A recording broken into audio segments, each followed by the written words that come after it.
Good morning, everyone. Welcome to the Trade Ideas Live Trading Room for Wednesday, September the 15th. My name is Barry Anderson, moderator of your trading room. Quick sound check, please. Yes and yes. Thank you very much, William.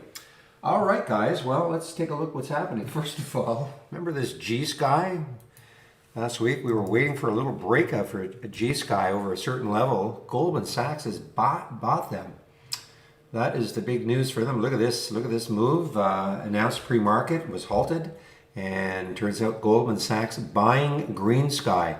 If you recall, last week, at least I was watching for a break here. Not because I thought Goldman Sachs was going to be buying them, of course, but it never really happened, and out of nowhere, no real clue that was happening.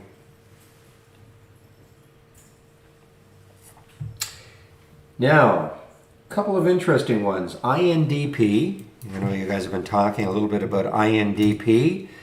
Super low float, 2.8 million in the float.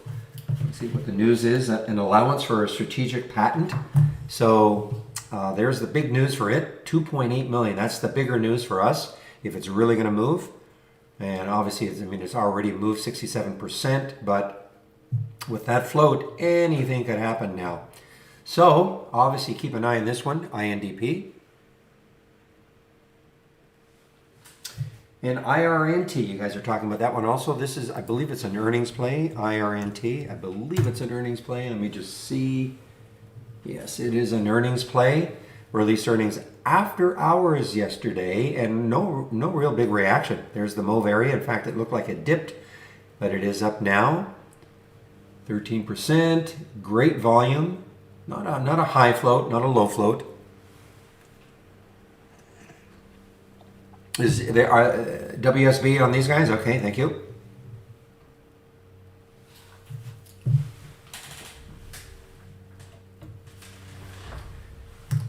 Guys, ATER continues down. ATER. Wow, what a drop. Is under 10 now? Yeah, under 10 now. ATER continues its descent. LMFA. Some of the crypto plays are moving this morning. See, Mara and Riot are up. LMFA coming into that 200-day moving average. 561 is the 200-day moving average, so it's reasonably close. It popped up almost to it this morning. Yeah, so expanding into the cryptocurrency mining business, so that's our big news this morning. KAVL, earnings play. I think this is almost an all-time low, KAVL. Excuse me. Almost an all-time low for KAVL, just getting destroyed here on. Yeah, I know we don't have it as earnings, but it appears that they did release earnings.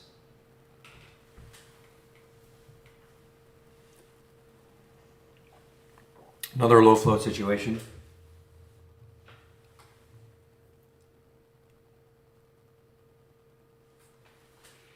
Weber.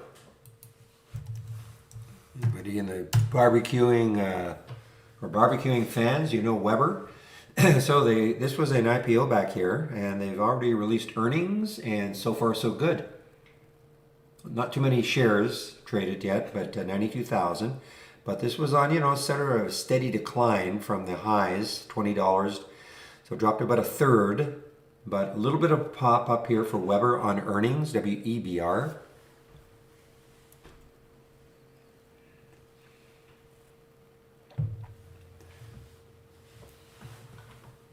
CDXC.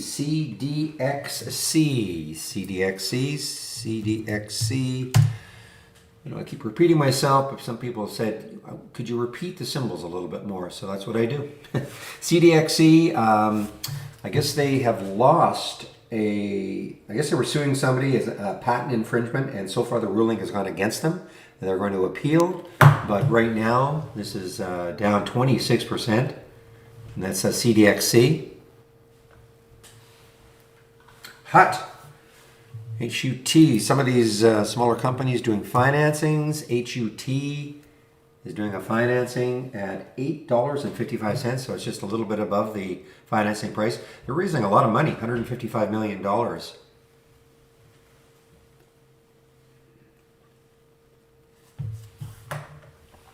ARQQ. This was a wild one last week or a couple of weeks ago. ARQQ.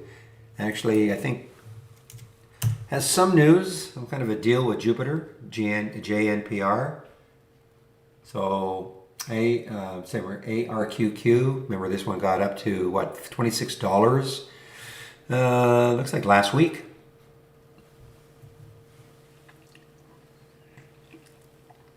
I had that issue earlier, Harry, in terms of the news. Yeah. Oops. But it appears to have, let me just see, I'm going to just, yeah, it appears to be okay now. Yeah, data was not loading, but it appears to be okay for me now anyway.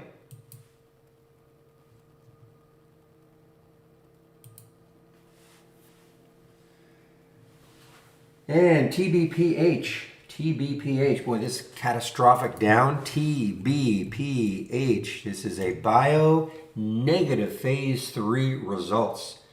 So this is down 19%. Actually, it's not down as much as I thought, but it is down 19%, but more importantly, it's an all-time low. I mean, look at this, no inkling this was going to happen.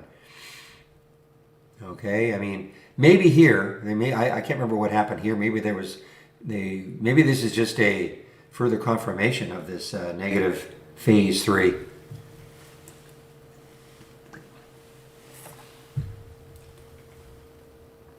IFA, IPHA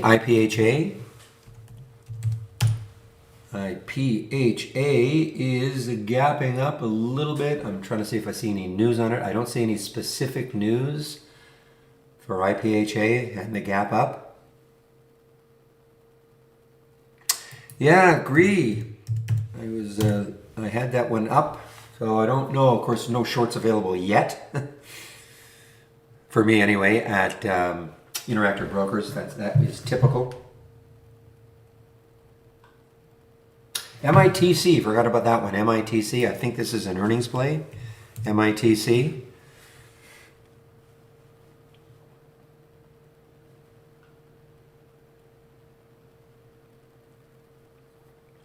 And yes, it is an earnings play, but coming into a lot of resistance. You know, it's going to have to take out, what are we at now, 578? Release earnings after hours. It actually did pop up to about a little over $7 after hours. Wow, it got actually all over this area right here. Well, I'm going to stick an alert for it around just over $6 and see if it can at least reclaim 6 later on. That's a big gap. I mean, that gapped up above this area right here at MITC. Play out of Israeli company, okay. Meanwhile, Sava. Whoa, Sava is just getting destroyed again. Remember, this was $50, I think, sometime last week. I mean, it looked like it might have been trying to stabilize in this area right here, but look at this, just completely getting destroyed again. Sava.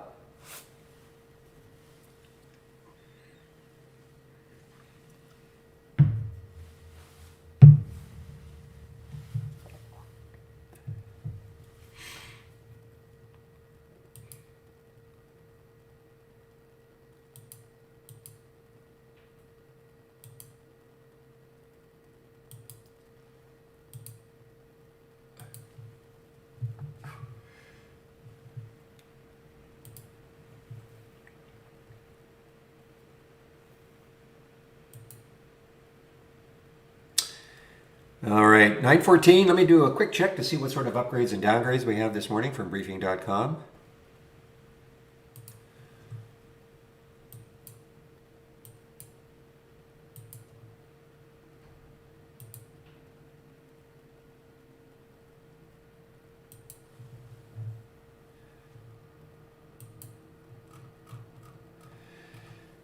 All right, well, not too many of each and hardly any downgrades. Let me get the upgrades in right now.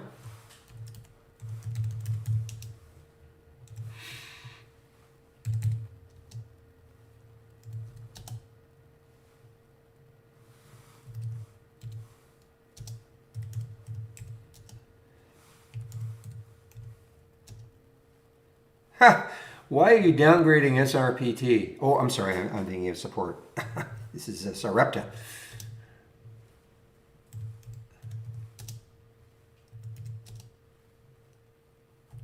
And I'm sorry, that was an upgrade anyway, so my mistake. All right, there are some of the upgrades. And now I'll get the downgrades in.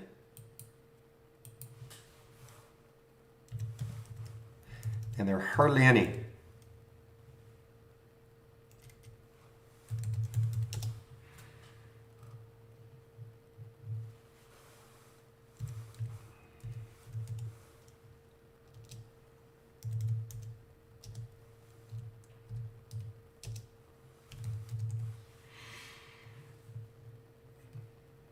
I'm hearing ABCL, guys. ABCL. Must be ripping here. ABCL must be moving. Yes, look at this. ABCL. Reverse. Oh, you guys were talking about that. That's right. Collaboration with Moderna.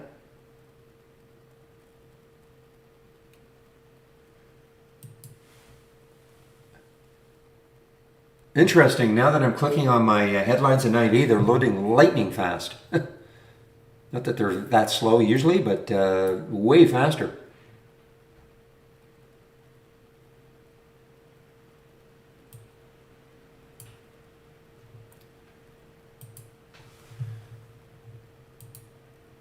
It's going to be a moment here, please, as I update something else.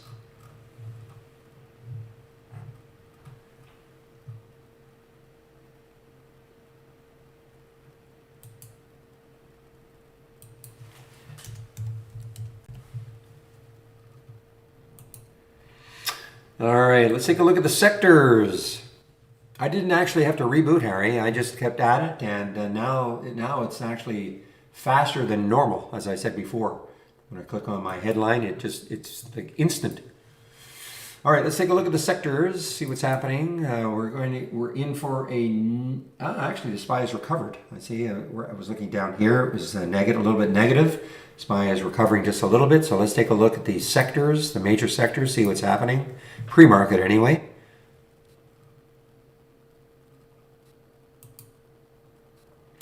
And let's see how energy is doing. Energy is okay. It's still relatively good. Okay, so what you're seeing here, these are the major sectors in the pre-market.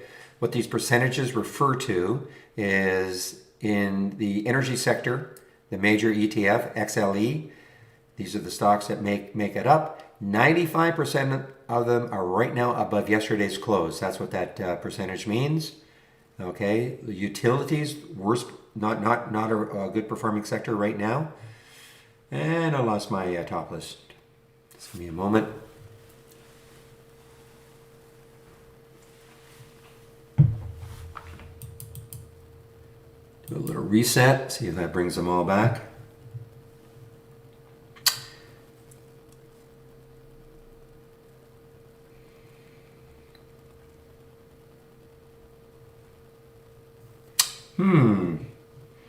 Let me just close it down and bring it back. Every now and then that happens to the top lists. Haven't seen that for a while, but every now and then that happens. Excuse me. All right, so again, energy. Right now that is the best performing sector. Everything else is kind of, tech is up a little, 70%, 70% of them are up. Healthcare about 50-50, consumer staples about 50-50, financials 50-50. So right now, energy is still the best performing sector in the pre-market.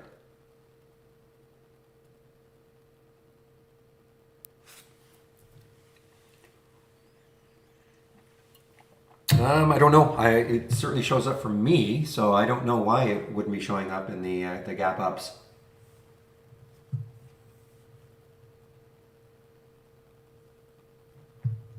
Only thing I can think of, it shows up in my pre-market actives. See right there, INDP. Did it show up in a gap up? It's possible it didn't because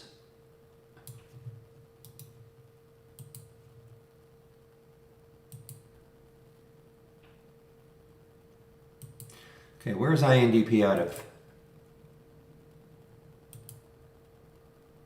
Okay, so the reason it may not be appearing is because in a lot of the one of the filters I use a lot is the earnings per share. And that is to get rid of, I don't want to see ETFs, etc. So that is like a little trick. Sometimes it blocks some foreign companies from showing up. Okay, so if you went to the upgappers,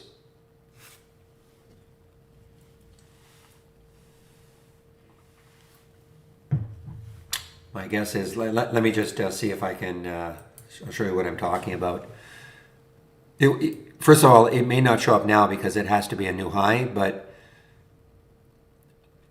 my guess though is that that's the reason.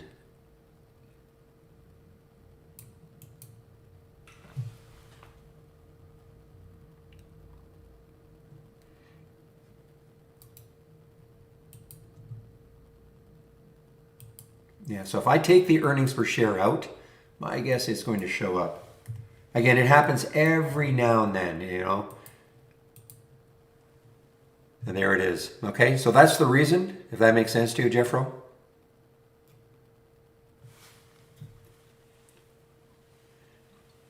Again, we put that earnings per share in there. It's just kind of a trick so that we don't see ETFs and we just see stocks, but every now and then it does block, especially I've seen with some foreign companies.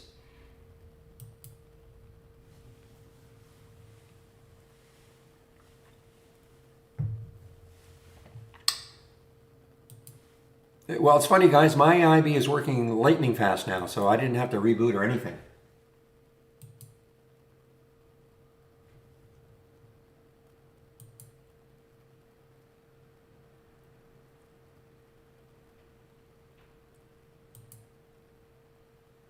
Morning, Dev. Mama Bull, well, check your account.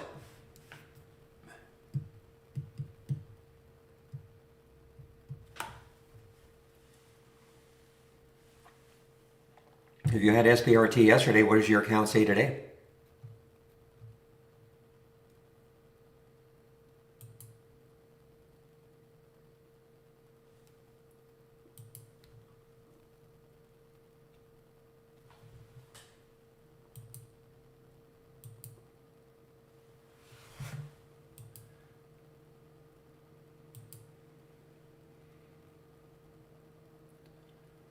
So what's the float here? So actually the float is pretty big for ABCL. It's 162 million.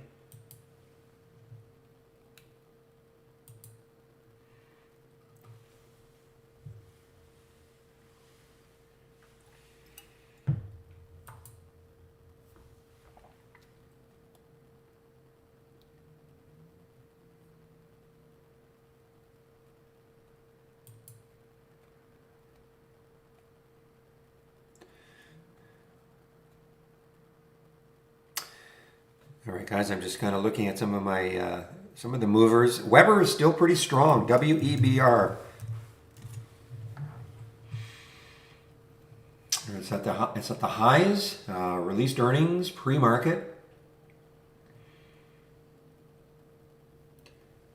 But it's got a real, I mean, I guess there's some room to about that 1670 mark if it wants to, I know there are a bunch of highs looking left, but obviously that would be the big area right here around that 1670 mark.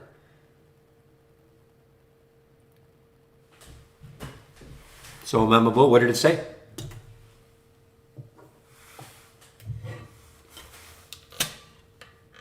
Okay, so I don't know. I don't know what happens. I mean, it makes sense to me that it just gets converted to the new, to Grieve. The SRPT just gets converted.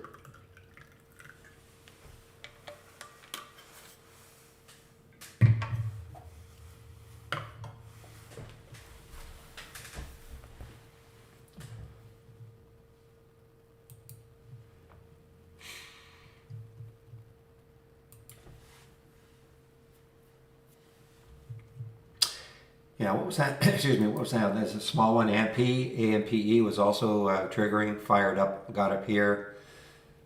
The was shortable too. Should have shorted that one. Got right into the 200-day moving average. Yeah, I have Melco still thumbnailed MLCO, and I notice it's weak. Macau Casinos still a week today.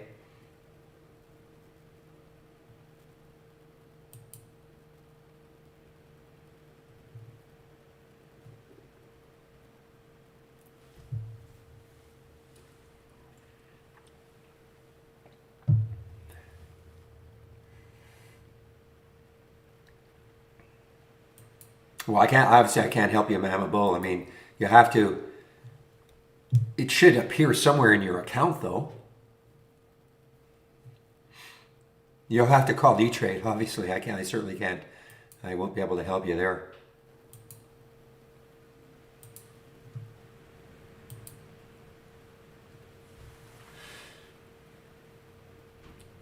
Now, on a personal note, JCS, now I guess they're doing a financing. I actually remember I was talking about this one yesterday afternoon, how if it closed strongly, I would take this after hours. I actually did. It wasn't the easiest one. It popped up to 1027, and then the next candle got down to 963, and I took it right in this area.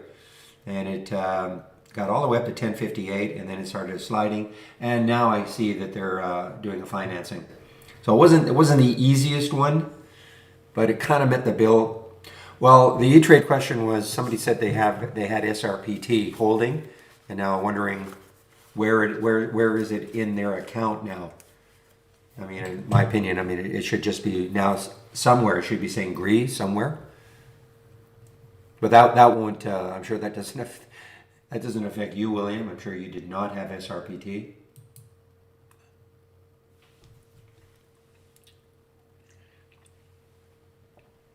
Well, the thing is, Mama Bull, though, it's trading pre-market, so you should have an opportunity if you wanted to get out of it.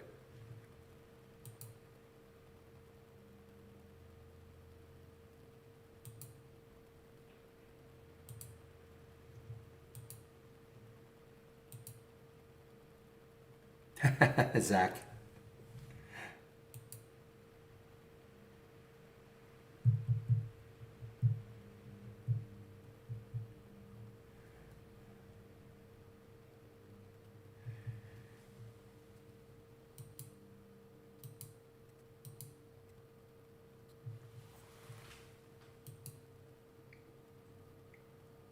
This is one I shorted yesterday, BRP. It is now starting to move a little bit higher here. But another one that was interesting was PAR yesterday. It's trying to recover also a little bit. It's a little bit like the burp BRP, but you know what? I mean, this gets over 1692, which is the high of yesterday. Yeah, it might have a run, starting to fill that 70 level. All right, well, Sava's actually having a bit of a bounce here.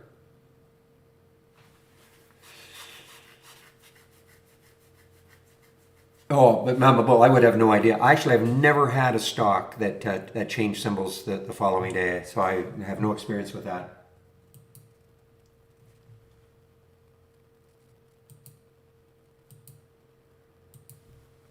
Talking to somebody in our YouTube room.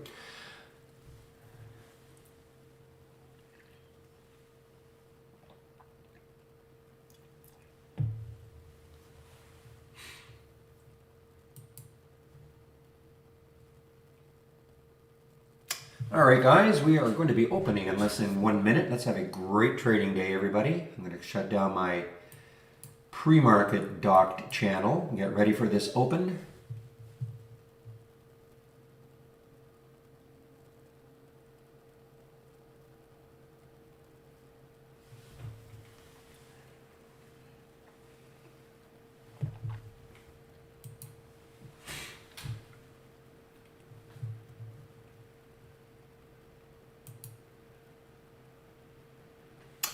And yeah, we have about 10 seconds for the open. Again, nothing will happen in these two windows until at least 9:45. That is by design. And we are now open. Let's see what happens.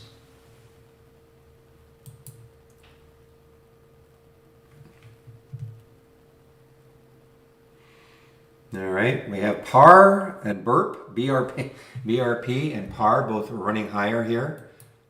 IRNT.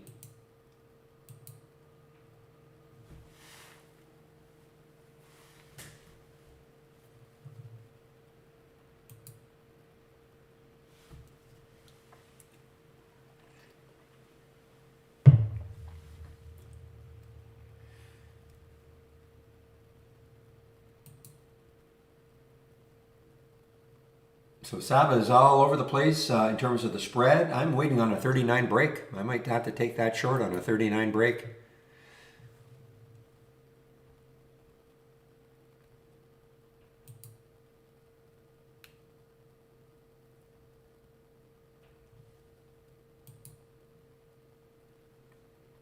Life on the way down. Ooh, it is shortable.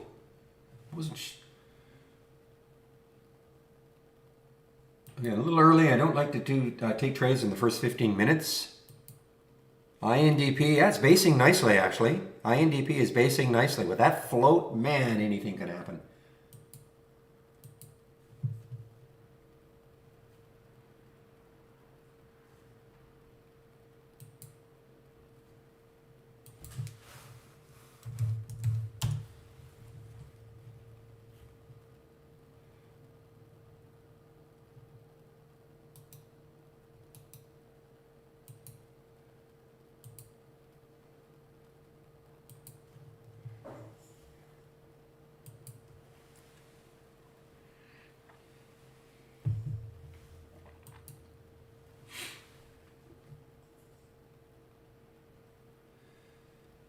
Well, a lot of big bounce here for Sava. Just watching to see how we've got some topping tails here. Let's see if these buyers get a little deflated.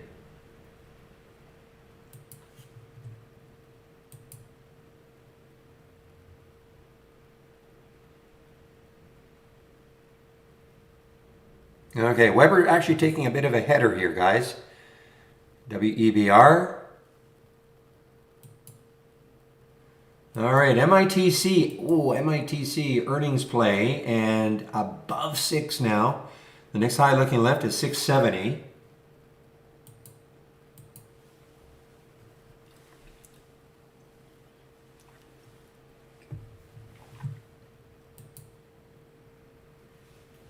And we have a halt. David's T got halted. I noticed this was down in the pre-market. And well, it's a little bit of a spike now.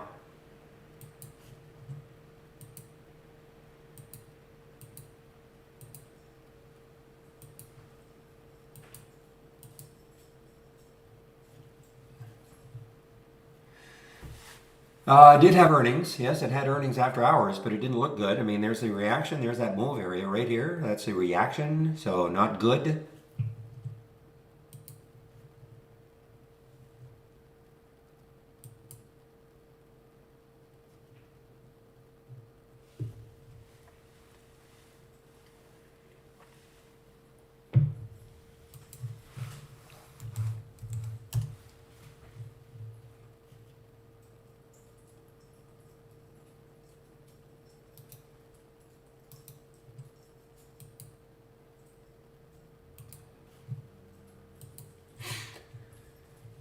Yeah, market is, yeah, so right now, minor disconnect. The Dow's down a little, SPY is basically neutral, Dow, or Tech is down, or is up just a little bit.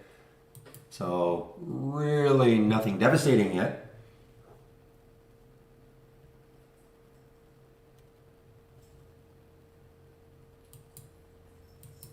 INDP, guys, now starting to move. INDP. Very low float, so be very careful if you're going to take this one. Okay.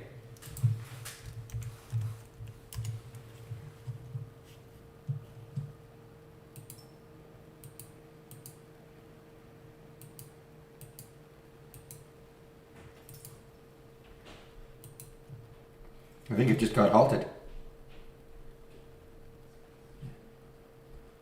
Shoot! It got halted. I was going to break my rules entirely and take that one. Well,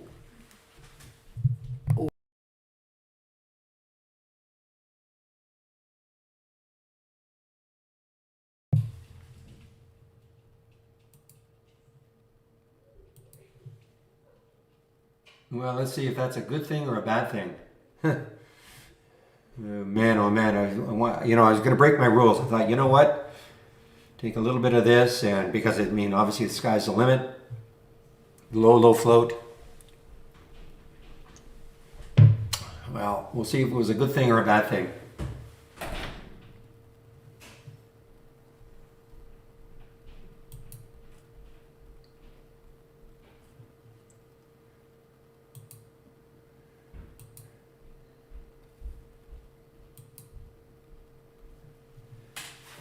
All right, well, there's got to be other stuff happening, right?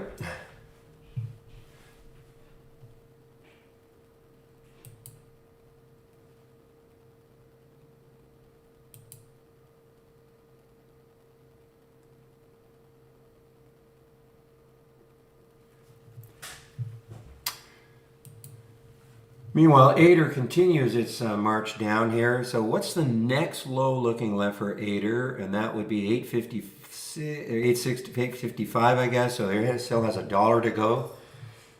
This is just getting creamed now.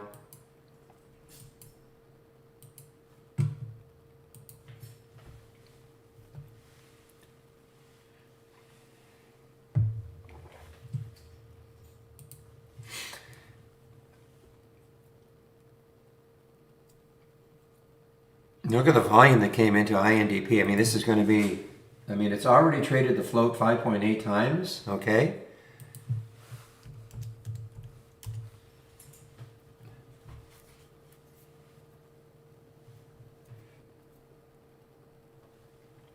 No real big clue on how it's going to open. I mean, it still says 1348. This is no way it's going to open at 1348. No way, no way. If it's a 5-minute halt, it'll open at 9:38 plus 30 seconds. So I have to see what happens. All right, give me one moment, please.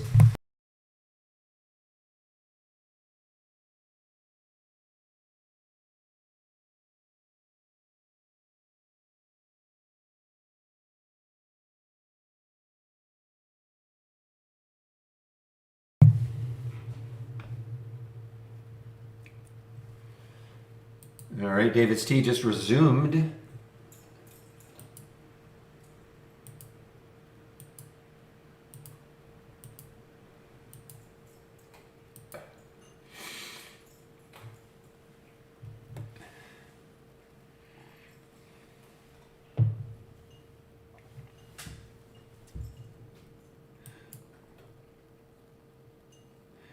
Exactly. Now it is GREE. Yes, GREE is now GREE.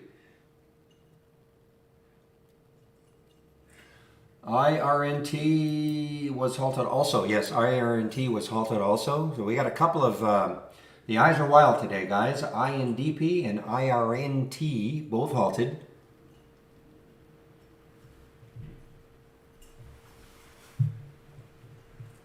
And IRNT just resumed.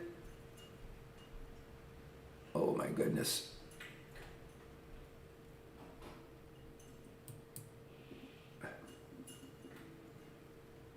All-time high, of course, now. This is an earnings play. Released earnings. You know, it's funny. No reaction, really, after hours yesterday. They released after hours. No real reaction. Where are they out of? We don't have the American flag here, so it is a U.S. company.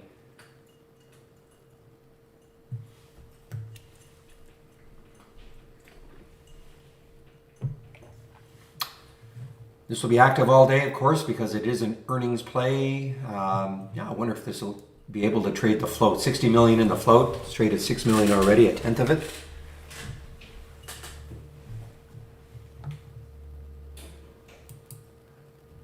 Well, guys, life is not good now for life. Life is just getting beaten up now. Here's the next low looking left. 572. All right. What did it open at? Am I upset?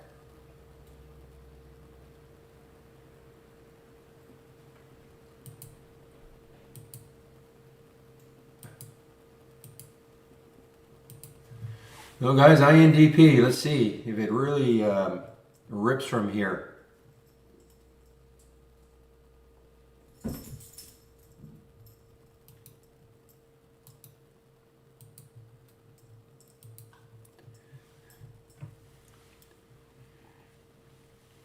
A little volume coming in. Look at that volume.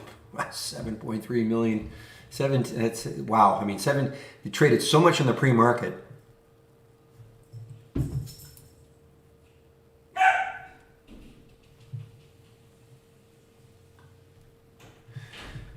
Haven't seen Tellurian for a while now.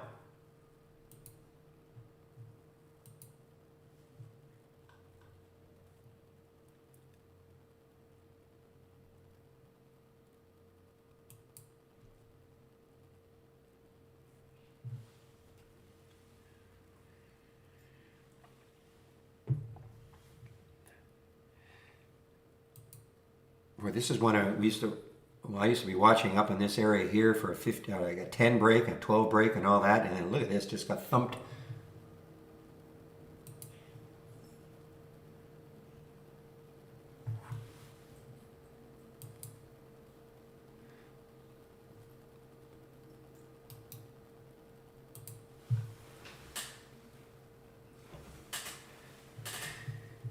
JAMF, I don't think I've seen that one before. I know you guys have been posting that symbol, but I don't know if I have seen this one before. JAMF Holdings. Okay, so it's a financing yesterday. Actually, it was last night they announced the financing, so this is affecting it today.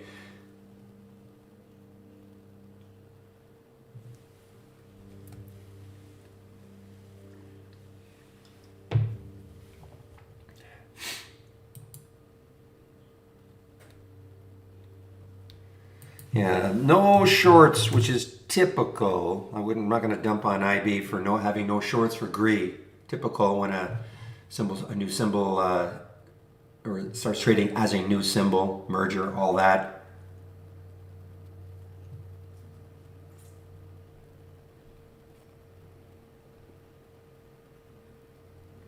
All right, what is the market doing now? So tech is down 37. Dow's down a little. SPY's down a little. First bar red.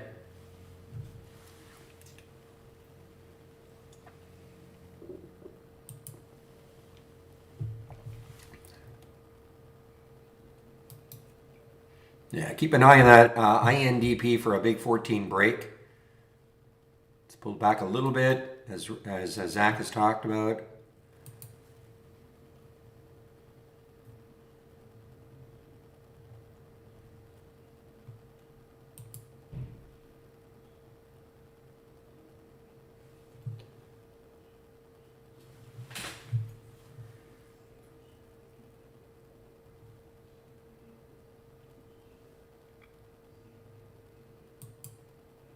You guys were talking about GMVD.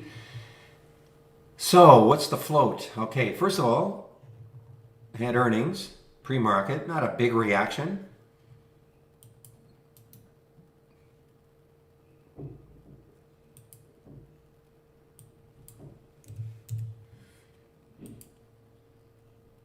All right, guys, we've got an INDP right back up to 14.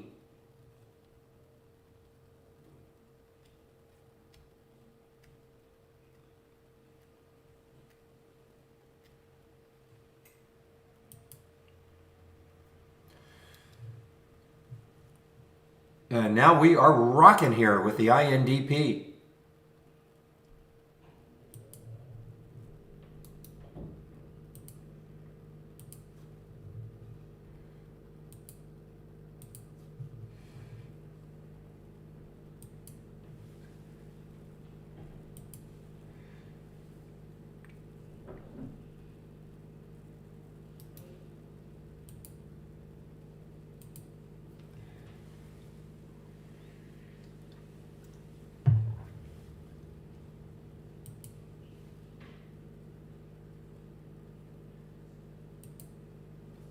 Wow. And there are no shorts available for me anyway at Interactive Brokers, and maybe that's the case for many brokers. Consequently, not a lot of downward pressure from people trying to short it. I'm sure, I'm not saying no broker has shorts for it, but I know Interactive Brokers does not.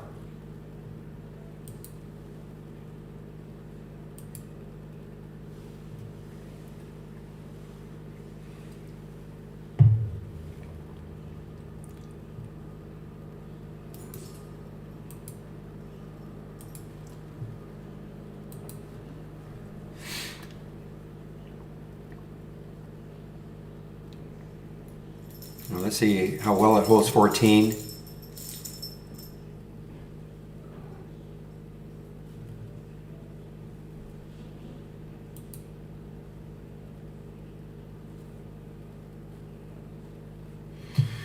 Well, rubber toe, your tail showed up on your scanner, I think.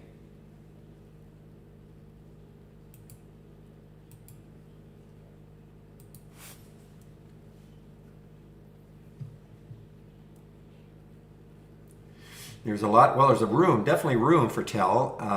366 is the next high. If it can somehow break through that, then you're looking at that 4 level.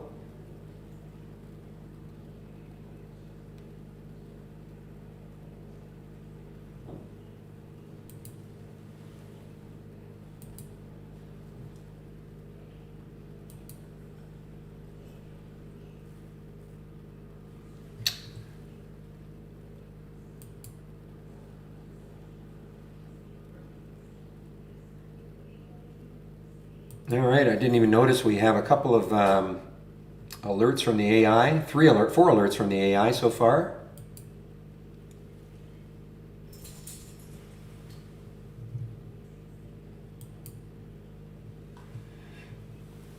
Remember yesterday we didn't get any AI alerts until, I don't know, 10:30 or so. So we've got a few of them already right now. How you trade them is up to you, of course.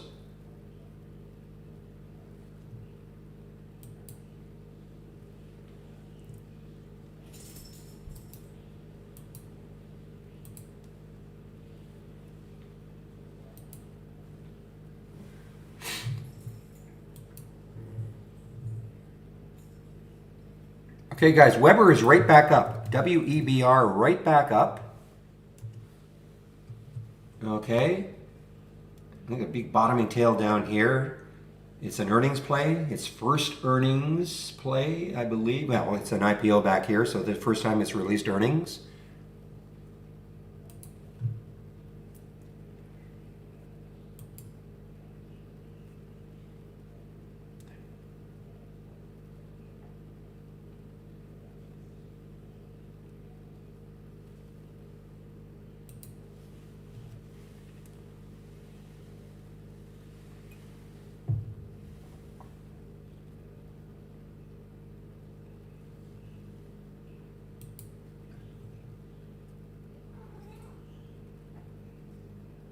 All right, give me a moment. Becca, you know why.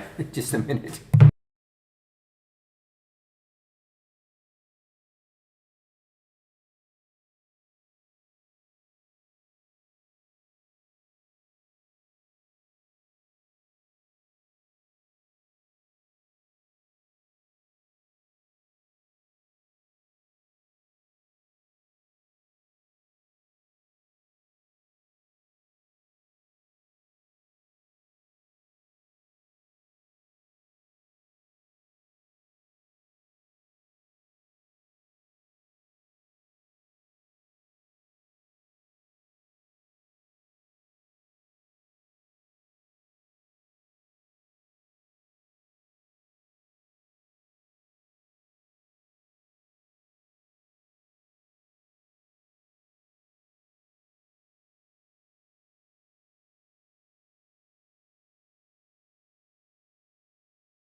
You're right. I just put myself on mute for a second. Are you guys saying, did I read that right? Somebody said it was a 1-for-9 conversion for SRPT to agree. If that's the case, this is like the equivalent of SRPT being 520. Wow. 1 to 4. Okay. Okay, not as bad then. So that's like 1150.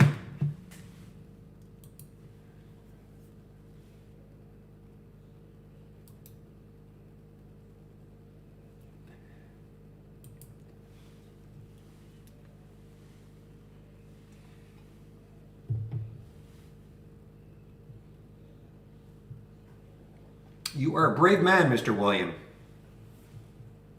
So far, nothing in my option scanner.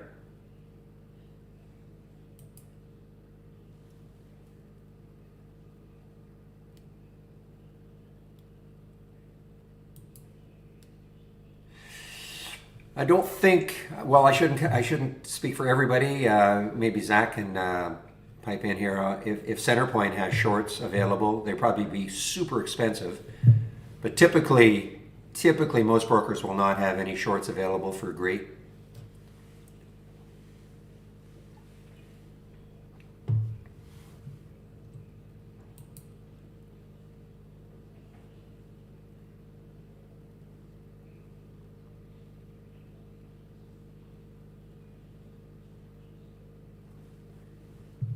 Again, nothing in my option scanner yet.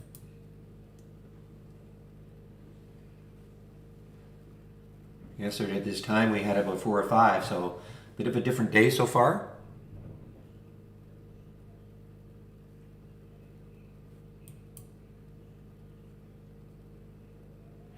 Oh, that's not bad then. 6 cents to borrow, that's not bad.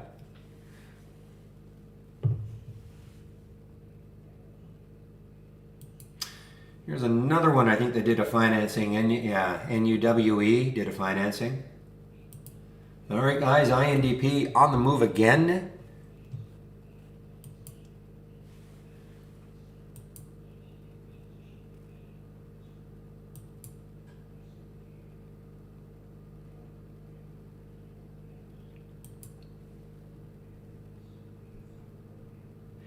Ajay, you won't like this, but the AI is wanting to short your OLB.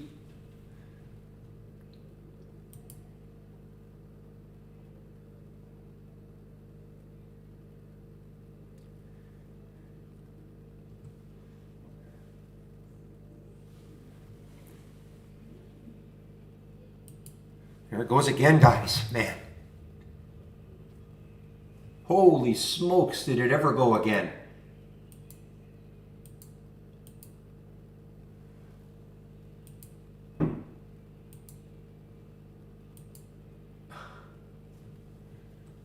Oh, man.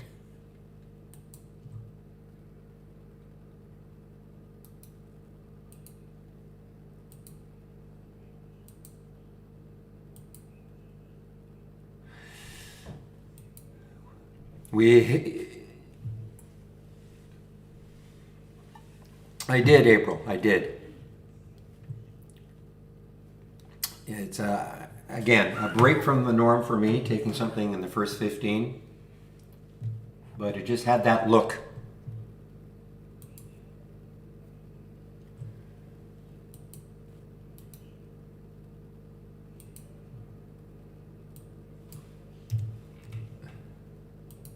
With that float, you know, anything can happen. So be awfully careful. Look at this, guys. I mean, it has traded the float 11.5 times already. 33 million, if you don't know what I'm talking about. Here's the float, 2.8 million. Divide that into how many shares have traded, 33. And you get about 11.5. Huge. I mean, that's a big float rotation. This is a filter now available for everybody. You don't have to create a custom formula. So just right-click, configure on an alert window, and type in float, and you'll see what I'm talking about. So we have the float turnover, okay? So that is a new filter that was added, I think on Friday. I had to create a custom formula before, but now it is a normal filter that you can use.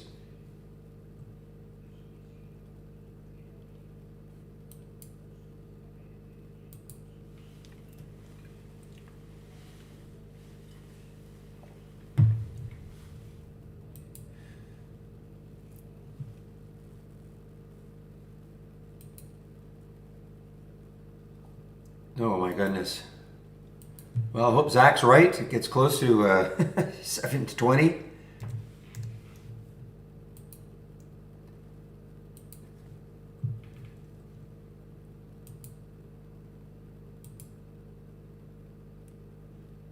Yeah, this is, all you have to do, this is what I've been using it as a, with my custom formula, but now I don't have to anymore.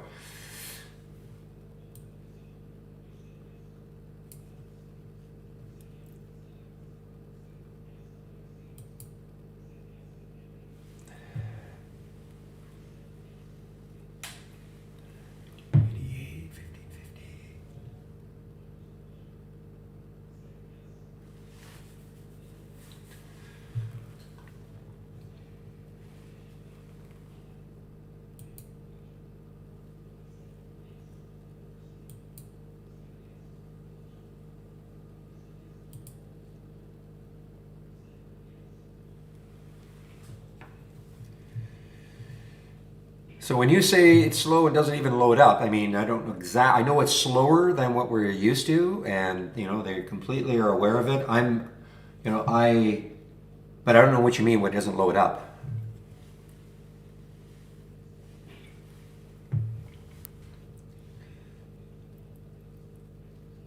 I mean, I'm using it right here. You can see. So I don't know exactly what you mean when you say it doesn't load up.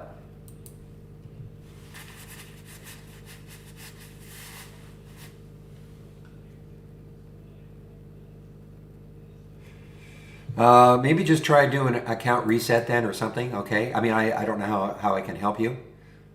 Oh my goodness, guys. Wow. What a start.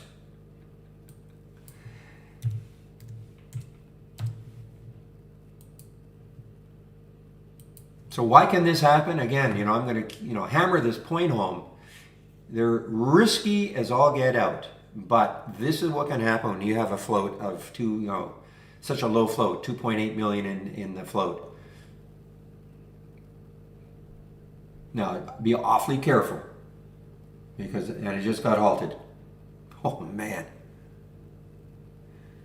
So when you do an account reset, JC, how did that help?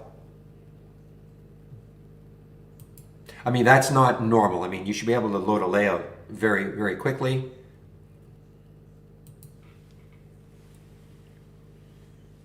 The charts are a little bit slower. I've come to grips with it. I haven't even looked at my so INDP here, even in my watch list at 1489, and MITC, I don't know what it did from 611. 611 just kind of, you know what? I mean, this is still an interesting one, guys. I mean, it's an earnings play, 611. The next high looking left is 617. Takes that out. It's got some room.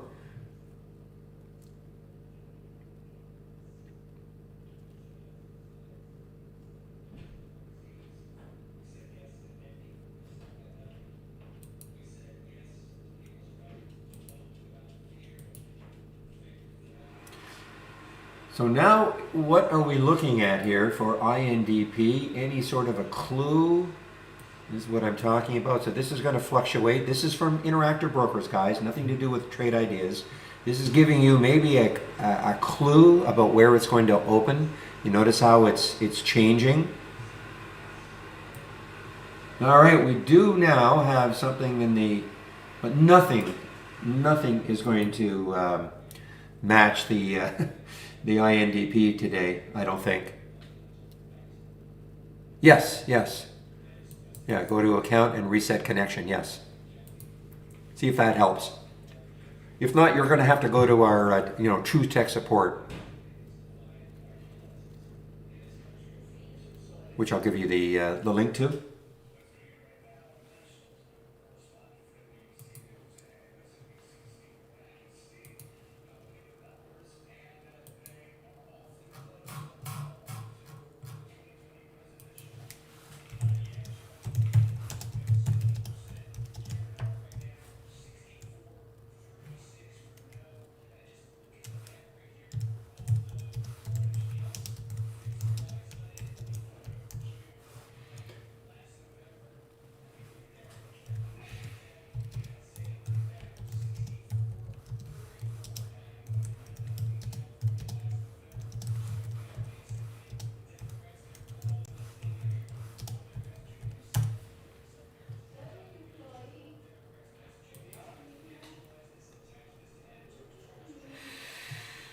Okay, and I'll give you basically just going to the home page and starting a live chat.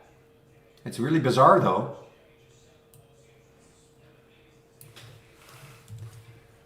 Make sure you're giving me your.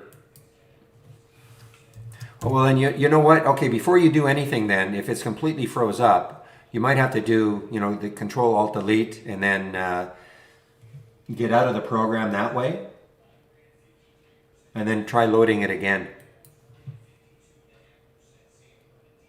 You know what I'm talking about, right?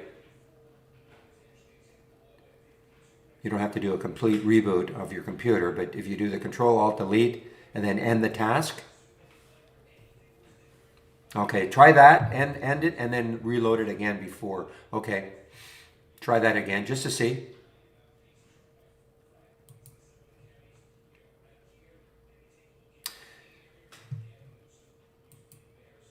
Fix is actually showing up on my options scanner, guys. Fix, not on the one that you have, but my special one.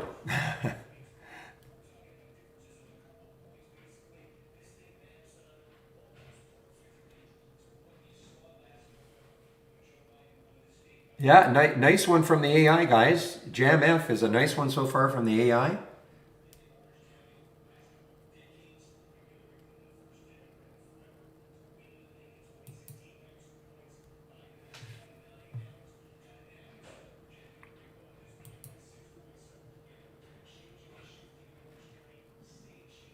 Yeah, that's not. I think E-Trade is all, to put it delicately, screwed up when it comes to when it comes to that.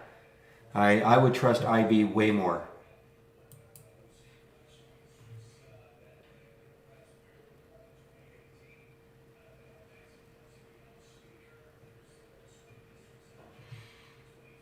This is what I'm seeing now, and we just opened. So now we had a gap. So it opened and gapped down a little. So again, you got to be careful.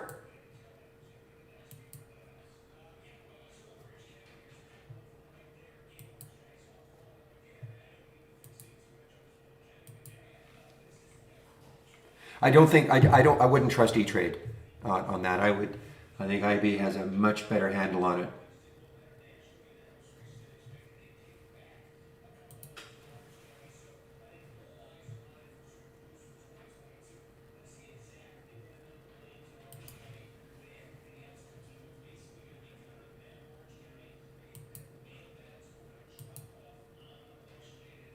Yeah, you know what? Ader is having a rebound. Ader is definitely having a rebound, guys. I mean, it's after yesterday's devastation, it is having a rebound. And yeah, when you say lots of room, sure. I mean, look left on that on that daily chart. The high is 17 approximately.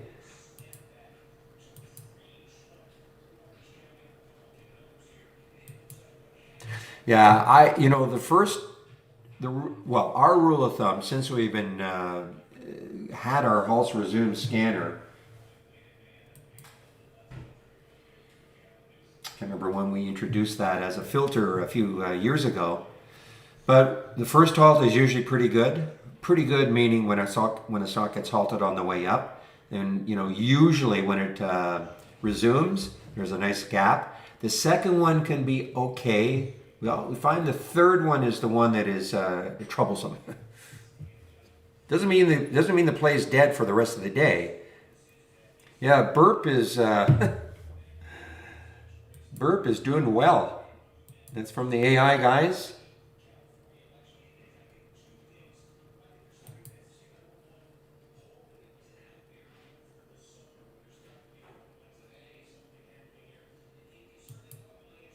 So you ended the task and you started it again and it's not responding. Okay, well, go to the home page and start a live. I don't know I don't know how to help you at all. Sorry. That's very strange. So if you click on the home page link and then you'll see a start discussion, questions and answers. Say, just explain what you did. Make sure you give them your email address so they can take a look at your account to see what's going on, all right?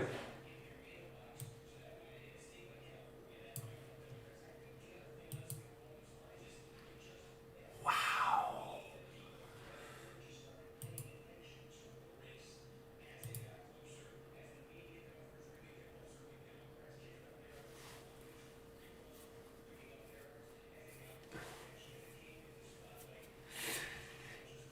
Yeah, I don't know, William. I don't know if we're going to ever get that sophisticated, with our option filters and all. But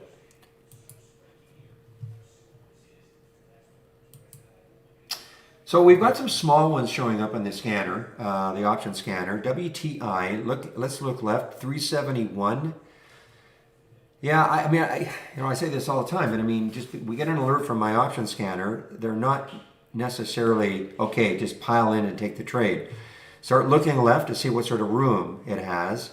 So the first thing I look at is I see 371 as the next high looking left, and then I see a whole bunch of resistance around 4.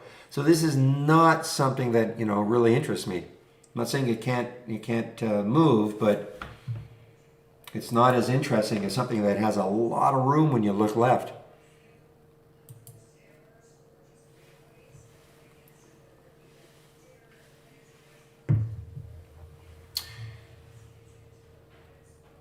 Yeah, that Sava sure had a...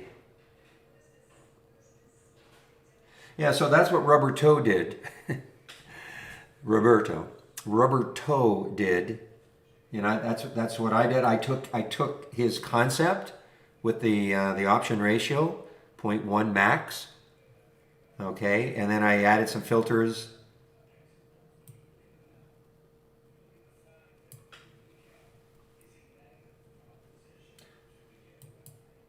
Yeah, but as I said to Mama, I don't like it because I don't. It's just like the amp E. I mean, look at amp E. It's got to get through this. They're just not. There's just not as much room.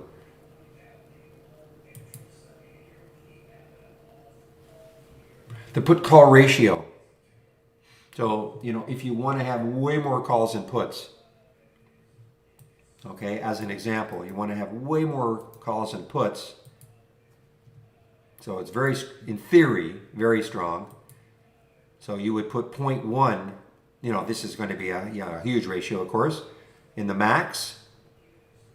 So that's going to give you, give you obviously way more calls than puts.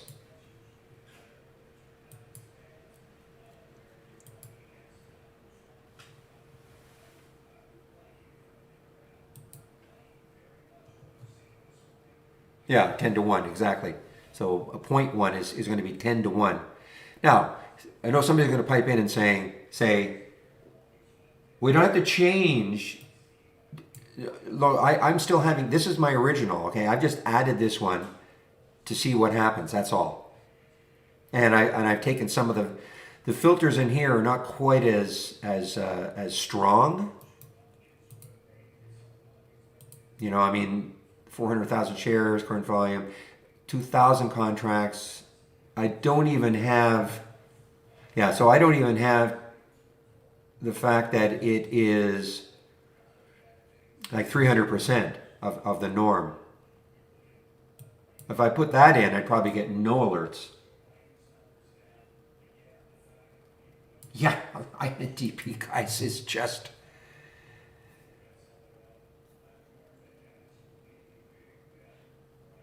Wow. Who are you talking about, Ricardo?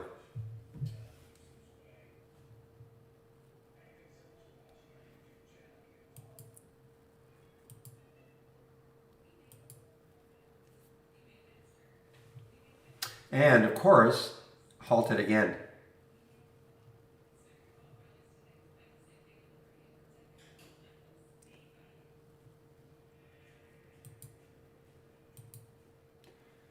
What a morning. What a morning. So again, the WTI and the AMP just don't have enough room for me. So I'm just going to wait on another one. Meanwhile, guys, the BRP from the AI, I did not take this one. I didn't take either of them. They're just a little bit outside the price range I like for the AI. I'm a little stubborn that way, but no question. I mean, the BRP, the alert was at 33.02. It's 34.45 now. That's a 4.6% move. I'm going to go over that in a little bit.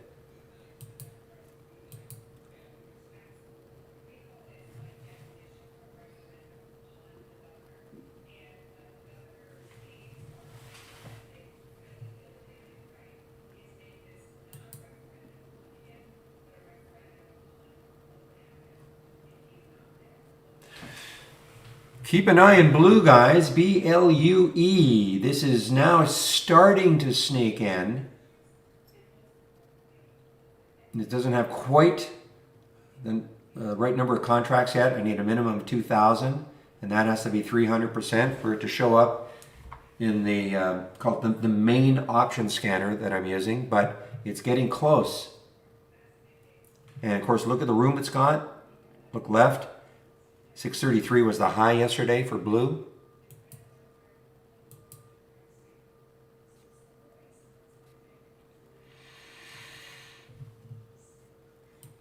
Yeah, so this is right here.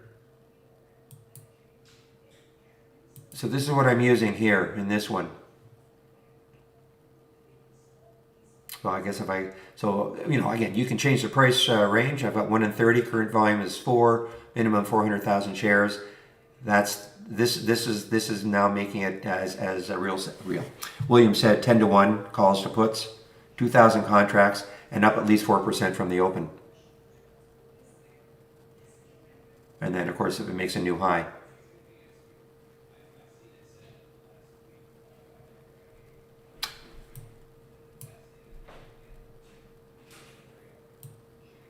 Well, I'm showing it to you. You asked this is the option ratio. If you don't, when you say you don't see, you can't see my screen.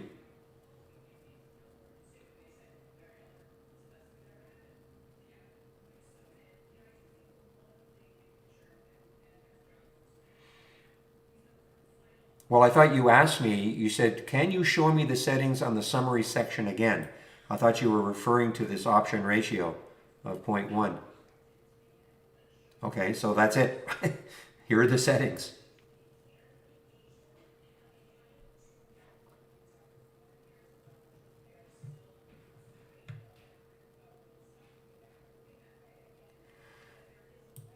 Okay, you say you can see my screen. I don't understand. If you can't see this, this is the summary.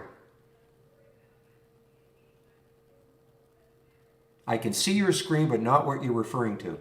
Well, this is the summary for this option ratio 0.1 max. Right here.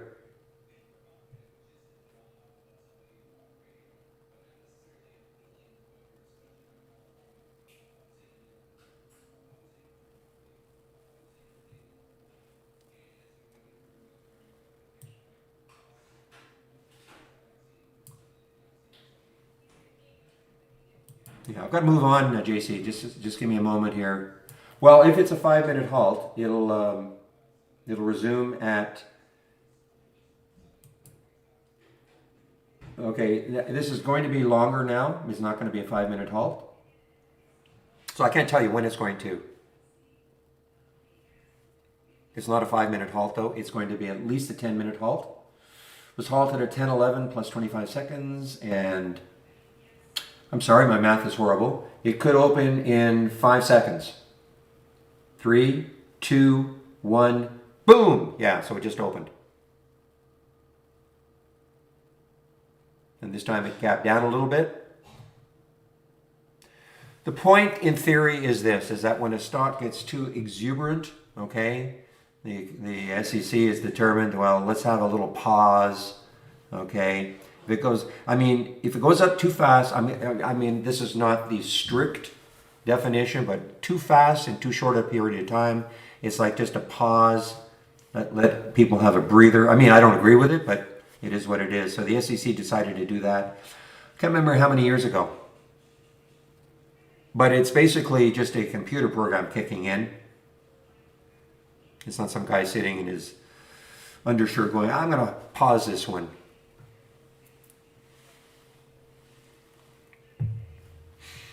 But hallelujah, guys. I know Martin in the pre-market talked about 20. And I know Zach, when the market opened, talked about 20. I wonder what my stock of the day is going to be.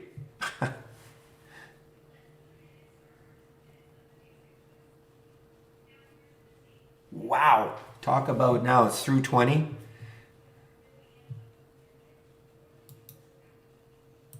I've been trading this out, guys. I have not been, but this has been just an amazing.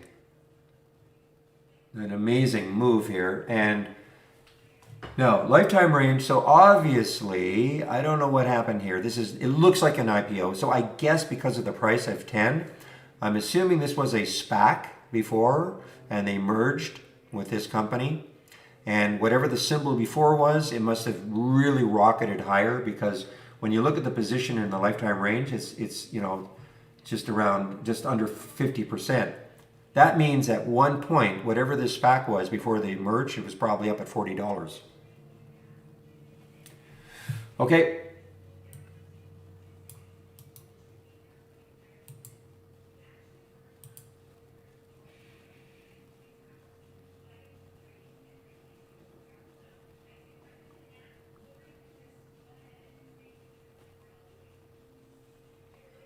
Okay, JC, hopefully you can see it now.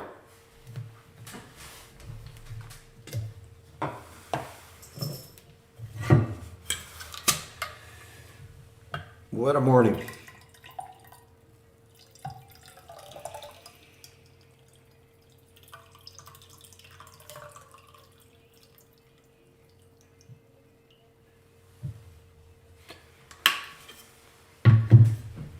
All right. Oh my goodness.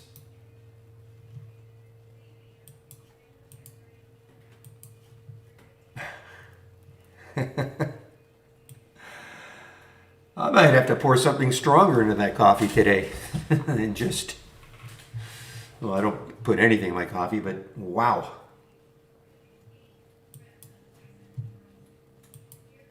You know, I broke all my rules today. Well, all my rules. I mean, one of my main rules is not trading in the first 15 minutes. But this just had that look. I haven't taken a trade in the first 15 minutes in a long time.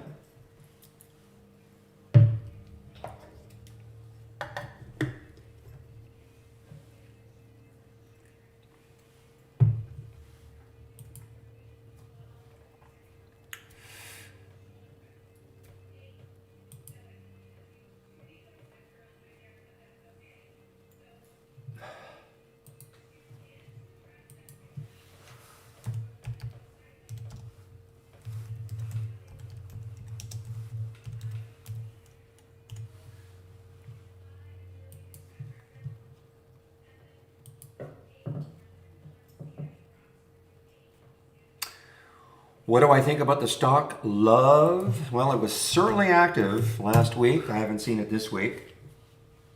Now, when you ask me what do I think about it, I mean, I don't know anything. I mean, I know I can read what the company does and all. Well, first thing I'm noticing, zero volume today, so there's no interest in it today anyway.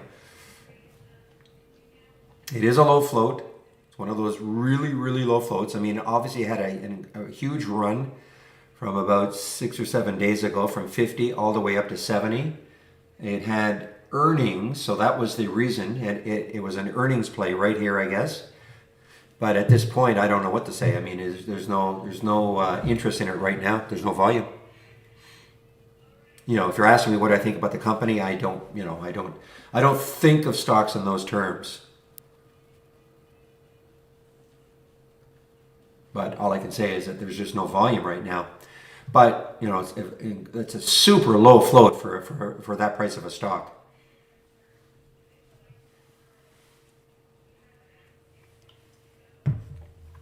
Yeah.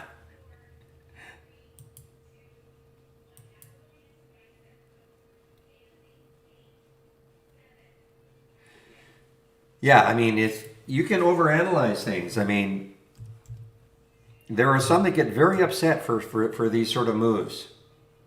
And they say, they shouldn't be moving like this. I'm assuming, Martin, that's what you're talking about. Patent.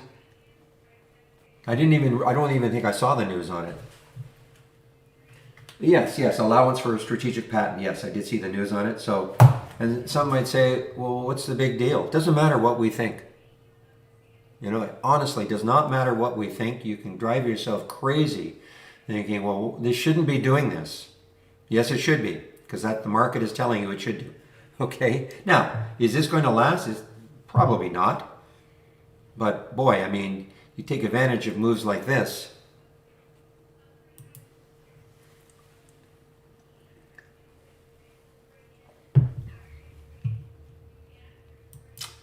Tyra, guys, this must be, is this an IPO? Tyra? This just opened. I haven't even seen any of the IPOs for a while. TYRA. Looks like this is an IPO that just opened.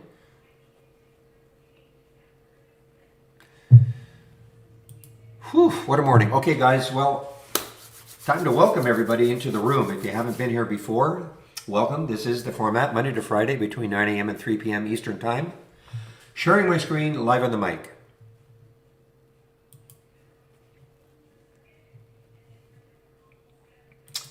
I'm going to pop my homepage link.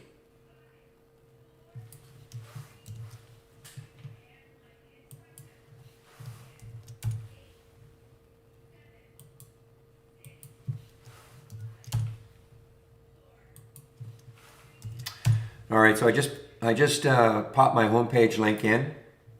So if you click on my homepage now, in the main trading room, there's my tab right there. Barry's homepage. You click on the tab or on the link, and this is what you'll see.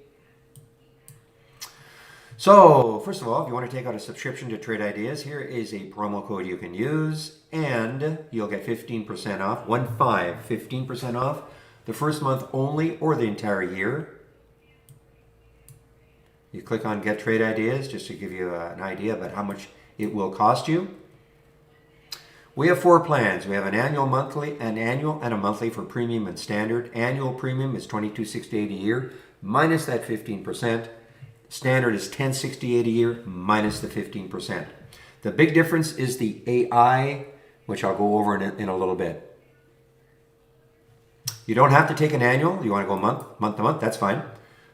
Here are our rates, $118, $228. You can apply that 15% discount to the first month only. If you maintain a monthly subscription, this is what you'll pay going forward.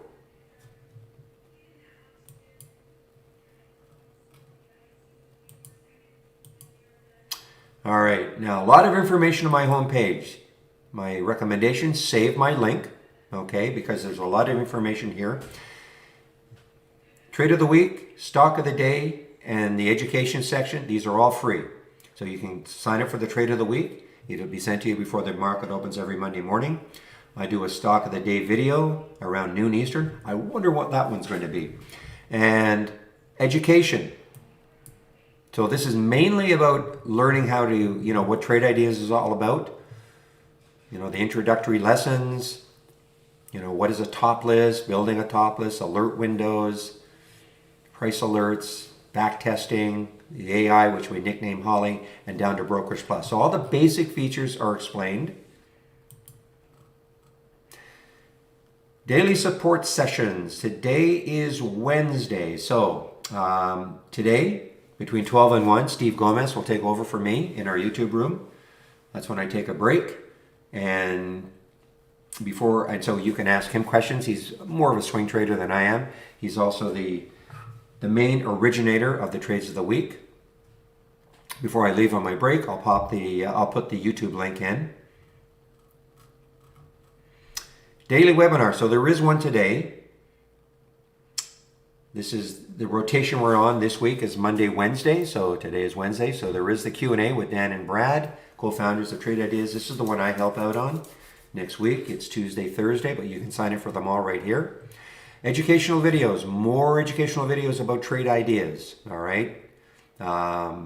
The starting trade ideas from scratch as an example. And also, nothing to do with trade ideas, but if you're new to trading, completely new or just really new, great little 36-part video series put together by Michael Noss at Trade Ideas, starting off with what is a stock? And we have some trading ebooks also. So again, a lot of information on my homepage, including the scans that I'm sharing. So you click here. This is a sample layout that I've got. You can have, and all sorts of scans that I'm sharing, including my favorite one, the moving higher, with unusually strong options. So again, a lot of information on my homepage. Save the link. You can take a look at all that whenever you want.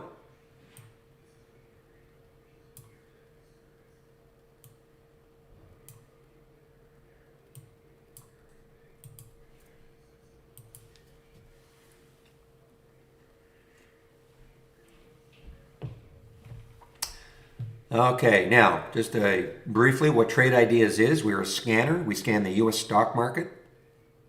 This is an example of a scan, basic new highs and lows. If I right click and then click on configure and then the summary, it's showing you what the scan is looking for. So in this particular case, I'm looking for stocks between $1 and $20. Current volume, it means of 8. That means it's trading at least 8 times normal up to this time of the day, etc. So when you build your own scans, you always start off with filters. If I had no filters and I was just looking for stocks making new highs or new lows for the day, I'd be inundated with alerts. So you always start off with filters to get that universe of stocks down to a manageable number. And then you use some alert, and I'll show you what I'm talking about. So that's an example of a scan I put together, and I'm sharing this. So the nice thing is that you don't have to learn a programming language. These are all of the alerts that we have. I'm not going to go over them all, of course. When it comes to these icons, these are all the filters that we have. So we feel that we have enough filters and alerts for the absolute majority of our customers. If they want to create their own scans, they can create the right combination to give them what they're looking for.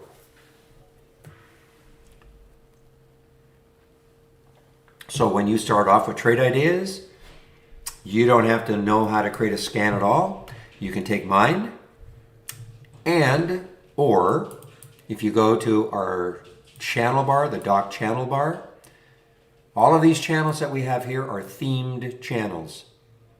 So for instance, here's the momentum channel. Again, we put all these layouts for you. You don't have to know how to build them at the beginning. So here's one, the Momo, and so you can right click. You can always the same context. You right click on a window and then click on configure and summary, and you'll see the filters that are used. And if you like this, the way it is, you can always make a change. You want a different price range, you just make a change. But if you like this one that we call Momo, it's an alert window, you just save it to the cloud, move on to another one.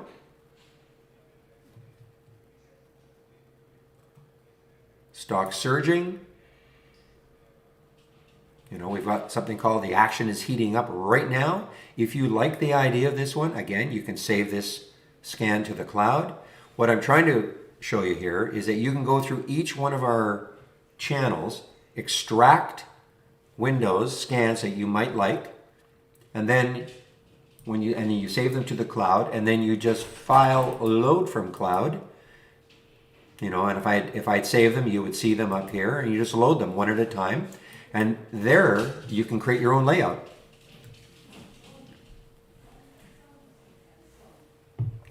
Okay?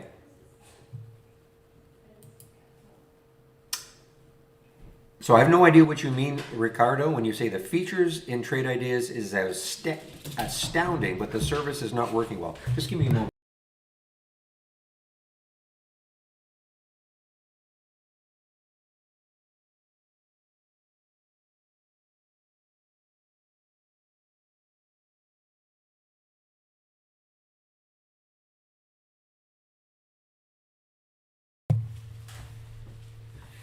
Yeah, so I have no idea what you mean by that, Ricardo. If you can hear me, when you say the features in Trade Ideas is astounding, but the service is not working well.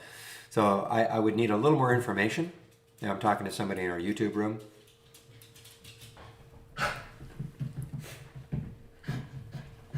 Hello, Chloe.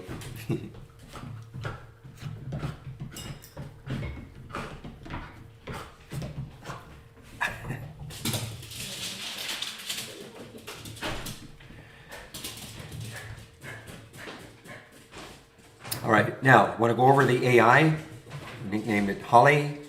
So if you have our premium service, this is what I would do. I would click on New, and then AI/Holly Strategy Trades window, okay? When you do that, this is the window that you see. Never mind these two up here, but this is the window that you'll see. And you just wait for the alerts to happen. All right, you have an entry price. You don't have to get in right at the penny if you don't want to. You can click on the alert, check out to see how it, what the pattern is perhaps, how much room it might have. you know, before it hits some resistance, things like that. You have a stop, and you can see right now, I mean, there was the alert for BRP to go long at 33.02. It's at 34.58 now, up 4.7%. You know, how you trade the AI will be up to you. You know, there's no right or wrong way.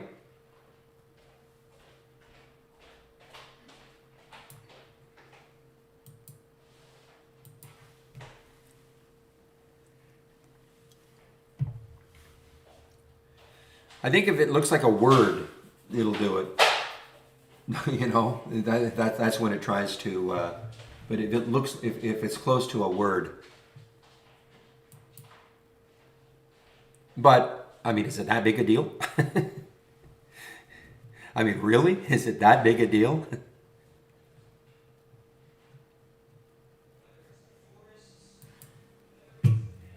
All right, guys. Now I'm probably missing the boat on fix a little bit.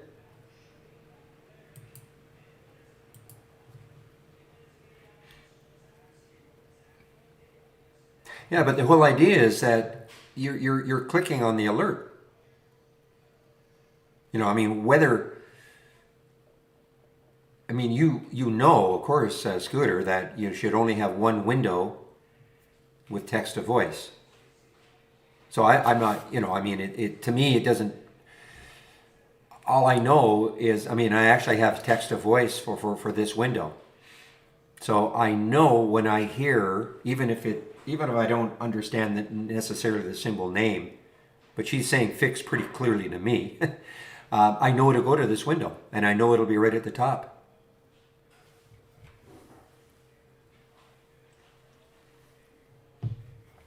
Make sense?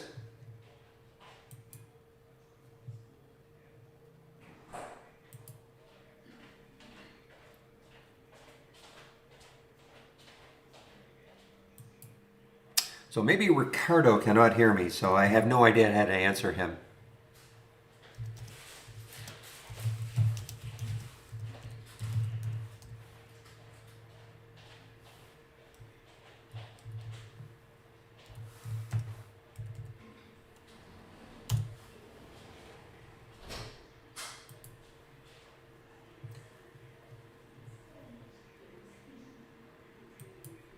I think this is an earnings play. I may be wrong. No, I'm wrong. Okay, AT&F. So did see this in the pre-market. Yeah, a little bit of action in the pre-market. It wasn't overwhelming though. It's a low float, 19.7 million in the float.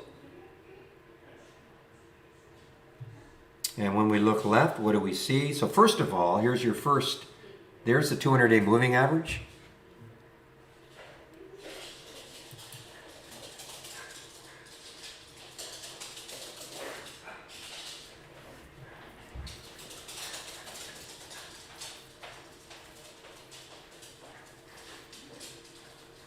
Well, nothing is going to predict, Ricardo, that a stock like INDP is going to, you know, soar, keep going higher and higher and higher, okay? I mean, some trading experience, knowing what the float is, things like that. But so I don't really know how to answer your question. I mean, obviously I use trade ideas to my great advantage, but, you know, I'm not saying, if you're looking for pattern recognition, we are not strong on pattern recognition.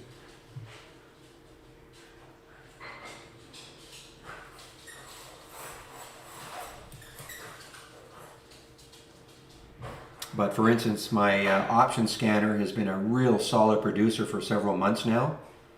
You know, and it's, but you know, I don't know your style of trading.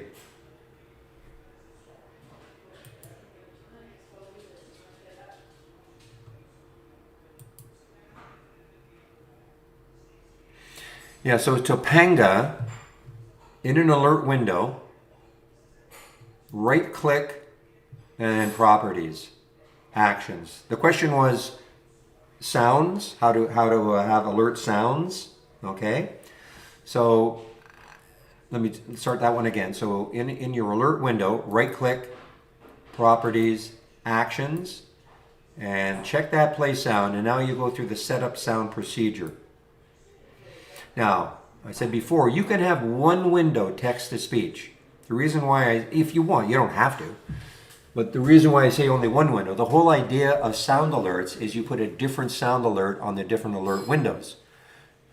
And because what will happen is you'll hear eventually, you'll get used to knowing which window to look at when you hear a sound. Okay? Otherwise, so again, you can have one. If you put them all text-to-speech, you'll never know which one is alerting you. So you can put one text-to-speech if you want. You don't have to. Otherwise, you can use custom sound and then select. We have 3 folders here. Each folder has a series of sound alerts. So you can click on one, left click on one, highlight it. You see how it's highlighted. Open it. You can play it. If you like it, if that's the sound you want, then you just say okay a couple of times, and then that sound will get attached to that window. Okay?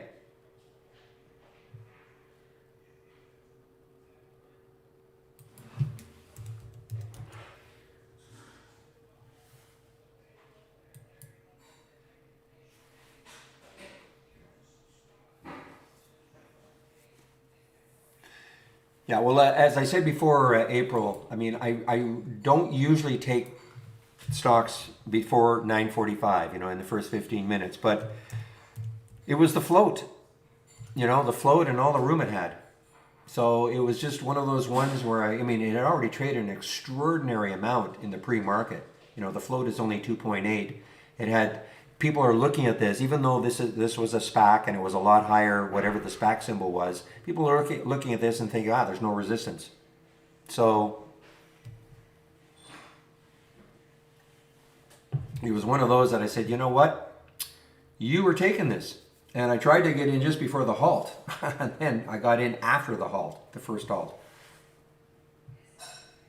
So that's it. I mean, I don't know what else to say. I mean, it's something I don't often do.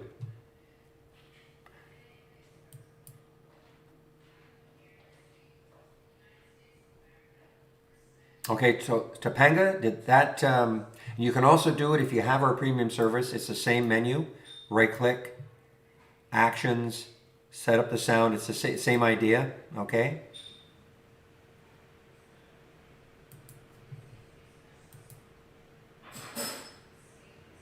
So let me know if that worked for you, Topanga, okay?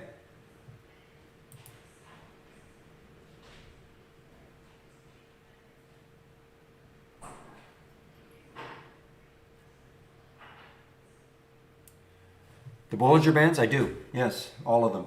Well, not all of them, but yes, I do. Are you going to tell me they're wrong again, Becca?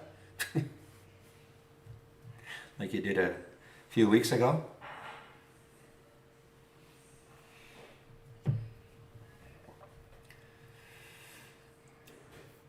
How are you drawing trend lines? Well, I don't draw trend lines, so...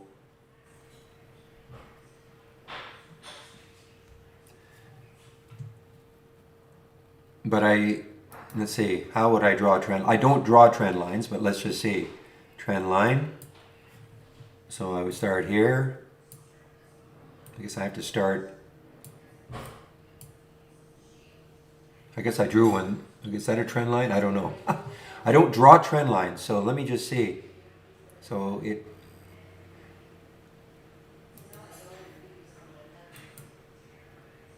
try again, trend line.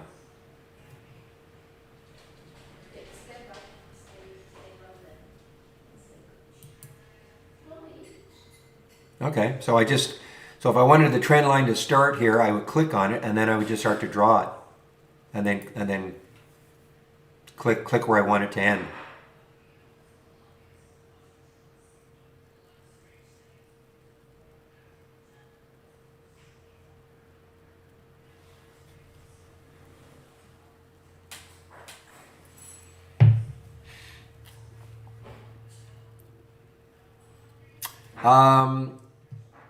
Okay, for the Bollinger Bands, all I'm using, my indicators,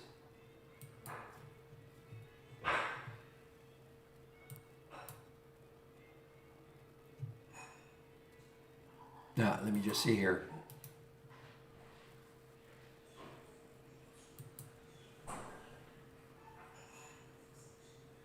I gotta pick one that has Bollinger Bands on it. Just a minute. Okay, so what am I using? I'm using B bands, because I know there are maybe several in here.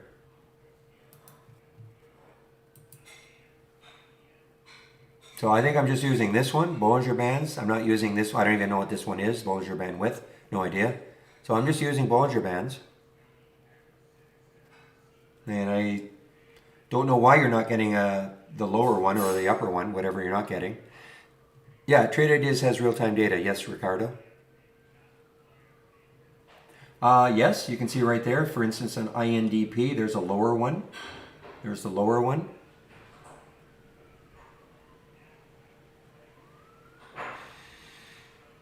You know, there's some rippage now for IC guys. This is a bit of a strange one. I was going to actually try to swing this one yesterday at the end of the day, and for some reason I just didn't feel comfortable doing it. Notice this little, I'm not in it right now, but I mean the high yesterday was what, 1575. It's almost there.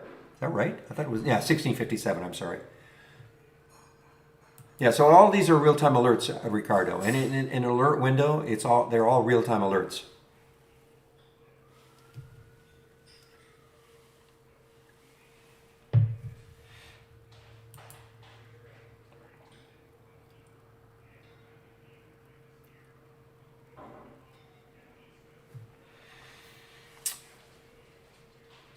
Okay, I will.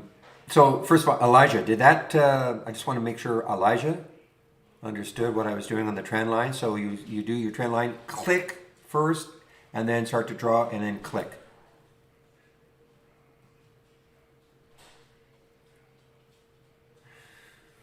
Okay, so Nelson, so you have to have, obviously you have to have your price alerts window, click on new, and then price alerts window. Okay, number one, make sure you have it up. So here's my price alerts window. Okay. So all I do is if I want to, let's put an alert for IC at.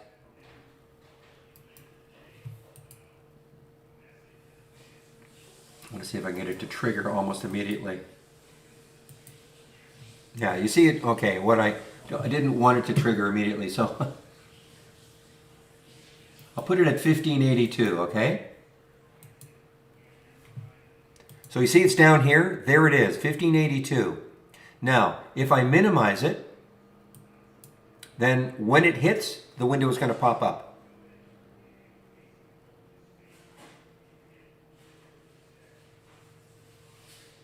Okay, so maybe that's what it was. You didn't know how to load the price alerts window in the first place. You click from File, from our toolbar, click on New, and then Price Alerts window. Maybe that's what it was. You didn't know how to load the Price Alerts window.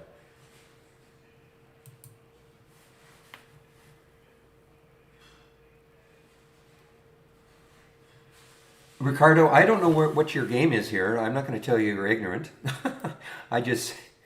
You asked me if Trade Ideas has real-time data. I said, yes, it does.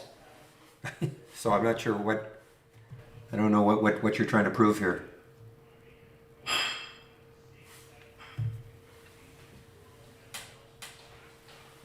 Yeah, so that's the thing. If you're trying, and that's.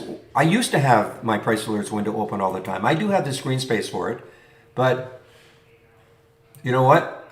This is a way better, in my opinion, a way better way to utilize it, because when it pops up on your screen, just like I did, you can't miss it. If I had this minimized, this would have popped up on my screen. You notice I have it sorted on the triggered time, so I'll see the last one first, and it also, I can put a sound alert on it also, same way. I do that because, I've got a wireless headset, so in case I wander away from my computer, I know the sound this is making. I can come racing back in to see what the alert was.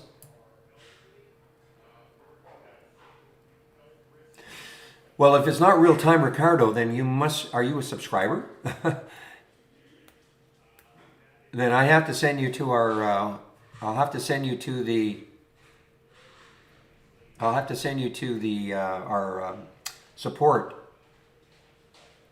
Let me ask you this. Do you have a green ball in the toolbar? If you can see my screen, can you, and your Trade Ideas toolbar, is the ball green? Which it would indicate that you have got, that you're connected correctly.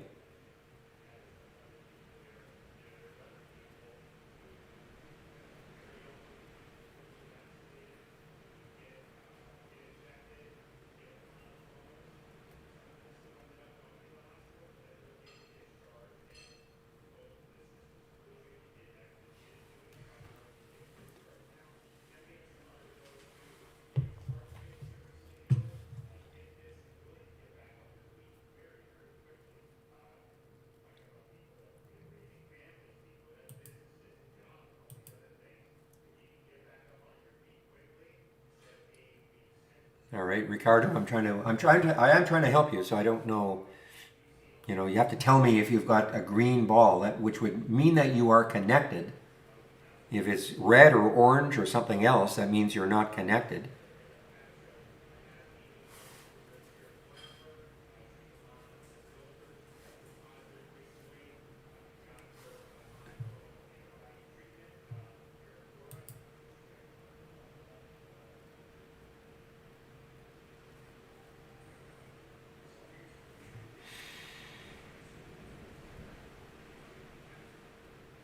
All right, guys. Well, let me just take a look to see if there's anything, see how that fix went. Yeah, I mean, fix is not bad. I mean, look at the, if you look left on the monthly chart, 983 is the high. You look left on the weekly chart, 983 is the high. So this has got some room. 40 million in the float, so it's not a huge float. So right now it's just kind of resting. And it's having, you know, look at the relative volume for it today. It's trading 21 times normal. Is there any specific news? So it looks like they have. Okay, so we have that they're releasing earnings on the 8th, but it looks like they've already done it.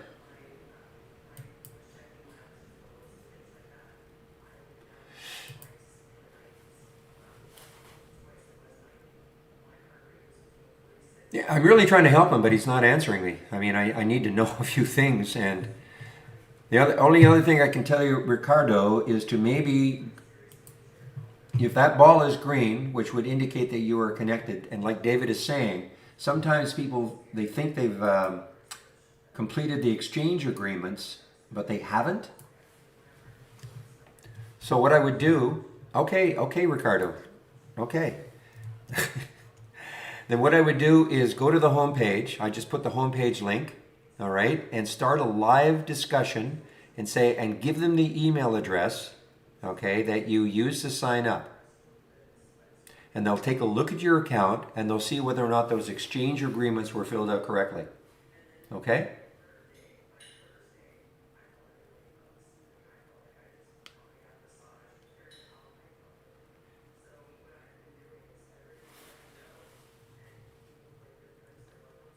Usually that's the reason.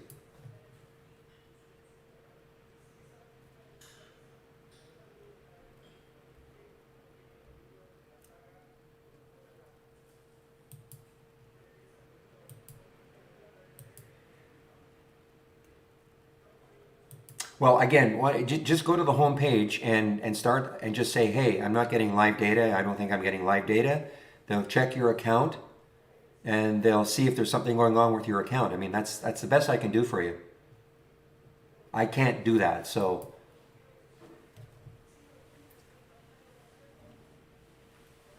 And guys, in the main room, I'm talking to somebody in our YouTube room. That's.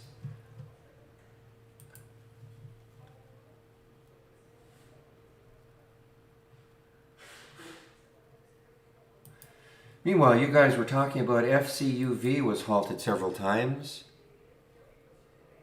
Well,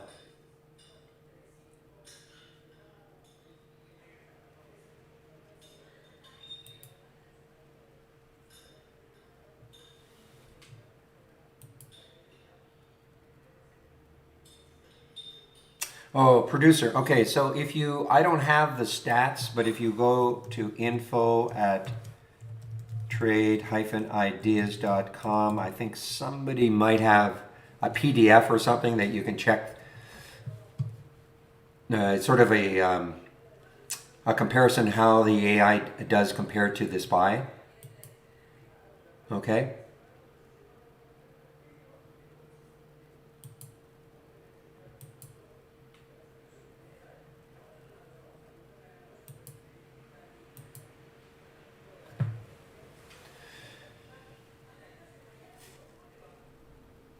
All right, BCLI, what are you doing? You can't be coming in the option scanner. What sort of room does BCLI have?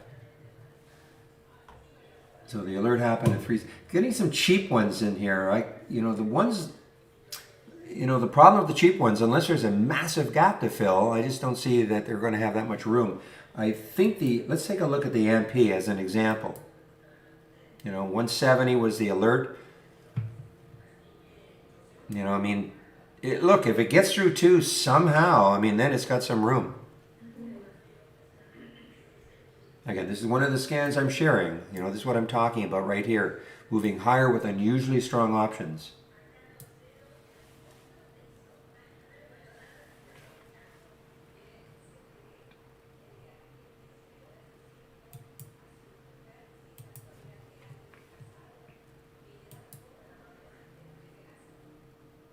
And how did the WTI do? Yeah, the same sort of thing. I didn't like it because I just thought there'd be too much resistance in this area, and so far, that's what's happening.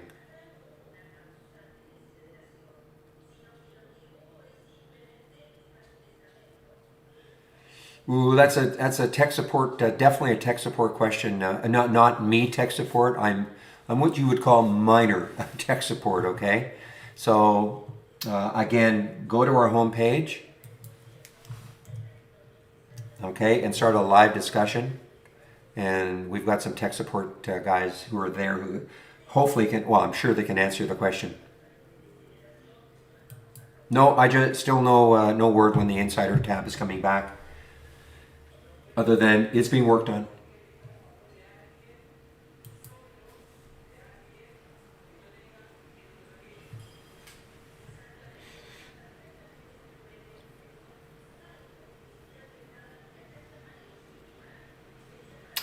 All right, guys. Well, I haven't talked at all about the Brokerage Plus window. I'll just briefly talk about it. Okay, this is this window you see here. Wait a minute. I just want to.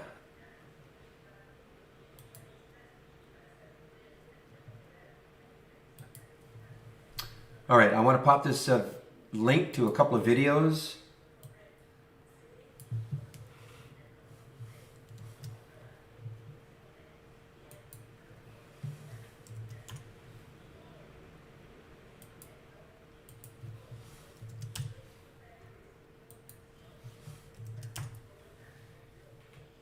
There's I see over 16 now. There, you see, okay, see how that popped up? That's how you use the price alerts window, in my opinion, okay? Minimize it, so when you get an alert, it pops up right in your screen. You don't have to stare at it all day, you just let the alerts happen.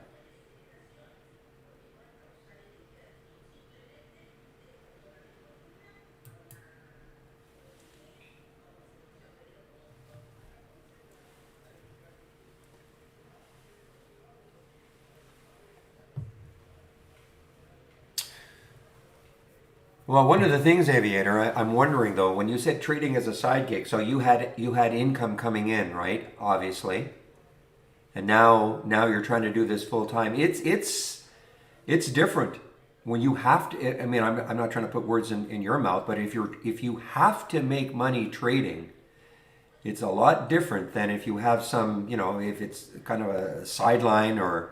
But if you have to, it's a little bit different. Now, luckily, okay, your wife, so you do have another income coming in, so. But it's a different ballgame, yeah, when you have to make money.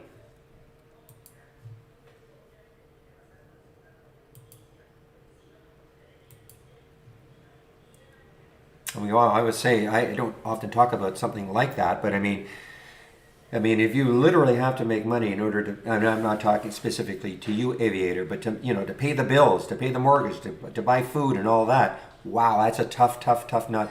You know, you really, there's a lot of pressure.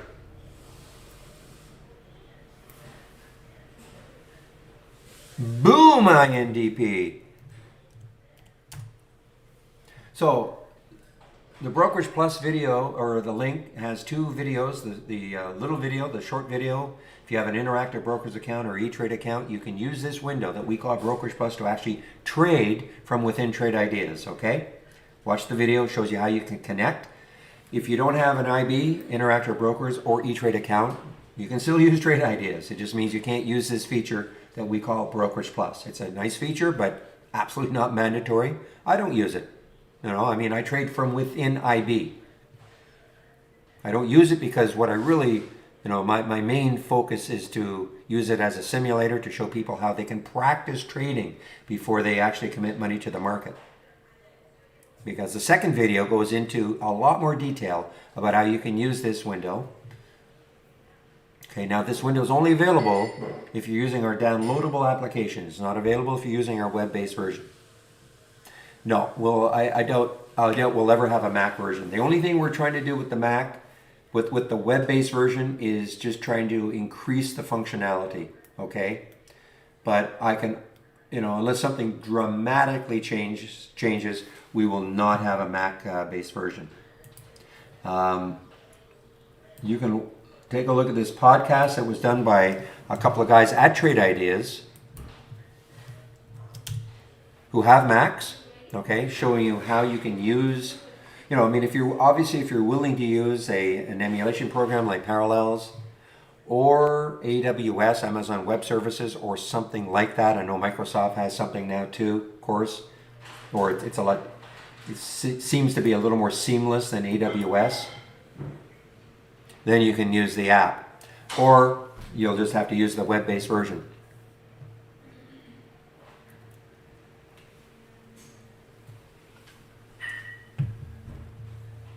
I select Mosaic. I'm not doing classic TWS, if that's what you mean. But I've had IB for about 5 years now. I haven't changed a thing after the first week, so you know, don't ask me. You know, to me, it's just a commodity.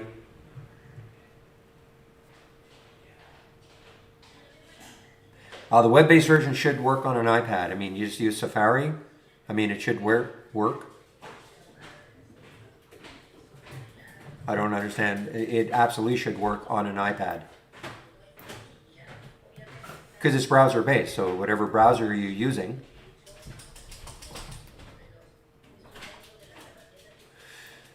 And there you go, as somebody in the YouTube room is saying, found it more efficient to pay $500 for a PC. Okay? And then, you know, you don't need a really expensive PC. You know, I want to have at least probably 8 gigs of RAM.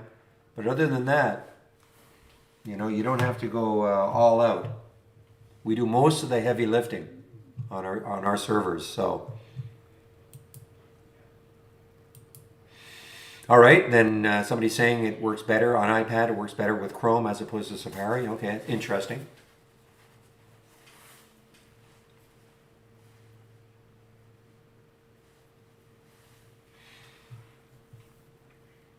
So let's just take a little trade here, okay, in the simulator. We talk about practicing first before you commit money to the market.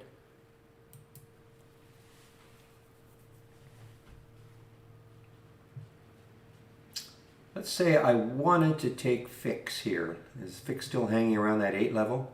It's starting to drift down a bit.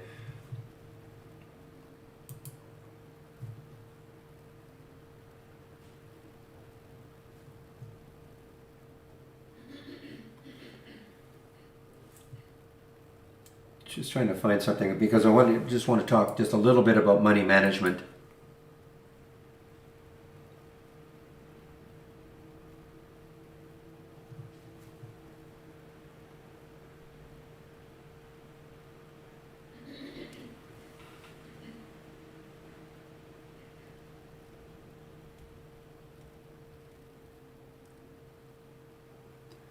Well, you can have it. I mean, just go to my homepage and click on the sector area, and you can have it. You know, the only, okay, I mean, it's right here, so you can have it if you go to my homepage.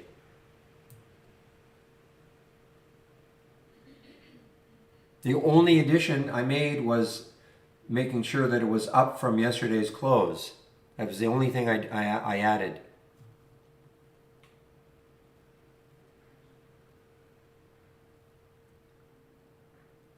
So that's all you have to add, okay?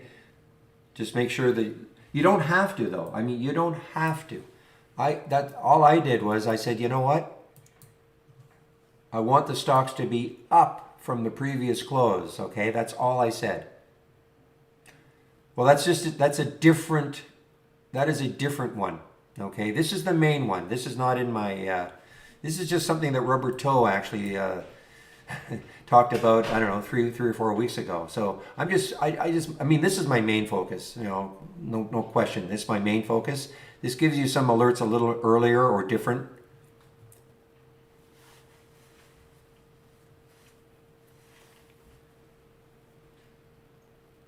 Okay, Ricardo, I think that you're just being, I don't know what your game is, okay? Okay, so you can either go to our homepage and figure out why you're not getting real-time data, but another comment like that, and I'm just going to have to boot you, sorry. I mean, you're not making any sense. I'm talking to somebody in our YouTube room.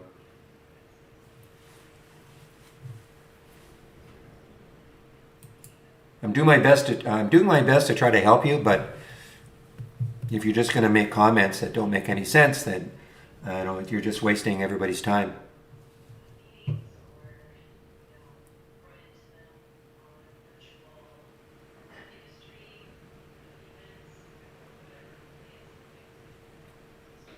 But here it is, okay?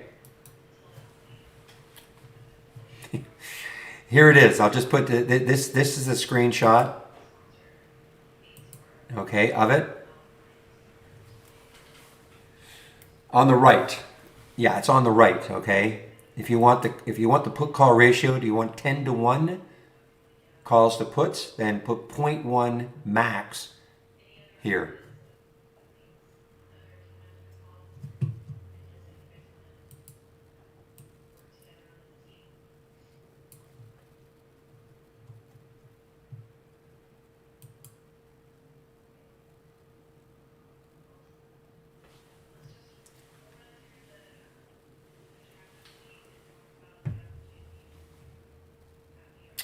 All right, I just want to talk just a little bit about money management, okay? For those of you who are new to trading, and again, I keep harping on the fact that you should not trade until you've practiced trading.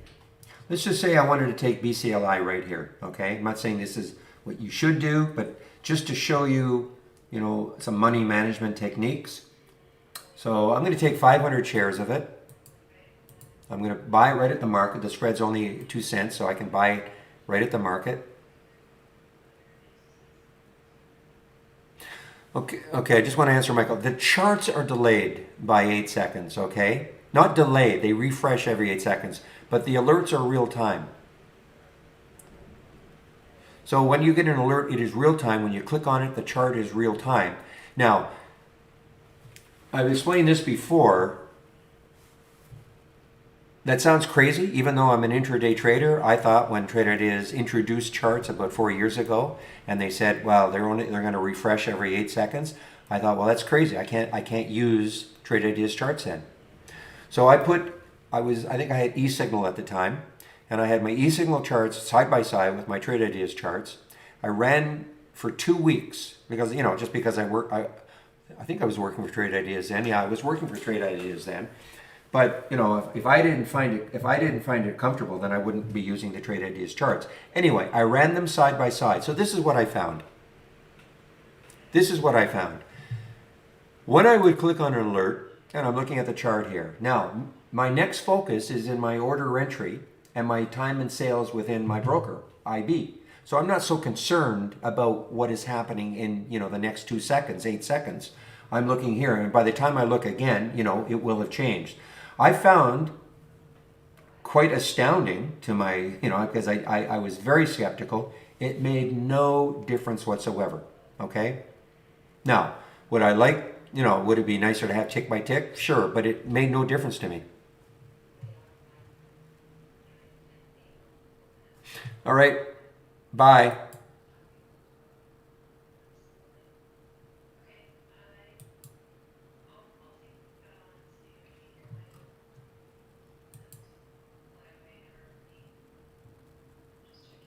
Now, it may not be what you want, Michael, and I completely understand.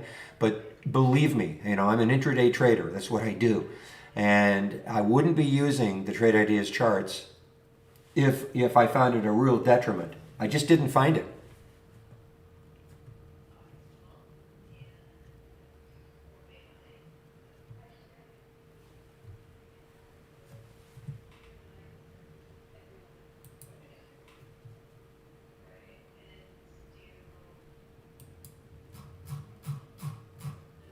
Give me a moment here, please.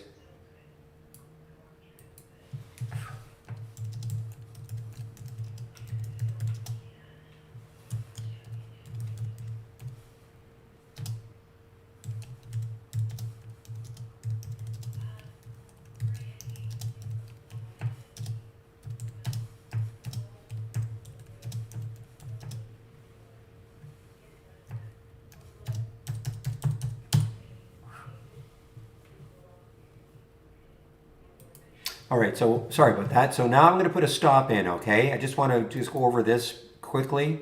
When you get into a trade, unfortunately, they're not all going to work. So you should have a price you're going to get out of the trade at. And that is what we're talking about in terms of practicing, because you might say, okay, that makes sense, but how do I know where that's going to be? So, what I do is I kind of size up a chart. I kind of look where I think there's a good support area, that if it broke down through that support area, I should be out. Some might use the low of the previous 5-minute candle or the previous 15-minute candle. This is going to be up to you to determine, how you're going to ultimately place your stops.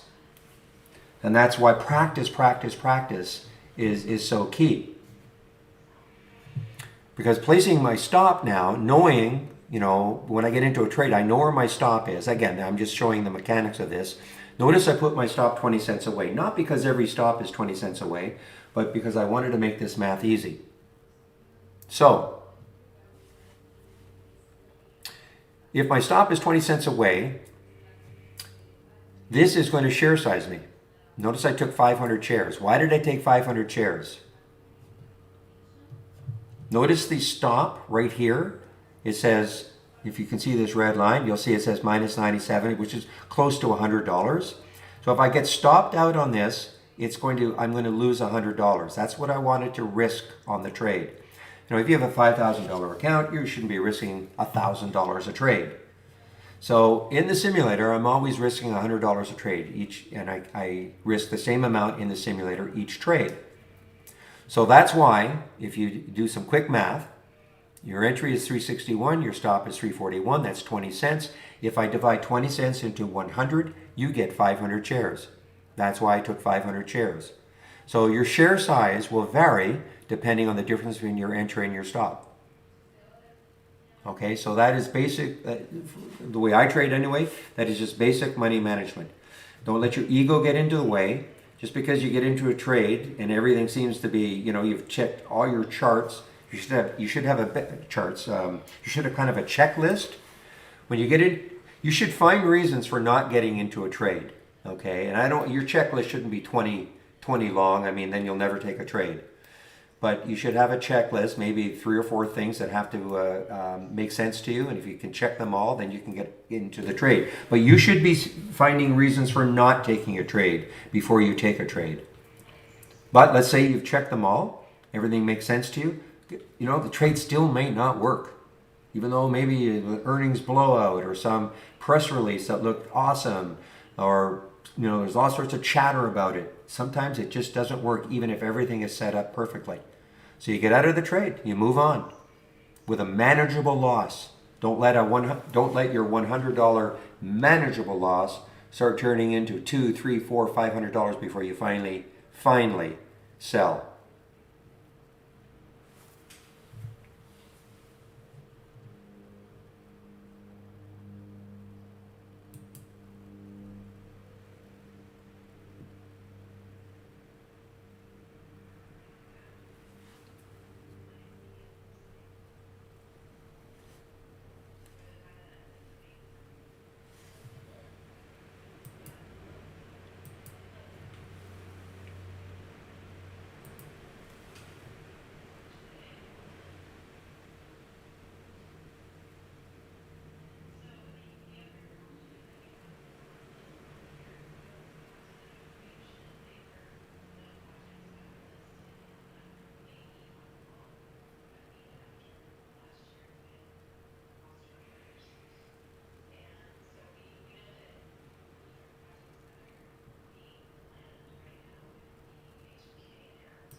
Just a second, guys. I'm just internal discussion.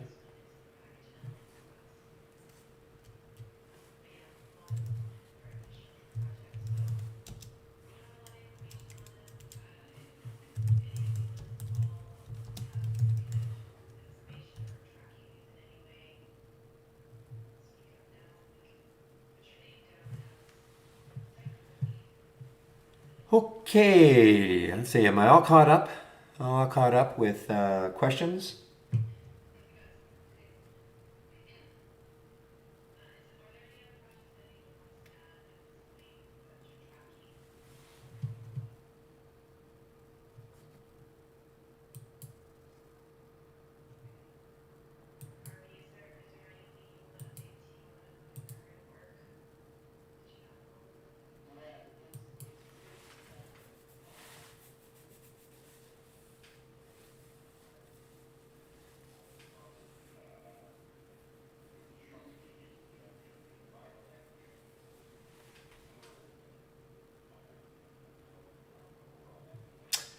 The talent trader? Absolutely. Absolutely. Just any one of your windows, okay, if you're using even a top list or an alert window, right click. Remember, this is in the My Trades.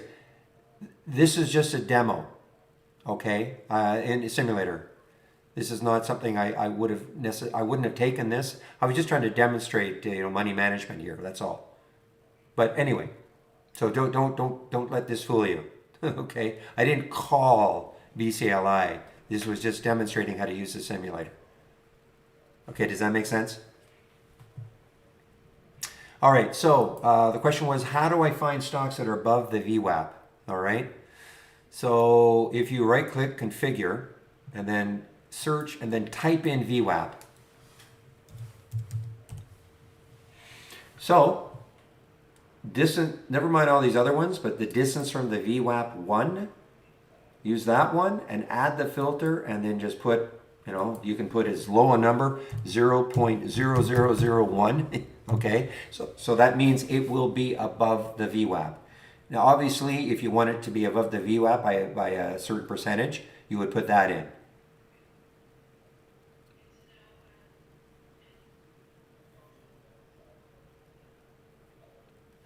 Excuse me.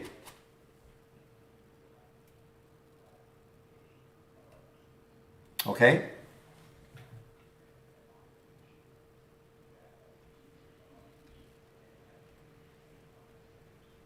Exactly. If you want it below the VWAP, you use negative, whatever number you want. Some, if you want to see stocks that are, close to the VWAP, you can put, for instance, you could put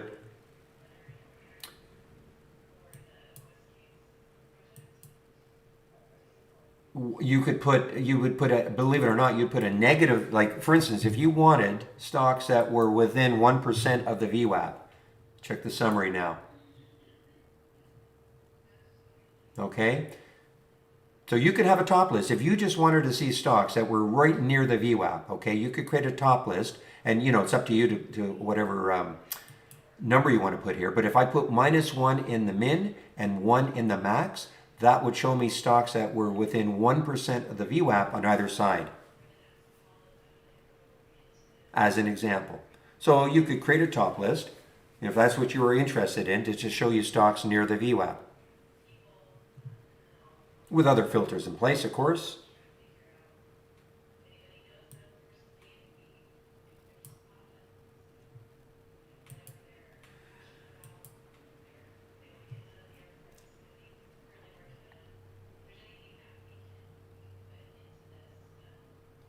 By the way, Zach, you told us a lie yesterday. I don't know if Zach can hear me. Yeah, you said yeah. So you can hear me. You said that was it for you for the rest of the week. I knew you couldn't stay away.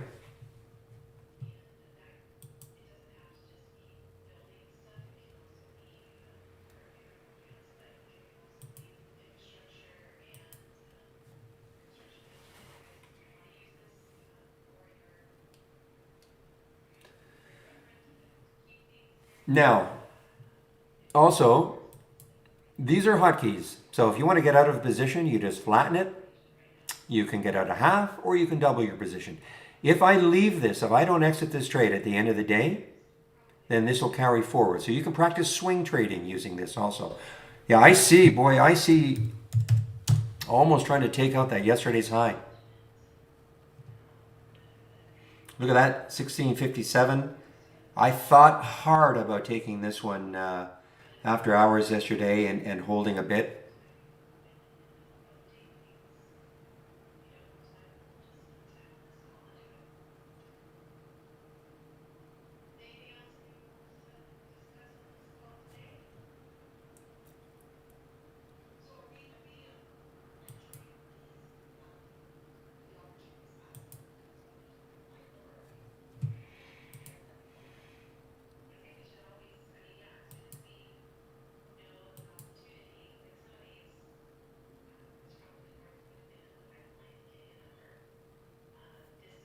No, well, listen, unless it's detrimental to your trading, keep it up. If you're finding it detrimental to your trading, fine, but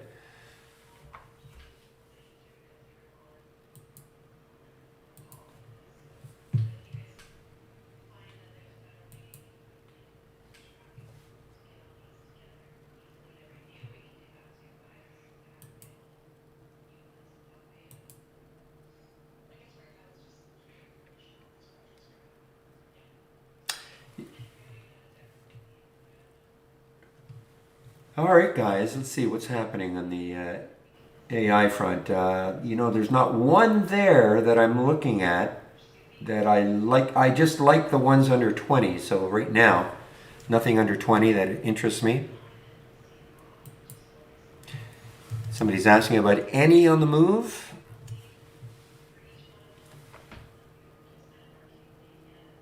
He's on the move. Any's on the move. Yeah, look at the volume coming in. 53 million in the float, so it's not super low, not crazy high. But yeah, something's pumping this right now. Mr. Real, good morning. What a morning.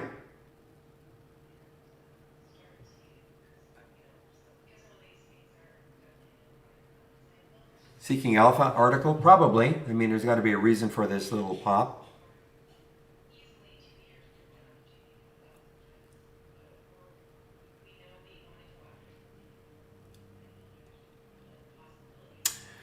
Okay, so Karush, you're asking for the put contracts and call contracts? Is that what you're asking about?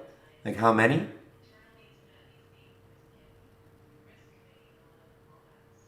Like literally how many? Somebody's asking how to run a scan in a specific stock and find out puts and calls. So you want to find out how many puts and how many calls in a specific stock? Is that the question?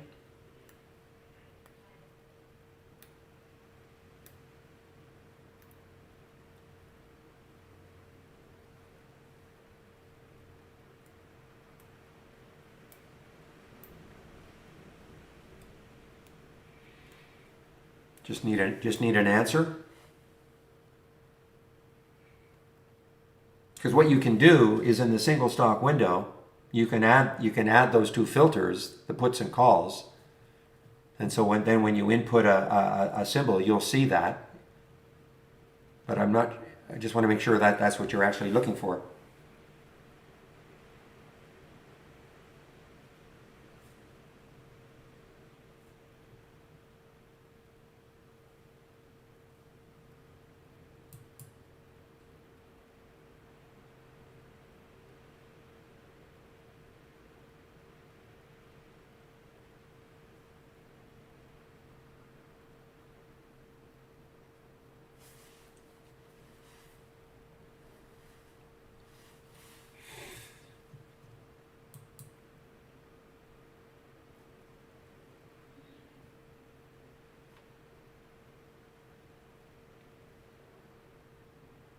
Yeah, real. I broke my 15-minute rule today for the first time in months, I think, on the INDP. I just looked at that float and I thought, man, this one will run away from me if I don't take it.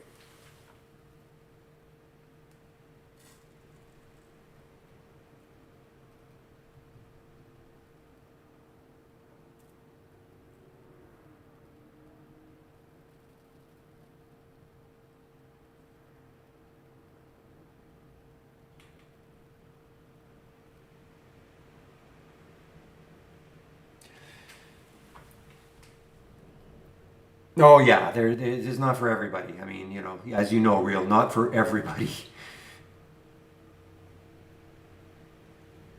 I can't remember how I like what wasn't I didn't just go blindly as a market price, but the spread wasn't horrible. And sometimes in a stock like that where I was thinking that it could have a tremendous run, I'm not going to be too worried about a 20 or 30 cent spread.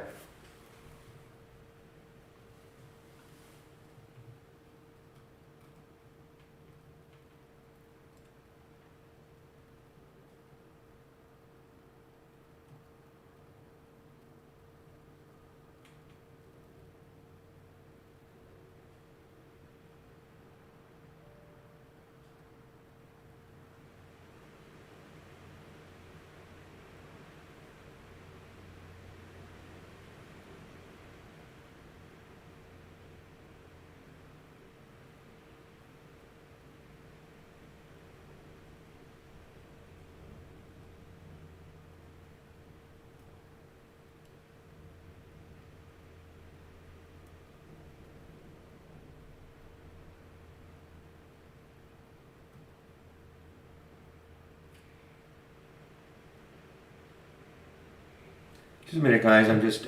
We're having internal email discussion that I'm following. Just give me a minute as I catch up. Guys, I mean, again, this is not for everybody, but this is relatively impressive with the INDP that it based, not too badly here, and now it's trying to get over 20. Yeah, I do remember LCID. I mean, remember Morgan Stanley is thumped them, trying to say that they put a $12 price target on it.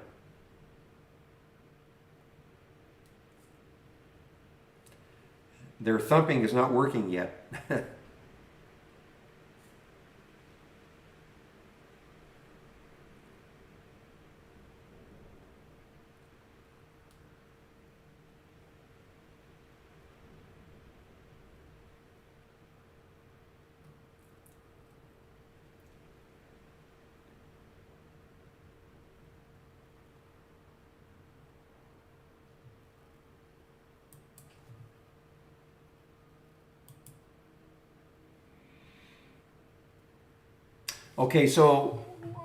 Karush, our option data is not, it's not extensive. Okay, so if you I'm talking to somebody in a YouTube room.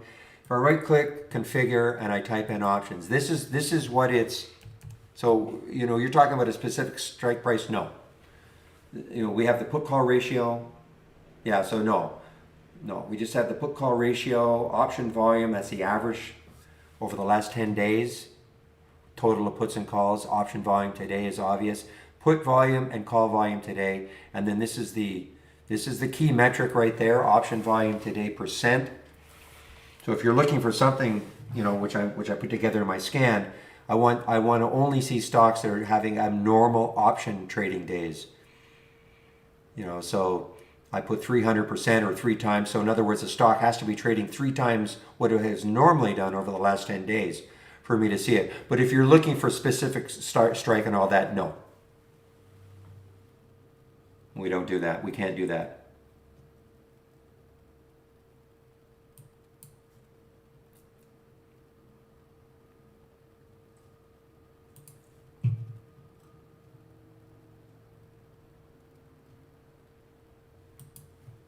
All right, guys, give me a moment. What time is it? I'll be right back.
All right, guys, I'm back.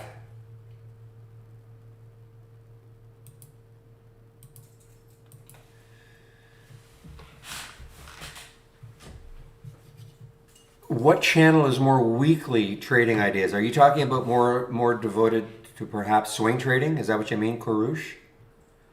We only have one, but anything can be a swing trade. I mean, I always say it like this. I mean, every alert that I get, for me, it is at the high of the day, okay, or the low of the day. So, but if you're looking to go long, at the high of the day.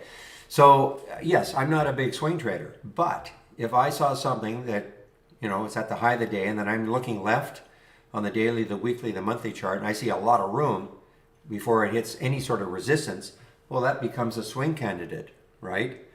But if you're looking for stocks, and I think this one may, check this channel out, go to the doc channel bar and check out swing ideas. Now, these are probably stocks that are coming off the bottom, that have maybe some room. So what is it called? Where I know it's called swing ideas. You just have to find it. Swing ideas, okay? So you can check that channel out. Now, the other thing, maybe this is what you're talking about though, the strength alerts. The strength alerts is if you're a subscriber to Trade Ideas, this is delivered to you. And here, maybe this is what you're talking about. The weekly, so I think it's Monday morning or Sunday night, you get them. The new ones are, and then you just have to click on the Strength Alerts channel. And so these are the five for this week. How you trade them is, of course, up to you.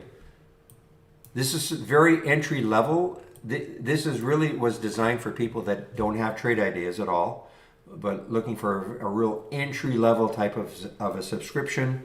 Costs $17 a month, okay? And you're given 5 a week. How you trade them will be up to you.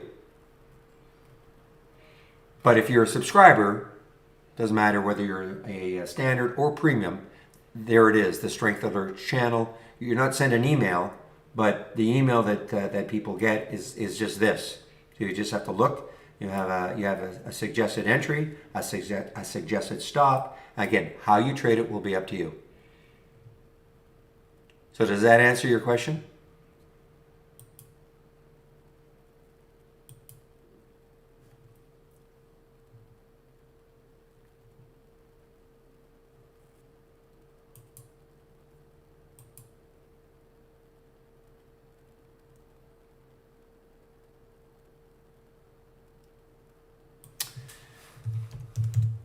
Ride.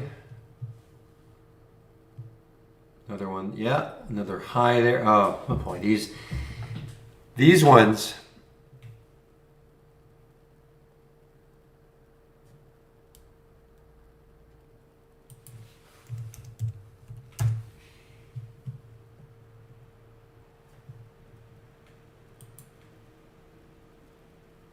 All these EV plays, boy, I mean, they're just, you would think that they'd be doing a lot better, but they certainly aren't.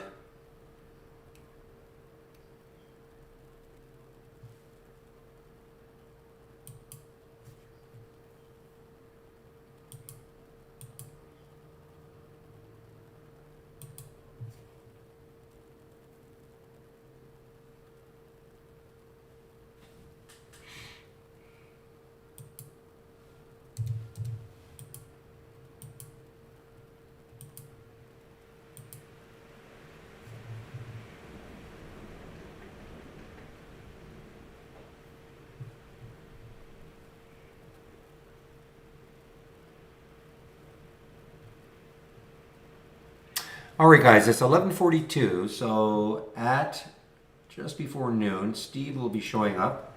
He'll be taking over the YouTube feed. I'll be on my break. And I'll put the YouTube link in here. So if you want to head over there at noon and listen to Steve, he'll be there for an hour. And he's the originator of the majority of the trades of the week.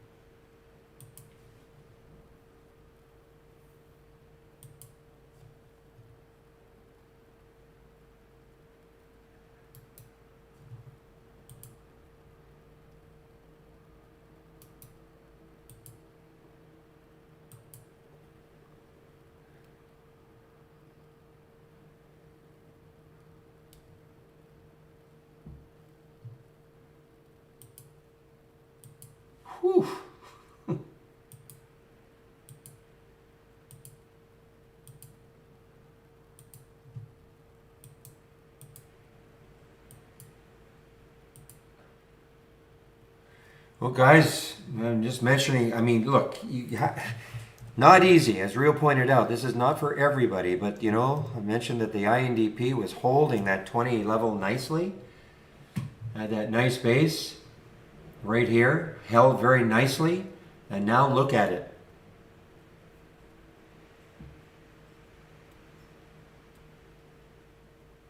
Interesting, JC. Okay.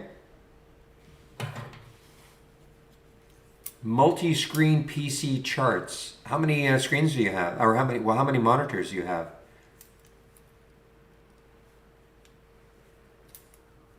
Just goes to show, you know. I mean, there's all sorts of different configurations out there, and so I've got three. I've got three monitors, three 32-inch 4K monitors.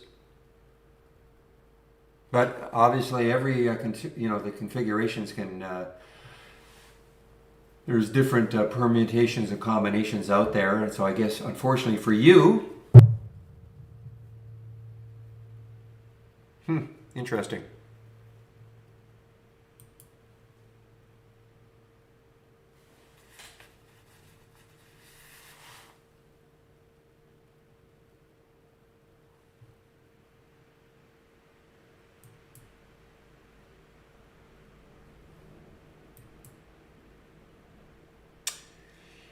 Another nice one from the AI, a short of Billy, not Billy, BLI. I think it's BLI. My eyes are, yeah, BLI, not Billy.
So yeah, JC.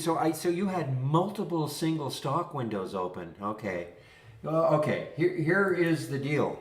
You know, I understand. I because I'm reading. I guess Bill helped you and did the remote with you. Um, yeah. I mean, there's a limitation. I mean, you can have, in theory, you know, with all the docking, you could have every layout that you want in a dock version. But yeah, it'll probably slow down your system. You know, and I don't have multiple single stock windows. So I don't know what that would do.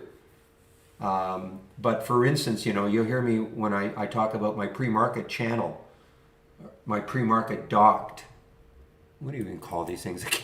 A window, my pre-market dock window. I shut it down once the market opens because there could be an overload with the docking. You know that we're not sure. For instance, how many dock windows can you have? How many dock layouts can you have before you know something is going to happen to your system? So I guess that is what's happened.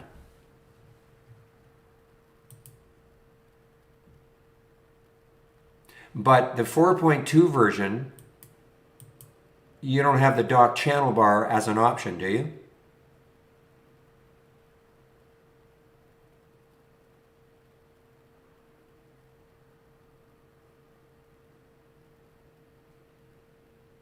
So when you click, you don't have docking available in the 4.2. Well, if you click on new from our toolbar, click on new. Do you have the dock channel bar and dock window available? I don't know what version you're on. You say 4.2, but there are many 4.2 versions.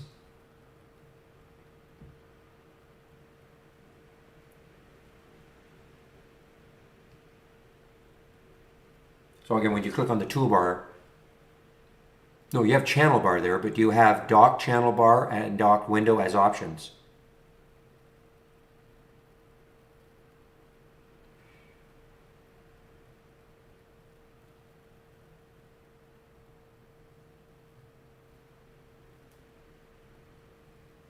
Yeah, so that's the thing. Yeah, I mean it's with, even if you're not using docking, with these versions that have dock channel bar and dock window, you know, they can, yeah, they can slow down your charts. They can slow down even if you're not using the docking capabilities.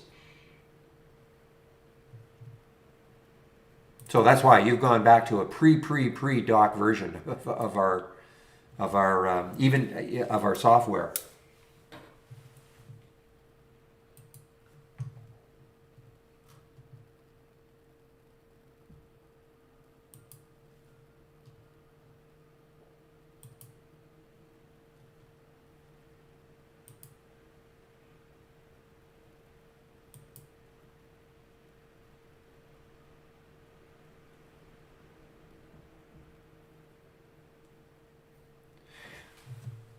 Well, where is this going? Where is this going to go, INDP? I mean, that was a great base for a stock that is so volatile.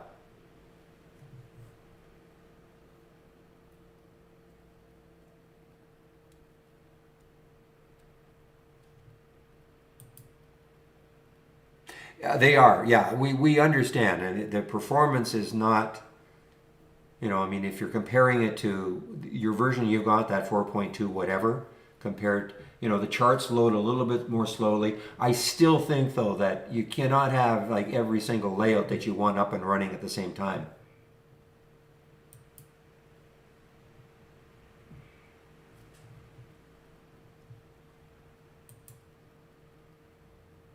Oh yeah, it could have a huge drop, but this will be my fun video for the day for sure.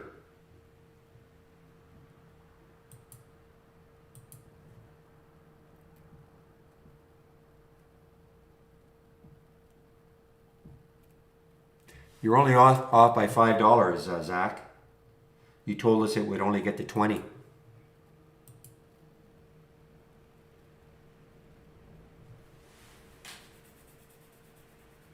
No, I trade within IB. I don't, you know, I no way I'm going to go try to toggle back and forth, you know, doing what I'm doing. So the bottom line is I trade from within IB. Wow.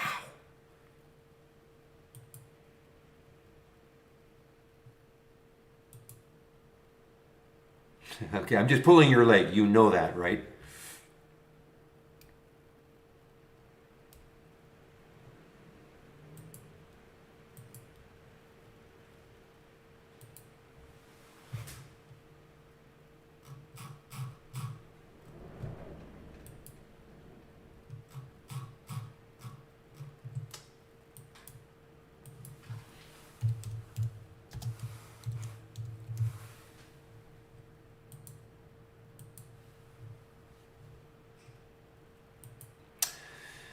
You know, we haven't had one like this for a while, guys, but I mean, man, oh man.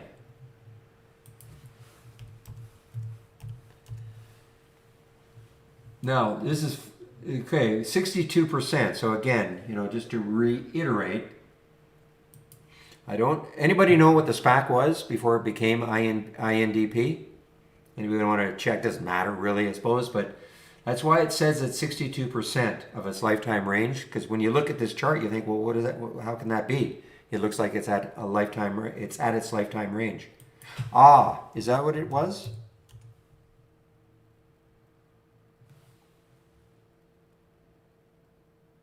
Aha! Thank you, Ija. So this was.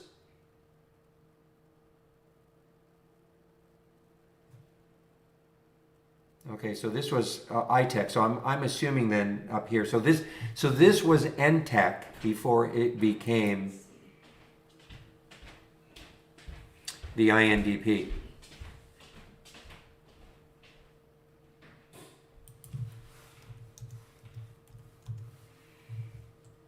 So that's a good thing. I mean, it's still, you know, it's still looking at what it was before.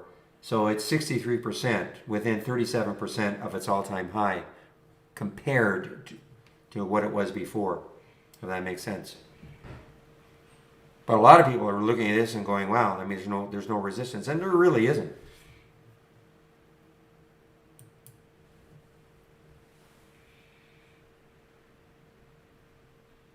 It's funny, guys. You know, we were talking about, a lot of us were talking about Benzinga, not Benzinga, IB, and their news service was really faulty. And in the pre-market, I was trying to display not loading, etc., etc. Once it started loading, though, it's faster than it's ever been. But anyway, this is the reason.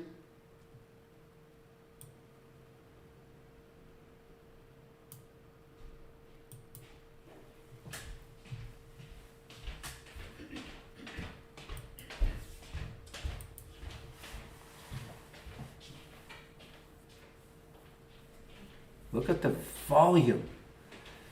This is maybe going to be a record. Just one moment, please.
All right, guys. Yeah, I mean, wow. Where's this going?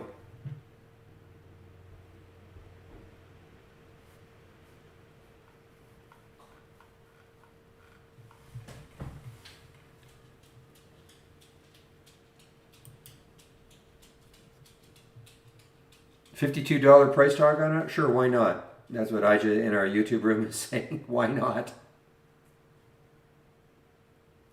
Okay, guys, I'm just waiting for Steve to show up in our YouTube room, and then I'll be taking my break, doing a video on, well, guess what? And then I'll be rejoining you guys in the main room at about 12:45.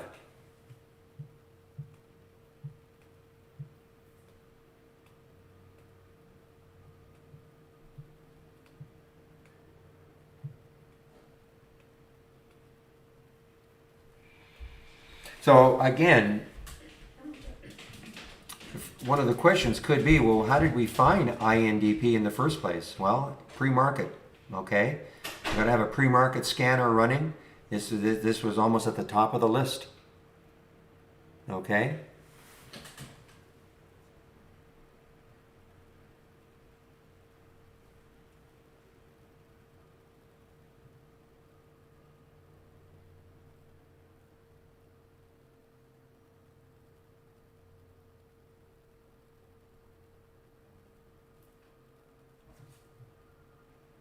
All right, guys, I'm just going to put the notice in that'll be on my break.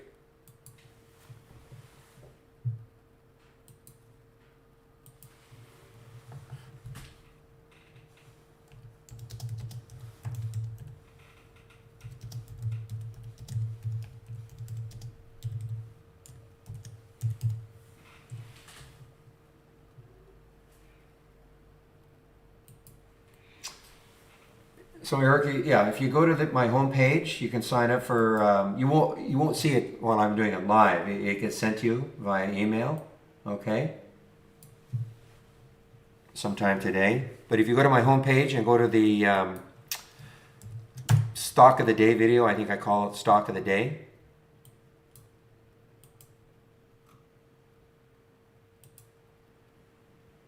Yeah, stock of the day videos. You can sign up for them there, okay?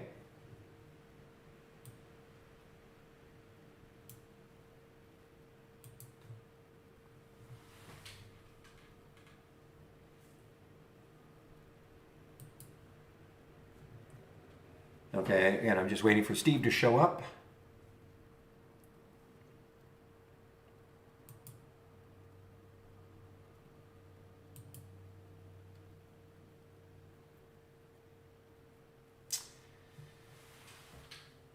How did Tyra do? This is an IPO today. I haven't looked at any IPOs for a while. I don't know what the IPO price was, how many shares.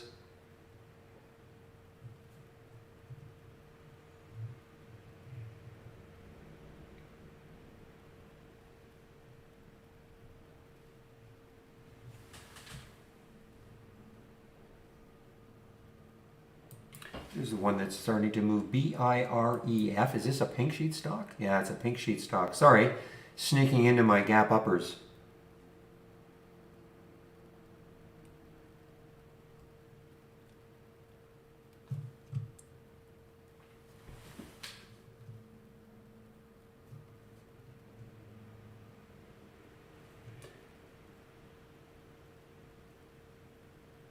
I don't have any showing up on any one of my option scans.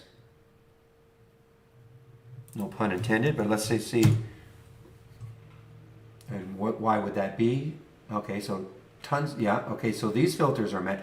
So relative volume. Relative volume is not high enough for it to be, so that's what's preventing it. Doesn't mean it's not a good option type trade, but that's what's blocking it. Okay, Steve, I think you are in the room. Okay. I'll stop streaming now. Have fun for the 1 hour, Steve. I'll just stop my streaming right now.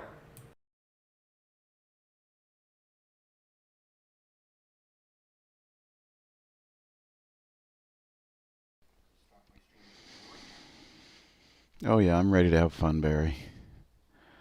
I saw you handling Ricardo earlier. That looked like fun.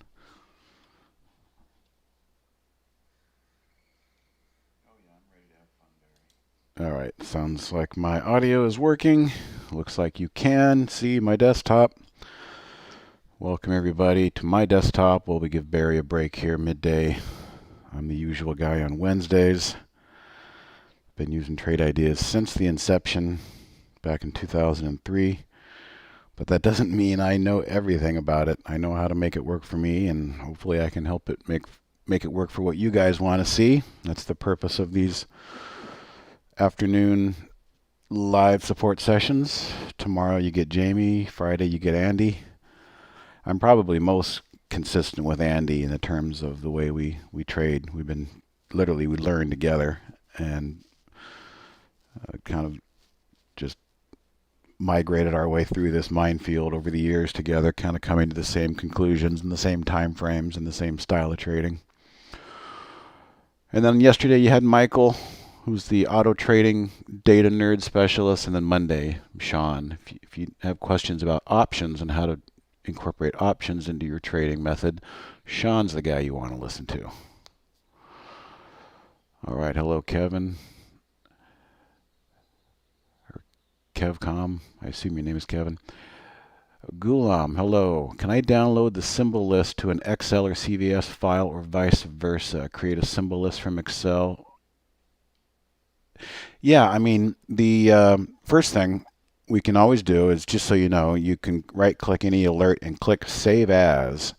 And Save As will go into a Windows file, or I believe you can also do it as a CSV file. Save contents. Yeah, Excel file. So the Save Contents command will get you into an Excel file extension to take the data from a scan. But your question is more related to the symbol list. Okay, so here's our symbol list in the tools, and these folders, the ETF folders I have. Let's say that you got a list of ideas, as I showed you a second ago, in saving into Excel, and then you just grabbed the symbol column from the Excel, and you basically highlighted the symbol column, copy, and when you have a let's go to a new list, create a new list. We'd give this a name, test, and then we would open up test, empty, and you would just right click and paste the comments into that. So that's an old paste. So that would be the way to do it. And likewise, I suppose if you wanted to take the contents of a symbol list, you would just right click and copy and then drop those into your Excel file. Hopefully that helps. Gollum for David, does Trade Ideas have filters for including sector in a top list window? Well, I might have kind of already built what you're asking about. So this is my ETF sector scan. All right, and notice I'm just using the ETFs here, but I have, or I had, I don't have it in this version. Let me show you. Configure, if we go to columns, company name. If I add company name into here, look what it does on these ETFs. It gives me the oil sector, select fund, energy sector, oil fund. So I've kind of backed into that, doing it myself.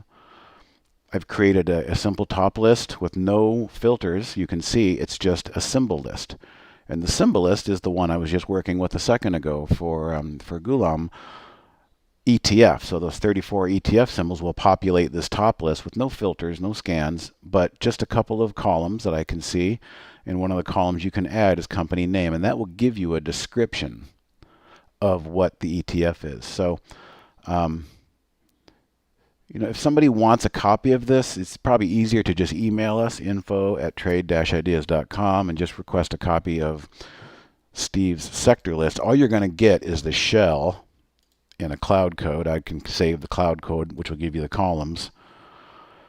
But you're going to have to go in and configure that symbol list, like I've done here. So in the email, if you send me one, if anybody wants it, I would go in and I would also include in the email my symbol list, and I would go into my ETFs and I would copy all these for you, and then you can just drop those in, making your own email, your own symbol list right there, paste those in, and then point the configuration using the symbol list tab. You basically got to come here, add existing list, find the one that you made, and then checkbox and enable it.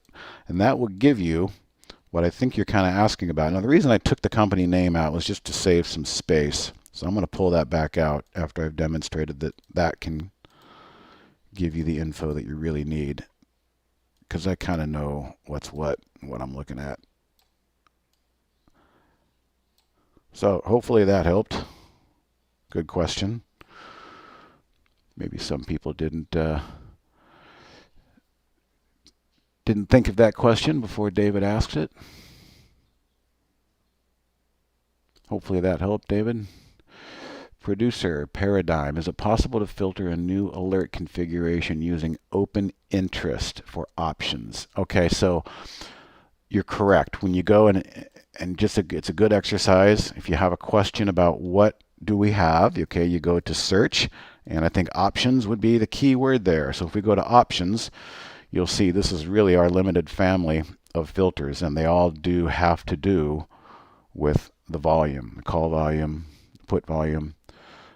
So if you were to use the word interest, okay, so for the keyword interest, all we have is interest income as a fundamental filter. So we don't necessarily have that for options, open interest. Sorry to say. Kind of wish we did have more options for our options filters, but we don't. Good, David. I'm glad that works for you. And David Schulte, hello. I see you've got TG. I added to TGB. All right, so I'm still in it. I'm in it, and I've got my mom in it. I think that's the only 2 accounts out of the 4 that I have access to that I've got. But I think I remember last week, if we go in the time machine here, I mentioned last week I was kind of liking it. let's go back even farther. People ask me, hey, what were you making good money in early in the year? Well, TGB it's a copper stock, if you don't know, and I was doing really well trading it, and I liked it because you could jump in big size and get some nice moves. But this was the day I mentioned last week. This was the collection of days right there where it just started to break down below the moving averages that I wanted to see it supported. So I literally took it off my radar for all this time, only to revisit it down here as it popped back above those key averages and was moving sideways. I took a starter position and it worked. As we can see, here we go. We can see it worked. Popped out last week, and the pullback consolidation has been respecting my 10-day moving average very well. You can see the buy tag. All right, I'm mirroring this in one of the accounts. The buy tag was me adding to it, because what it literally did is it kind of broke out of that nice little pennant it was forming, a nice little wedge. And I saw this as a day, and so fast forward into the current 15-minute time frame, and it's doing exactly what I would expect. It's doing exactly what I preach every single webinar and every week. The intraday is holding the momentum line with some good volume. I fully expect this maybe to come up and challenge these highs. So it was a good example of how many things. Example of how I was making money in it back here, but then when it started to drip below these moving averages, I got out and missed this day entirely, thank God. I might have sold half and had to ride the other half, but took it off the radar. That's lesson number one. Lesson number two was it started to show some life again as it broke back above the 20 and the 10 and consolidating. I jumped in, 1/2 size, watched it explode, monitor it. It continues to want to hold up. So today I added to it. And that's kind of the genesis of a swing trade for me. What will I be looking for? I'll probably be looking for at least 220. 230, and ideally maybe 250 if I can hold on to a third of it at some point. But this is probably one of my more confident swing trades that I've been establishing a position in. All right. Producer, does TI have 24/7 community social trading group like within the Discord or Telegram? Nothing official. If it is done, it's done by people that want to use trade ideas as an adjunct to the content that they're using. And as a matter of fact, maybe the person listening, but I just responded to a direct message where somebody approached me that is going to be creating a Discord and an app and a 24-hour kind of a community. So stay tuned for that. But there's no official in-house 24-hour community, other than Barry's room that he does a great job on. And I think we learned today he has the patience of a saint when he needs to have it. But that's it. There's been some talk about maybe like a 3 o'clock noon Eastern time with Chris Varley here. He might start doing some afternoon stuff, but it's spotty. There's no 24-hour Discord group. So if somebody wants to create one, like I said, I've already kind of been approached on that.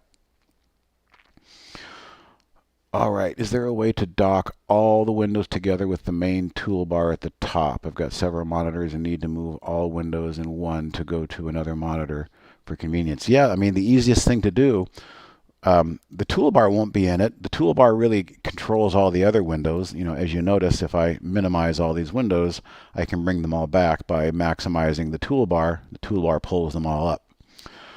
Just so you know, there is a way to do it, but I'll show you the docked window version. If you wanted to migrate all of your individual windows over to monitor number 2 over on the other side, which I've got over there on the other side, but you can't see it, I would move my toolbar over to that second monitor.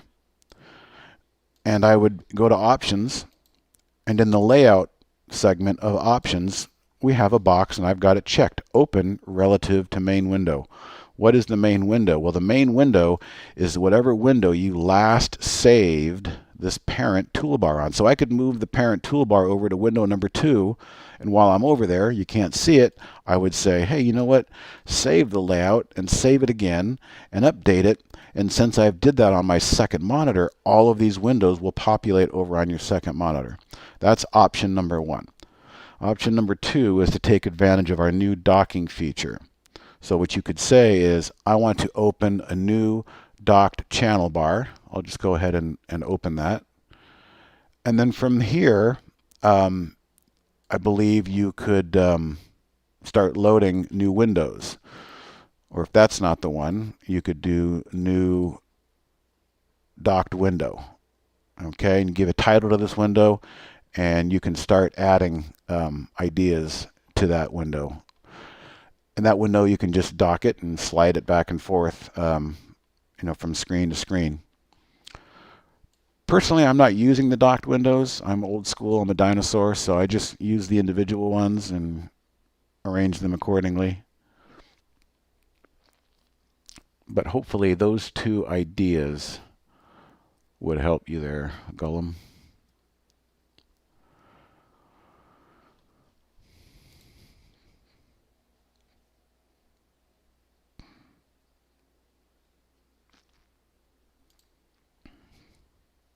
Don't see docked window in toolbar option number 2. Okay, then you might need a new version. This is one of the newer versions, so if you go to our website, trade-ideas.com, and go to download software, load the beta version. The beta version will have the new docked windows, and you can play around with those. What a lot of people do is they might, like I said, open a docked channel bar, and then they can come in here and then they can open a layout based on that. And you can continue to add things or subtract things.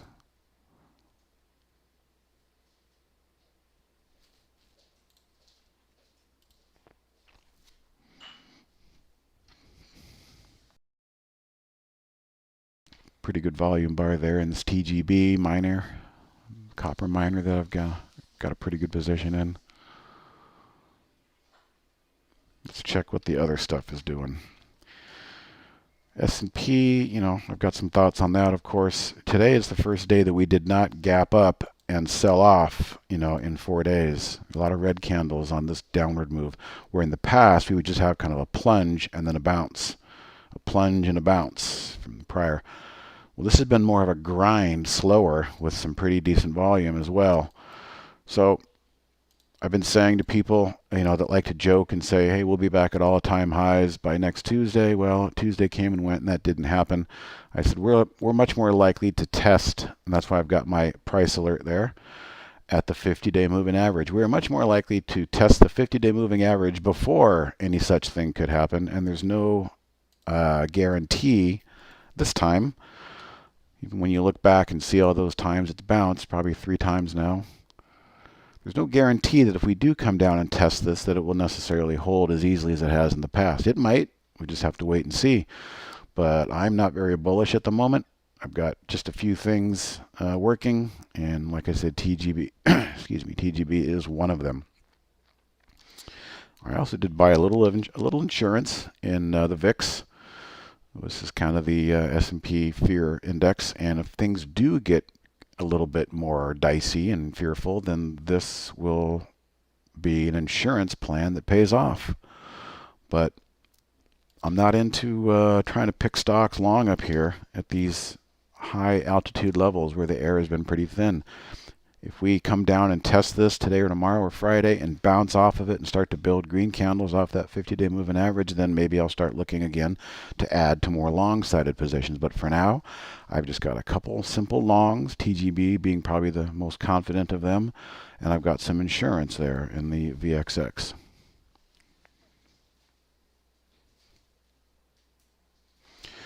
No, there's no big issues in the public beta version. We have the in-house developers version, which we will find bugs and we will report bugs on and try and squash those bugs before the public beta has been released. So once it's released to the public in beta, most of the bugs and most of the issues have been worked out, and there shouldn't be any issue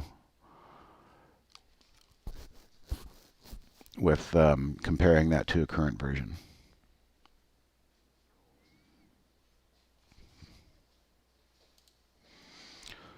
Take a look and see what's going on in the AI, starting at the top here with the biggest winner. Pretty oversold bounce yesterday, but once again, as usual, kind of disregard the AI stop, and I say manage your own trade using the 10 SMA. And It was close last candle, but the price kicked back up into play. And if this thing wants to move any higher, usually it's that 10 SMA that's going to force the issue. And if it doesn't, well, then you get out. For instance, this one didn't. It should have picked up that 10 SMA and bounced higher, but it didn't. It's now below it for the last hour, and it seems to be just kind of making things more confusing. In other words, the momentum has died. If the momentum was going to continue, it should have continued there at 37.35 and bounced higher. Next up on the AI. All right, so this is a short, and the short is behaving as we would want it to. So the stop, we would disregard the stop there in the AI and say, I'll take it from here. I'll manage my own trade, and I'll just monitor this declining 10 SMA. And if the candles move back above and close above, that's my out. That's how I manage my positions, especially the winners, to try and determine, when it is time to take a profit, when do I want to get out? Because nothing worse than getting out too soon and watching everything just go without you. So just try and stay in the trade as long as you can, and that's a good indicator, a good method to use. ASO, a prior trade of the week, moving higher today, and it's an algorithm. It's an AI trade, a Holly trade. Disregard the Holly suggested stop and use your own risk management, and this thing is still in play, moving higher. So a couple good examples right there of how to manage your own trades. In my opinion, that's how I do it. You might do it differently. Okay, so the last beta version just became the latest working version just a few days ago. Yeah, I probably missed that, Gary. But for Gulam, who didn't have the docked window feature, probably best off going to the beta if it's not in the other one. Good question. I use the 10 SMA for my method. Any thought about using VWAP versus 10 SMA? I'll tell you where I do use the VWAP. I use the anchored VWAP, and that's why I have this second chart here in a clean perspective. So on a daily, let's see. I would go to what do we got? Time frame, horizontal trend line. Okay, so you click on the trend line, and then we have this last one here called anchor, the alpha trends anchor. So I would maybe take a day like this that washed out and look at that. If I draw it and click it, so since this day, the daily VWAP has shown support. How about that? So I will do that a lot, and I'll do it a lot on new issues too, to try and see who's underwater since the opening IPO date. And you use tops and bottoms and bottoming tails and topping tails to anchor a VWAP off of a specific event. Maybe a gap up after earnings. Okay, so everybody who bought the stock after the gap up earnings, they're still in the money in terms of a collective crowd behavior VWAP anchored to the news event. It's when it starts to break down below that things can start, that can start to help you make better risk management decisions. So I will use the anchored VWAP on a daily, but I don't necessarily concern myself with the VWAP on the intraday. I've just found too much simplicity and too many correlations using the 10 simple. I like to keep it simple. I don't go for the exponential. 10 simple moving average. I've been doing this for so many years, and it's just hard to get me to quit. That's not to say that there isn't validity in maybe doing the same thing that I do with a VWAP. There could be some good correlations there as well. But I'm just an old dog, and I like to just keep it simple. All right, Gary, yeah, thank you. The new version has the docked windows. That's a good question, producer. There's many ways to approach it. I just try and frame the visuals. I'm a visual guy. I'm not a data guy like Michael. Michael has to have the data make sense to him before he goes ahead with a method. I just need to see something visual, and that kind of paints the picture for me.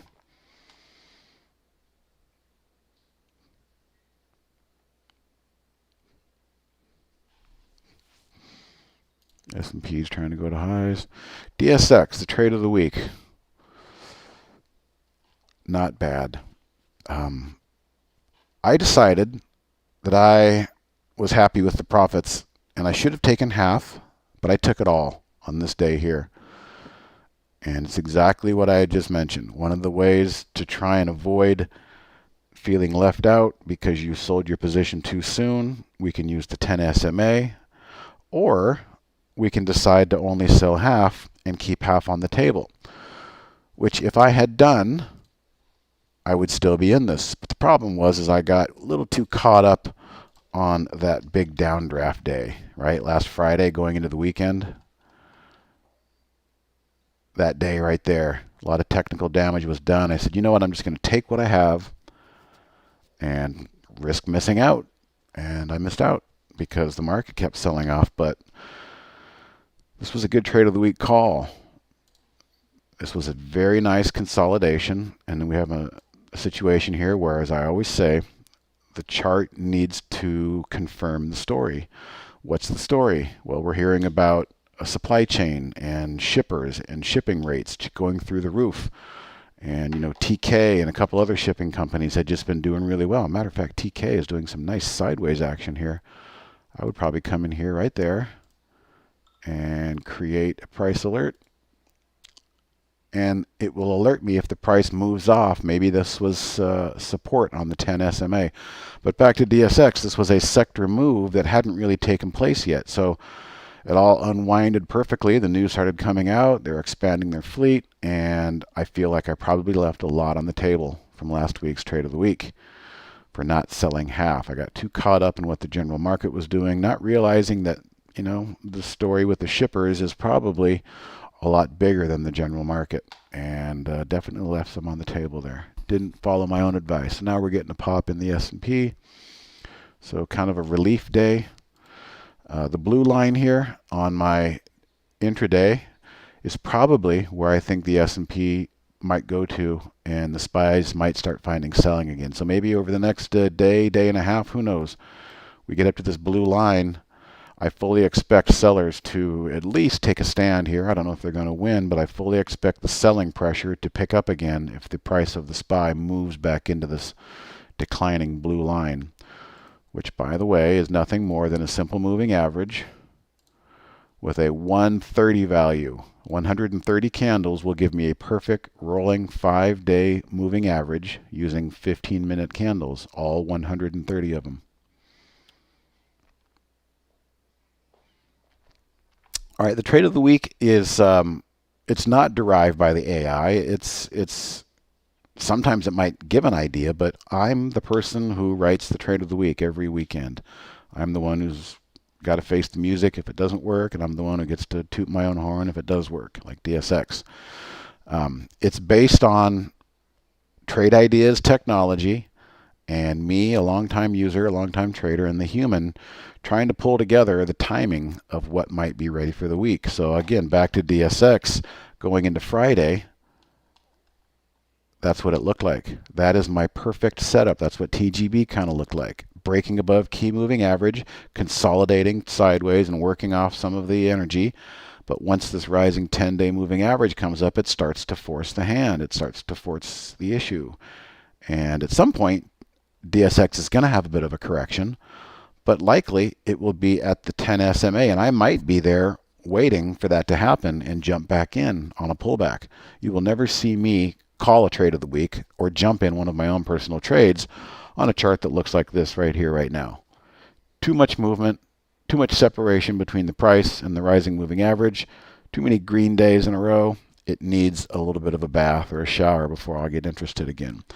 But every week, it might be something different. I've derived a lot of trades from this scan here, the A table, which just looks for possible short squeezes. But you got to remember, I'm looking at this on Saturday morning, and I'm looking at the closing prices on Friday. And if I see something, that has gotten ahead of itself, I'm going to not call that out. This might be something I would look at. If today was Friday close and I was looking for an idea, well, this UPST, what do we got? 57 million shares in the float. And this scan looks for stocks that still have a high short float, right? AMC and GameStop, short squeeze. I think everybody's kind of learned all about that this year. So what are the short sellers missing? Why is this such a good trend? Why is there still 20% short sellers in here? Well, if they're wrong, we could have a nice squeeze. So this would go on my short list into the trade of the week weekend. And if it doesn't make the official trade of the week, I might mention it as also consider keep an eye on it. But this is the kind of stuff we're looking for. Just nice, strong stocks with consolidation.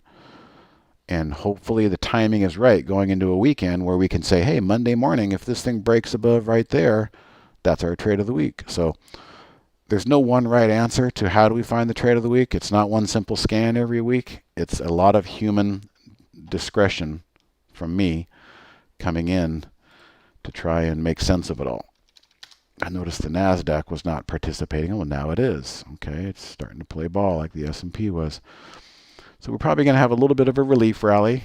And again, this blue line in the NASDAQ, the blue line in the S&P might be where the sellers jump in and say, hey, we're going to start selling again at these levels.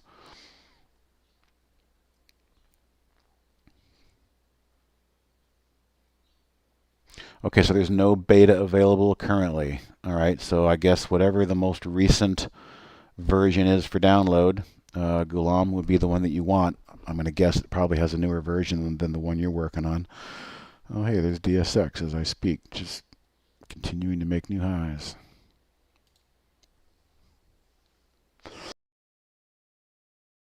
Looks like we got a nice push in my TGB. We'll take that. A nice bit of volume. Let's take a look, and this is what I want to see. Okay, TGB is coming to life. Relative volume is picking up. It's doing 2.5 times normal volume. The 1 minute is doing over 10 times, 13 times normal. The 5 minute, that is. The 1 minute volume is doing 10 times normal. So everything is in play here in terms of relative volume and chart pattern, and anticipating there early today and buying a second chunk to add to a winning position.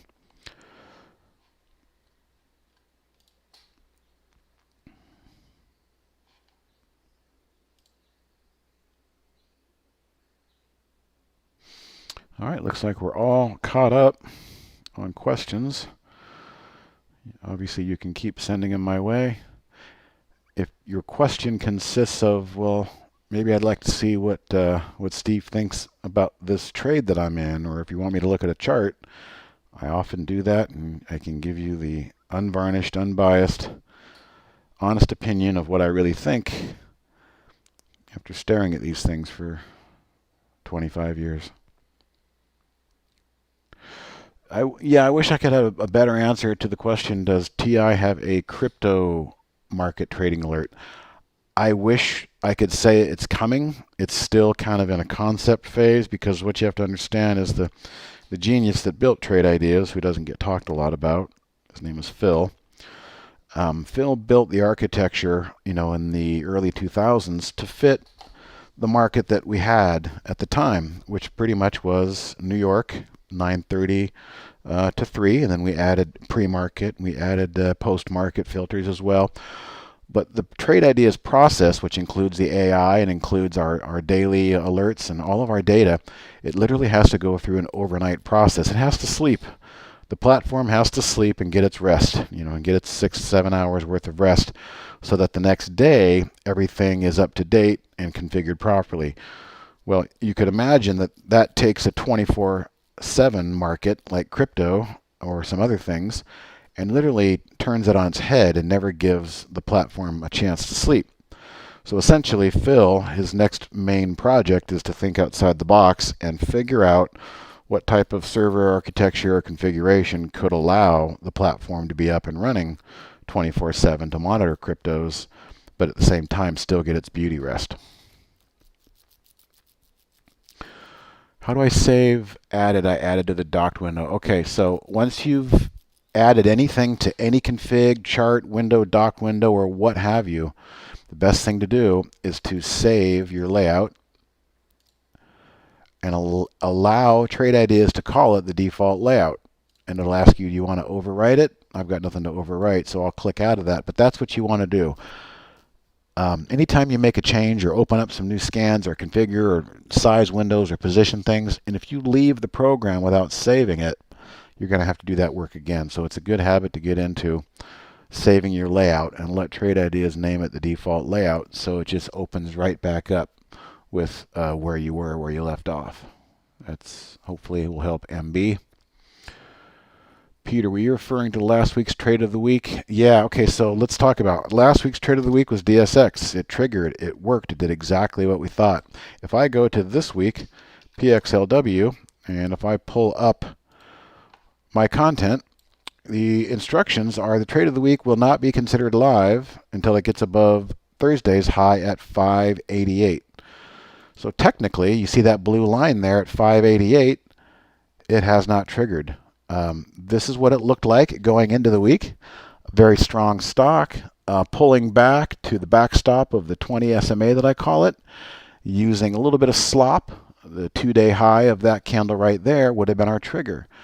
And we do have a trigger for that reason, because we need to at least get some confirmation that the stock is at least trying to do what we hope it's going to do. We never just say, hey, come in Monday and buy this stock. There's usually some reading that you want to do. And in that reading, it said, we want to wait until it gets above. Now, I would have said, on Monday, if this thing sold off and came back and then triggered Monday afternoon or Tuesday morning, might be a good idea to get into. But now I'm just not liking the way it's shaping up. So honestly, at this point, we say if it hasn't really triggered by Wednesday, the trade's probably off the table. These were designed, as I said earlier, for me to try and catch something with the jump rope that's perfectly in tune, in sync with a possible Monday trigger. If it just bleeds down and doesn't trigger, well, the more days that pass, we probably don't want it. So I'm not really keen on this one, and if it does trigger, I'm probably not going to take it. But hopefully, Peter, people read the email and read the instructions and see exactly what we're looking for. Another one that I liked was Play, but I don't think that thing did anything either. I think that was also a disappointment. Yeah, it was.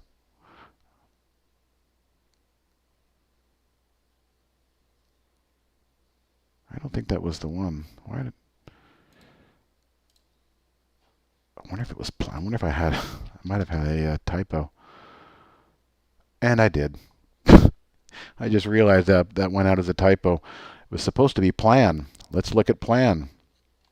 Okay, this was another one I was looking at, and I just caught myself in a typo. Nice gap higher, sideways action. If this thing had bounced off of that line on Monday and we would have created a price alert, somewhere around there for the trigger, that could have been an interesting play.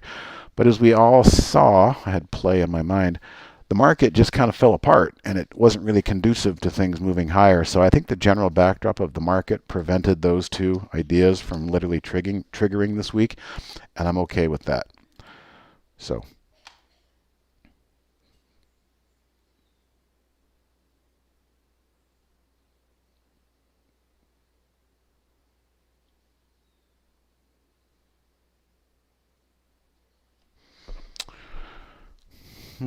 So you added an alert window to the docked window, and they did not stay with the docked window from screen to screen.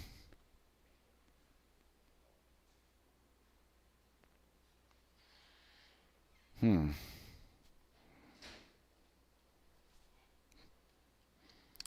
me ask for some help on that one.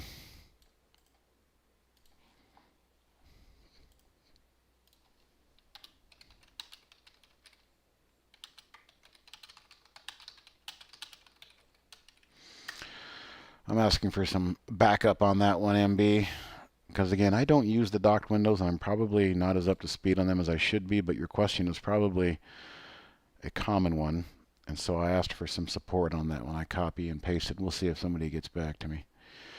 Just curious, which feature strategy you use the most? Well, as you saw a minute ago, what was it? Yeah, well, we'll do it in real time. So as I said, I might be interested in DSX if it comes back and touches this simple moving average. So a lot of times I'll just say, you know what, I'm going to right click here in that general area. I'm going to create a price alert, give the note pullback, question mark, and if this thing triggers in a day or two, I might line it up and see if it looks like a good buy. So the price alert is something that I personally do use a lot. I think we just discovered that I do not use the new docked window feature that other people seem to like, but doesn't really interest me. Um, I do not use the AI that much. I will check in always and see what's going on and see if there's anything interesting in the AI. But most of my observations, most of the things I use in trade ideas are just a few of the scan windows that I have, including the sector window there, the A table that I've used, and my watch list. Anything there's TGB, and if we click on TGB, we know I like it. The heart has been enabled. So all these windows here on the My Like symbol are things that I've been watching. So I just kind of keep an eye on my universe, my wheelhouse of stock. Ride did something today, but I'm not participating. But notice how the pullback intraday lines up perfectly with what I like to use, the 10 SMA. So I don't use a lot of the features. I just kind of fine tune with what works for me. I'm a swing trader, and I know what I like it when I see it. I don't try and use the platform as a race car to tell me exactly what to do, when to do it, and how much to do. So price alerts are a big one because I can take, a top list like this. I think I even saw something on here that was interesting. I could take a top list like this and go through it and say, that's an interesting looking pattern, like this up UPST we talked about. Maybe I'll just kind of create this price alert here. So what I'm doing is a 1-2 punch. I'm using the A table to show me stocks that have good charts, but also have high short floats. And then I visually stop on it and say, well, that's interesting. And then I turn it into an event-based window by right-clicking and creating the price alert. So that assures me that if this thing moves back up through highs, look, I can adjust it here. Let's adjust it to the actual new high of the day, which also is above that 5-day moving average. So if that goes off, that in a sense has become kind of a curated alert that I made on the fly, but still using, the ideas of the Trade Ideas platform. So SPY continues to go to highs. We probably might see this 130 test in real time today, later in the day if it does get up there. And of course, with that happening, my insurance policy of the VXX starts to get a little sloppy, but I'll decide at the end of the day or tomorrow if I want to keep that or not. Already in the money on that. I purchased that down here kind of before we had that big day. I think 25.30 is my average price. Okay, thank you, Chris. You have to actually dock the window. I think that's what you have done, is added it to the docked window, but it's floating still. Gosh, I'm so bad at these docked windows. Let's see if I can play around with it. Docked window. Test. Okay. So can I take right click? Okay. Check out this method. Let's see, duplicate. So if I want to take this S&P high-low, I can right-click and duplicate it into a new stock window. Okay, so that's what it did. Let's see, did it do that? All right. Let's close the new dock window, and let's try this again. So I can go to an existing window, duplicate into a new docked window, and there it is. Let me duplicate another one. Duplicate into this new window that I got going here, this new docked window. All right, now I've got two of them. Okay, tab 1 and tab 2. Tab 1, tab 2. So I can take tab 1, hold it down, and you see this icon here kind of tells me where do I want to map it. Do I want to have it full? Do I want to have it on the left column? Do I want to have it on the bottom?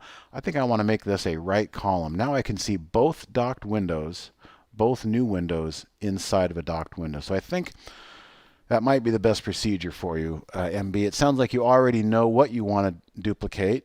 So, right click the scan and duplicate into a new docked window. Throw another one into that new docked window. And now you can control which one you want to have on the left and which one you want to have on the right. But I am imagining that the links that Chris is dropping there are the support channel YouTube's instructions probably going to show you what I just showed you as well.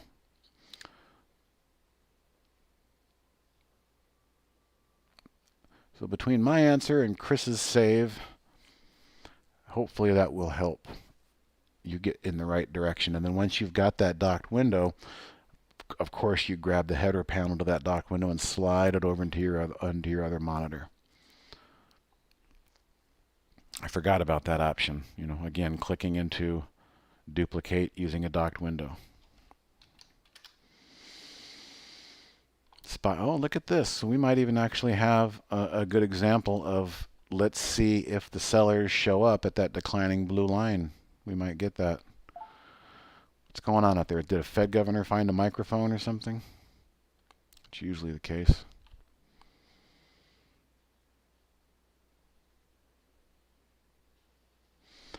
All right. Well, time is flying. A lot of good questions, but you got me for another 15 minutes or so. Let me know what you want to talk about, and let me know if you want me to look at any particular charts that you're in and trying to decipher.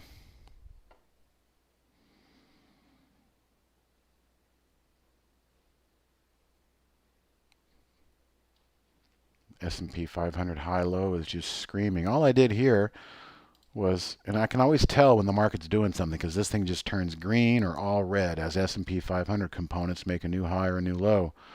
All I did was create a new alert window, enable new high, enable new low. There are no filters to be seen, but the symbol list came from existing list S&P 500, enabled S&P 500. So that just gives me a simple new high, new low, monitoring only the symbols in the S&P 500. And as I watch this, alert start to update a lot with a lot of green, that kind of tells me, here come the buyers. It kind of gives me the pulse of the market. And then again, we talked about my sectors. I've got those right next door. Oil and energy seem to be where all the interest is today. What are the downside? Oh, the China stocks. They don't like that hedge fund going belly up over there in China, it looks like. I forgot the name of it. Some land selling Ponzi scheme.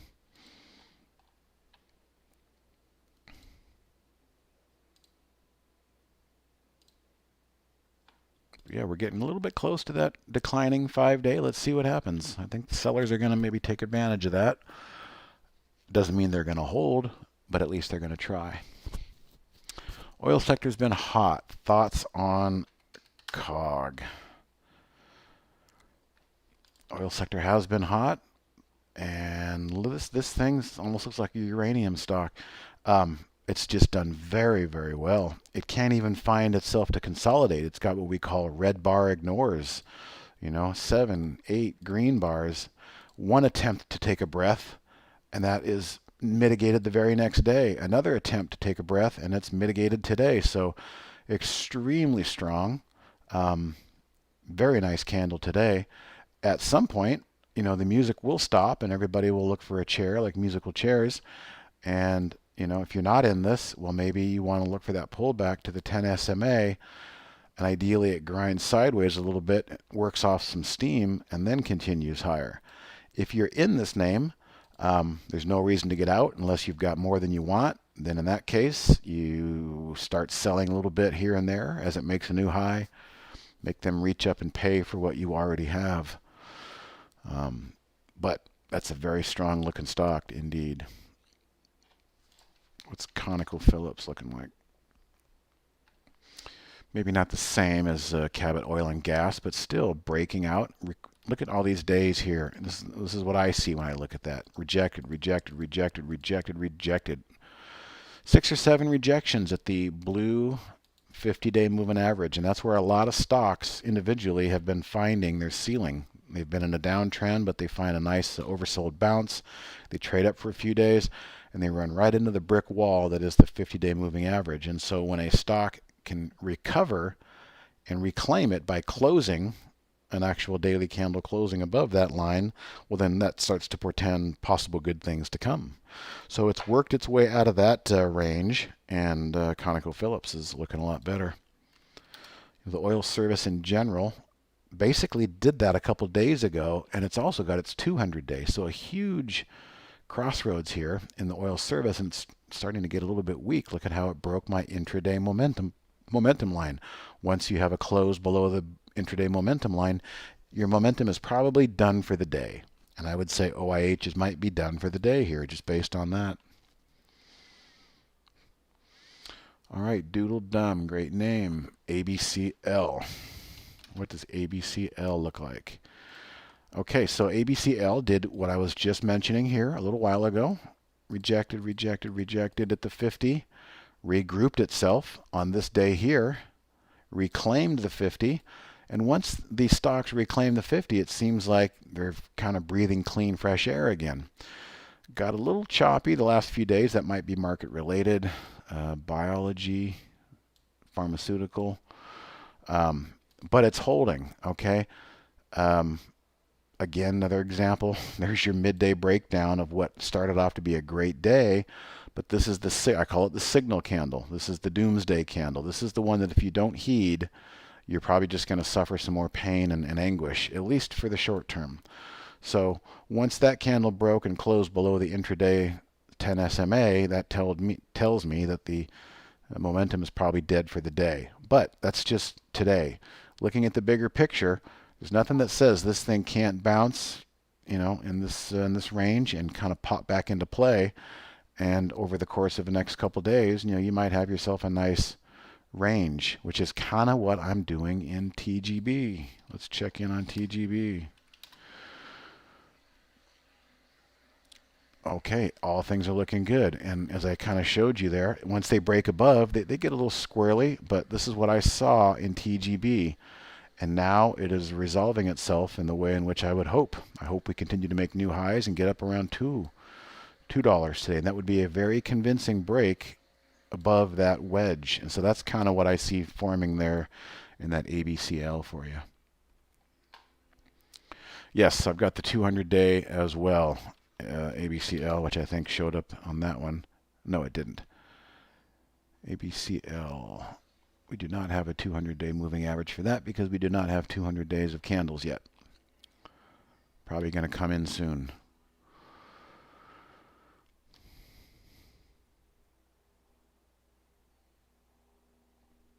All right, so CB, hopefully my explanation and MB, excuse me, hopefully MB or my explanation and Chris's explanation helped you get those windows locked into the box correctly.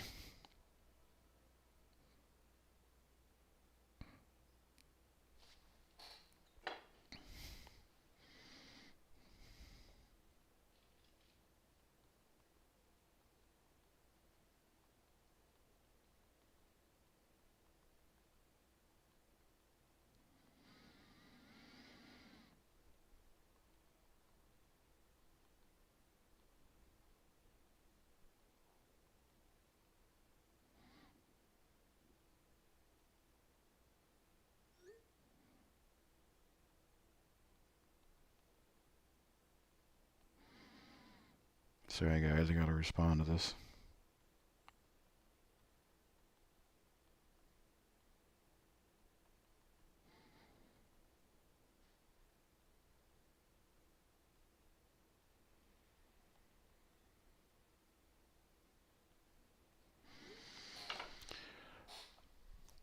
All right, don't see any more questions. I'll be here for another few minutes for you guys.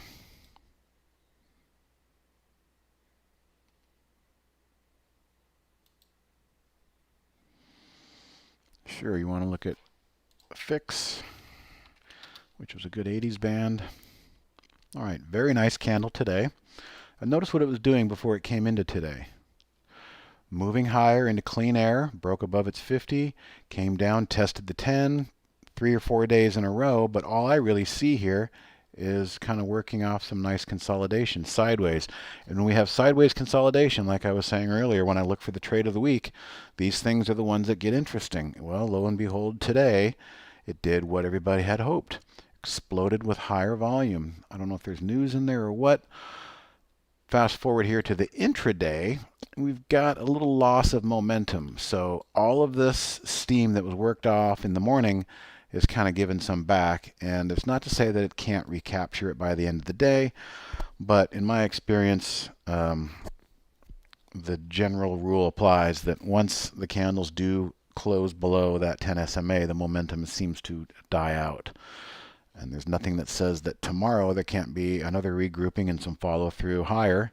Obviously, we just want to keep this thing as close to highs as we can, so there's not too much of a giant topping tail. We don't want to see long topping tails in these things because those show signs of reversal. We want to see as much green color in the candle as we can. So this one's looking good. Another biology product. All right, so there's the 200-day that we mentioned earlier. This could definitely come into play and cap any momentum or follow through you have tomorrow. Look back here. It's also almost a perfect fill of that gap. So I would say, 875. If you're riding this thing, you get 875 by tomorrow. Sometimes these moves can happen in 2 days. So good follow through, as I said, would be nice. VBLT, what's going on over there? All right, so VBLT would have been nice to see it dance off of this sideways consolidation and push higher, but it didn't. Okay, so very low volume. I can tell by the chart. Not a lot of action. 69,000 shares only. But it's not to say that if this is something you're stalking, the low of today could hold, or it might want to come and just test the bottom side here of these two moving averages coming in tomorrow, and that could be a more interesting place to enter. If, like I said, if it's something you're watching closely and stalking a possible entry.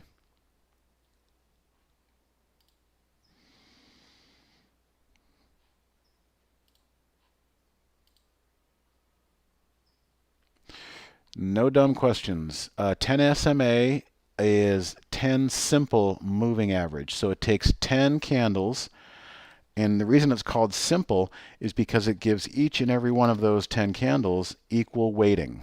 Okay, so 1, 2, 3, 4, 5, 6, 7, 8, 9, 10. So it's basically drawing from here to the current candle, and it gives each one of those candles the same weighting. And that's why it works so well for me. I just love to line it up. But what does that mean versus when you hear an 8 EMA or a 13 EMA? Well, that means an exponential moving average. And what the exponential moving averages do is, for whatever reason, they find that giving the most recent candles, maybe the last 3 or 4 or the last third, I don't know the exact number, but giving the most recent candles more weighting. So giving it an exponential feel.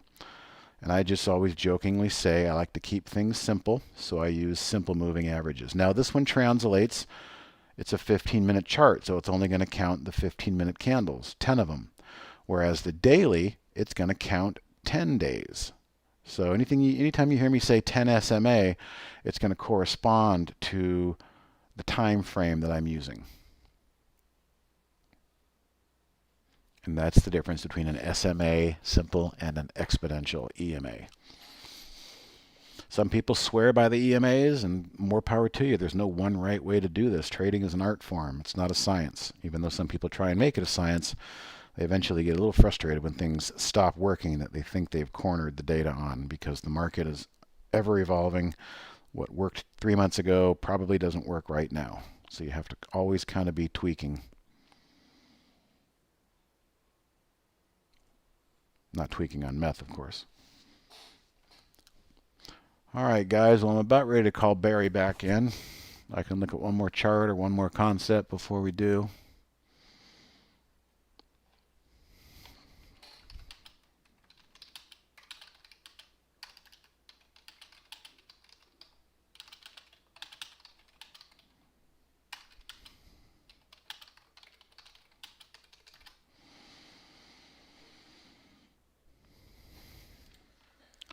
If anybody wants this chart layout that I have, I can share it. And then, after I sign off here, you can apply the S&P to that declining 130 line that I said I think is going to come into play. So there's my chart. 15 minutes.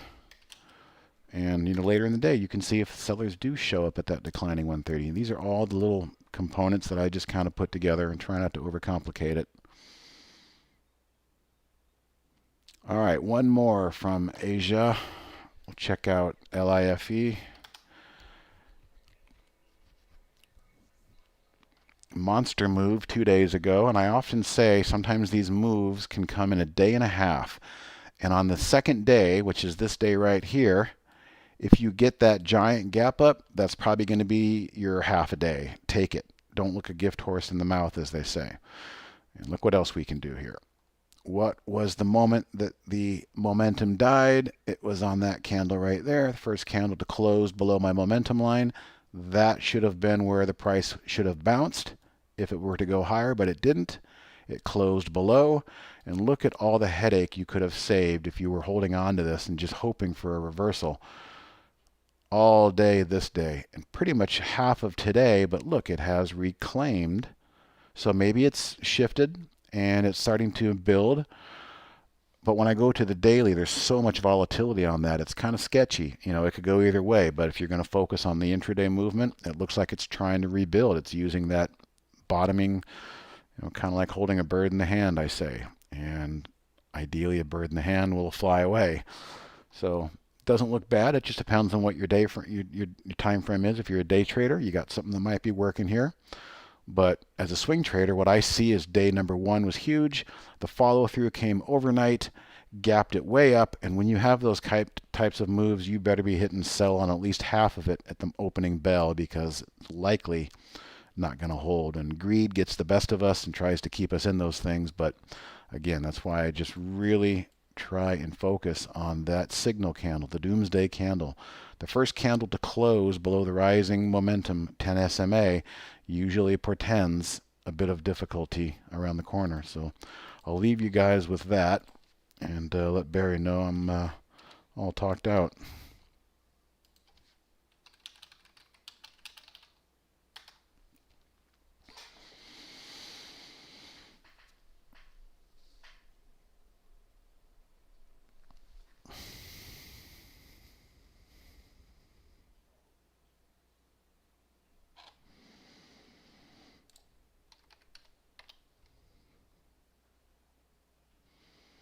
Nothing I like more than seeing my momentum line hold for as long as it possibly can.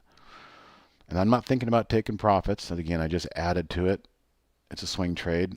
I think I was pointing out 220 might be an interesting level where I will start thinking about taking profits. 220, 225. We'll go from there. Oh, producer, I don't have near the amount of patience that Barry has. Barry has the patience of a saint. I can do 1 hour before I get burned out. All right, he says he's starting now, so I will thank you for the questions and comments, and I'll see you guys next time.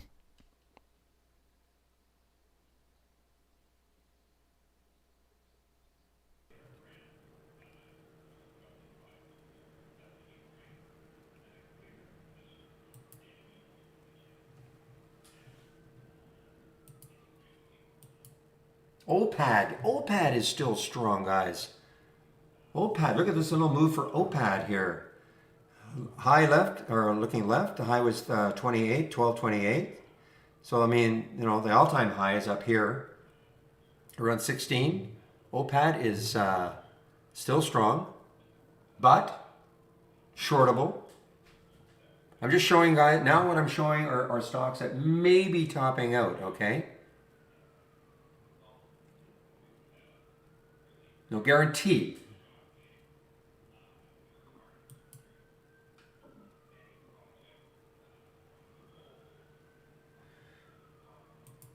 One thing I have noticed is that it seems to be a lot easier to find stocks that top out than trying to find stocks that have bottomed out.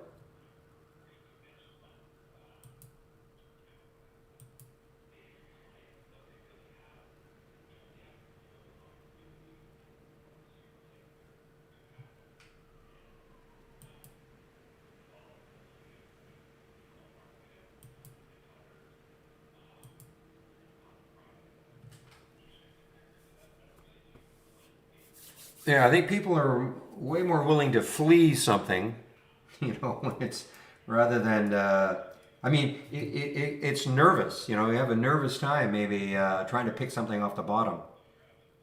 There's a reason why it's moving down. Whereas you can sort of you can have a justification for something that has been so extremely parabolic for people taking profit. Whereas something that has been beaten up, yeah, you would get people who looking maybe to bottom feed. But remember, all the reasons why it was beaten up are still in place.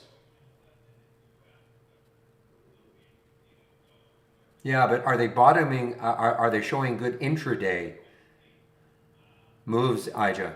And of course, it depends on the market. Today would be a day. Obviously, with the market doing this, you can find stocks that are bottoming out and probably popping with the market. Well, I mean, here's an example of one, okay? Here's Reker, REKR, looking terrible. Will this be the bottom? I don't know. Here's the high or the low looking left is 970, sorry, is 946. So I mean it's right at that low. Will that cause it to stop and maybe bounce? I don't know. I just find it easier to find the ones that you can short at the top than finding the ones that are going to bounce off the bottom. And again, I'm talking intraday, Ija. I know you're a longer term. I'm talking to somebody in our YouTube room. So I'm talking intraday, of course.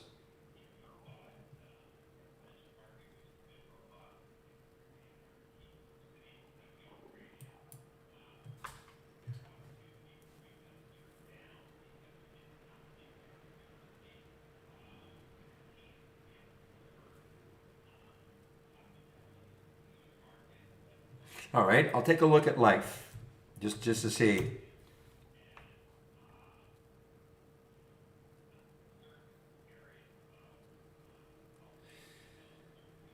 Okay, but see, for me, it's just too choppy. I mean, I'm looking for something that has been moving down. I mean, it's a little too choppy though. I mean, it did bounce, yes, but I think you'd be hard pressed to hold on. I know you have a different trading style, of course. You're more longer term, but look at the market, guys.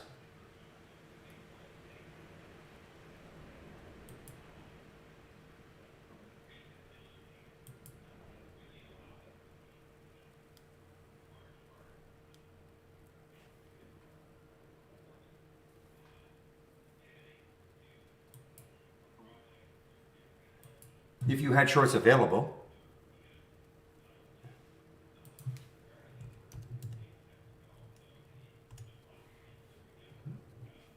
Yeah, I don't think very many had shorts available for this. I think Zach said, no, I didn't think he said the borrowing cost was that much. But I don't know if he's still long, but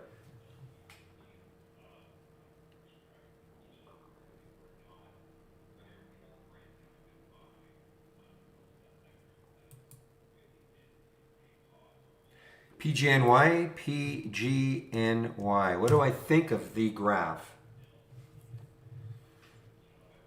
Well, nice little break here out of this consolidation on the daily. Has earnings on the 4th.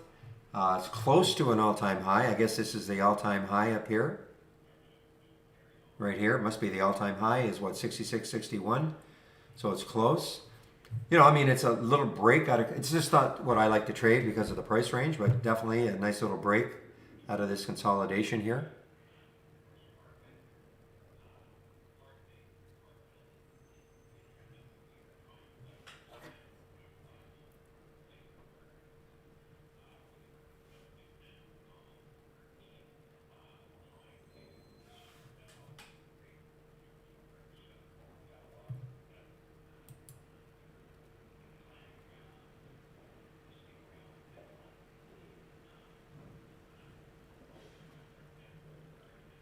All right, Ater, let's see.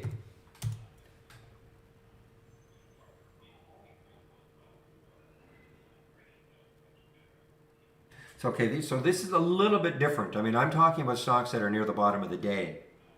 Okay, but I see what you're looking at. I mean, Ader is trying to base here a little bit. See, when I'm looking at a Rekr, R-E-K-R, this is right at the bottom of the day.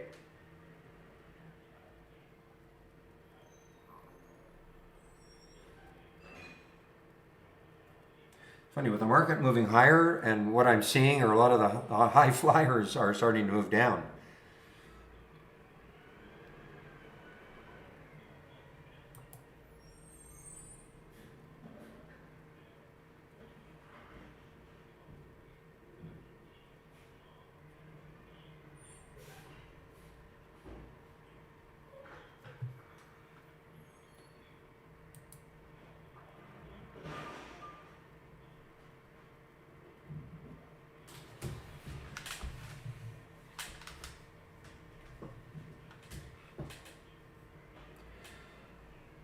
Well, okay, let's take a look on the daily chart first of all, and we see a high of 731. We see a high of 649, so it's above yesterday's high. Obviously, there's something, there's some a little bit of activity. I don't know what it is. I don't know if what's cannabis doing in general. Yeah, I mean, cannabis is still terrible, terrible, terrible, terrible. So, I mean, this FLGC has to be trading on its own then. It's got really nothing to do with the industry then, or the sector. So, in my opinion, it's had a nice run, but it does have this little area here where it could easily stall. Depends how much you're looking for. I mean, 630. What is it here? 750, 750 are the next highs looking left. So I suppose, that is pretty good resistance though. But you're kind of, mini chase mode on the 15s, outside the Bollinger Bands. It's just something when I look at it, I don't go, wow. In fact, when I look at it, I'm looking more as a short.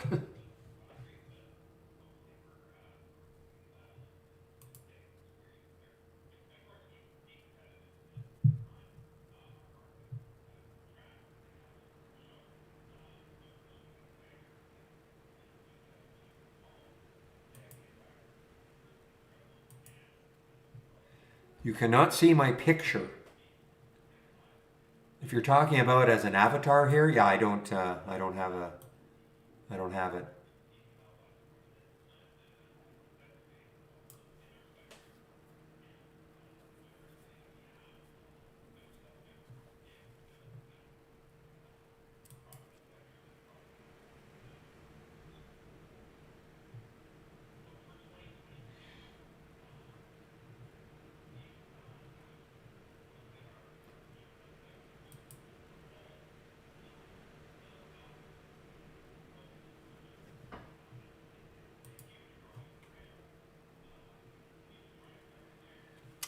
Dice, is it an IPO?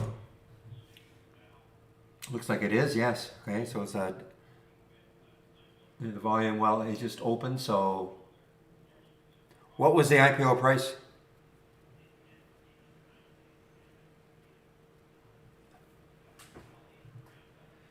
I haven't looked at 17, thanks. How many shares?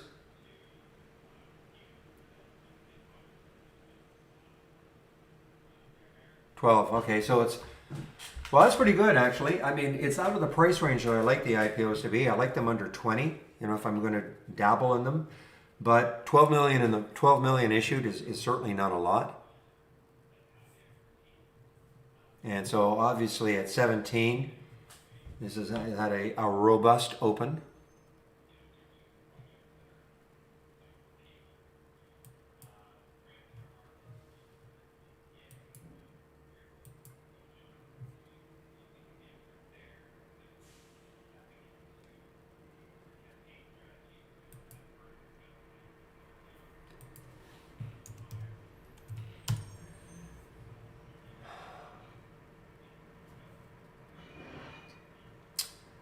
Well, another Israeli stock, guys, just like the other one. I'm not saying it's going to do the same thing.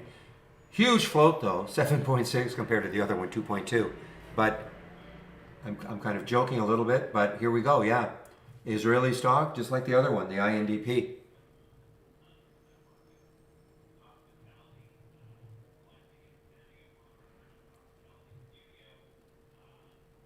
And this one, though, this one for us anyway, at Interactive Brokers, is shortable.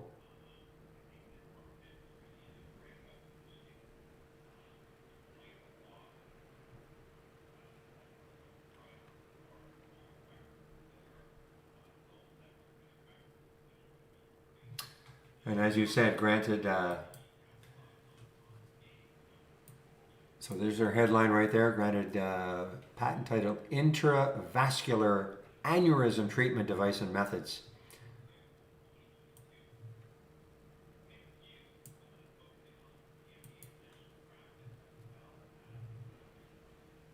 You do a search on patent and Israel, you'll come up with this one and you'll come up with INDP. So let's just see.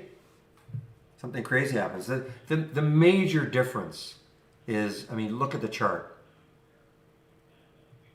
It's a huge, huge difference, of course,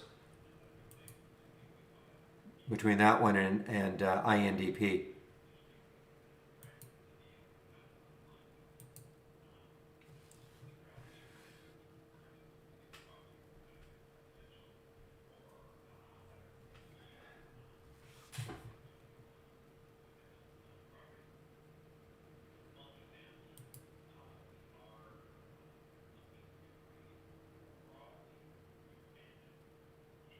Here's another one making a new high, and BLDE making a new high close to the high of yesterday. Will that stall it? 1018 was the high of yesterday. Will that stall it? Give us a potential short.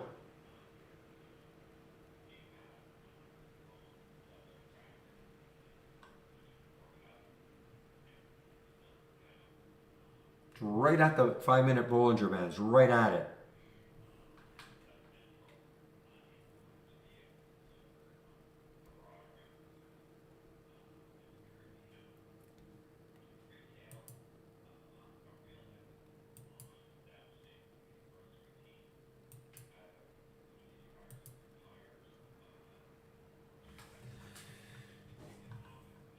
Yeah, I mean, MJ, I just hated this sector. It's just unbelievable how bad it's been.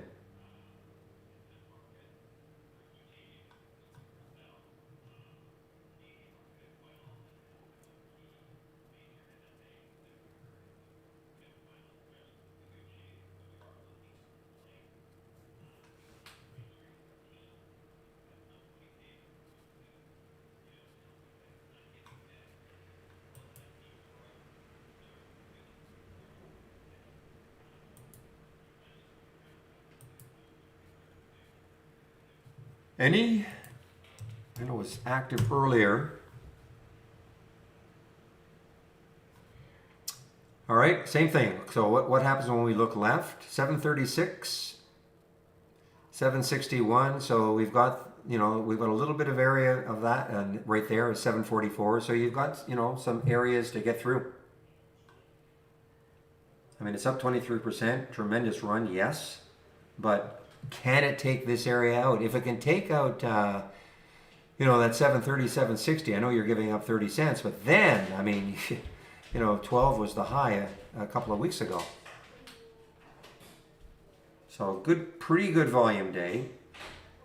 Not extraordinary. I mean, it's 2.4 times normal. It's almost going to trade the float. It's going to trade the float. 53 million in the float. But you can just kind of see, it depends what you're looking for. I mean, if you're looking for a big pop, it will have to take out that 750 level.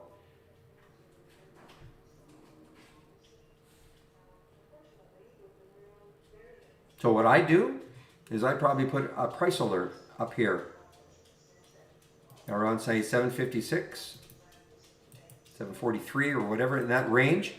See if it takes it out, and if it doesn't do it today, but it does it tomorrow, then you can see, okay, you've got up to 12. I'm not saying that it's going to get to 12, even if it takes out 760, 750, 760, but at least then you've got a ton of room.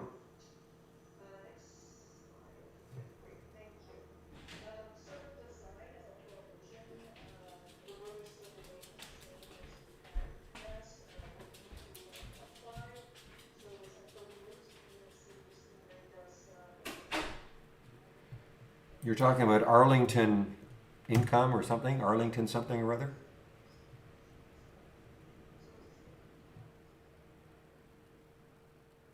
Wow, this has been just, I don't know what happened here.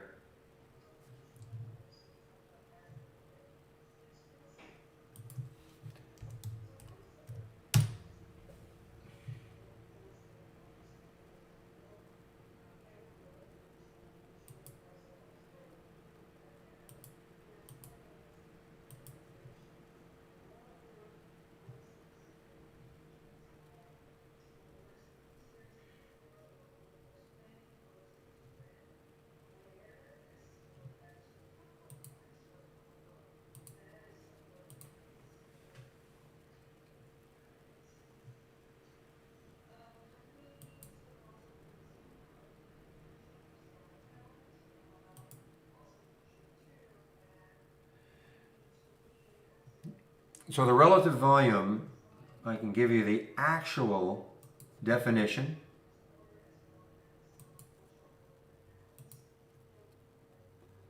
Hope I still have it. Yay, I do.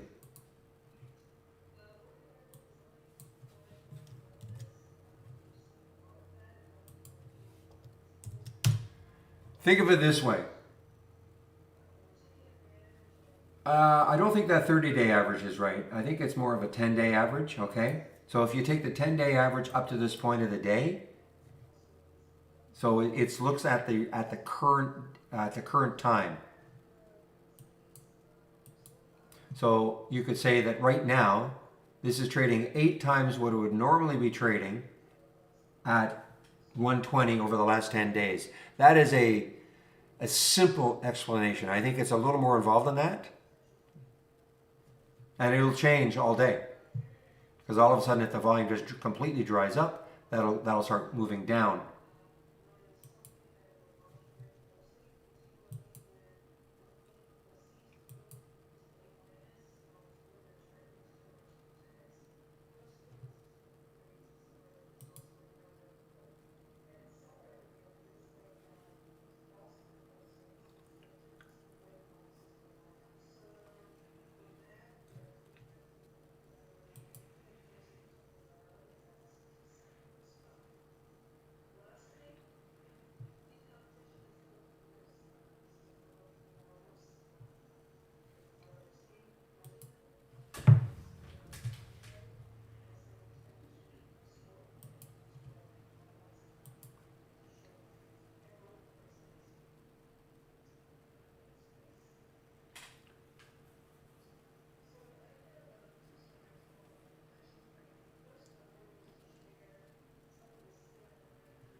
All right, guys, I'm just kind of scanning taking a look at my thumbnail charts, not seeing anything fabulous.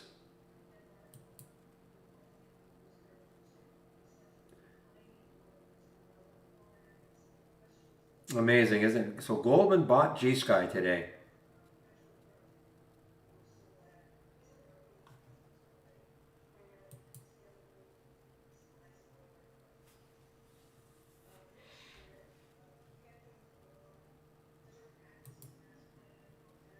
There goes the NSPR, guys.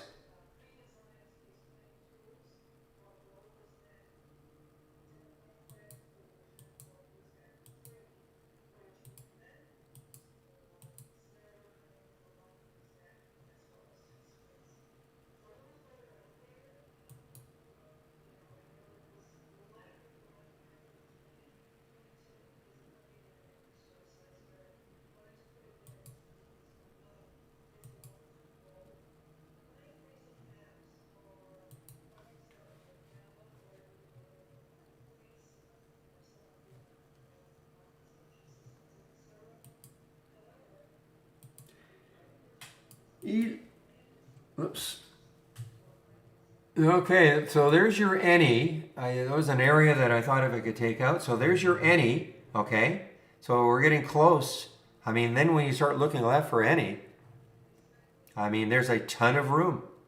If it can really break through, just has to break through the 750, 760 mark.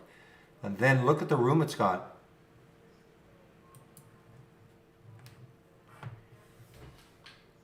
Yeah, you're right. The volume is amazing. I mean, it's traded the float now. 54 million, 53 in the float.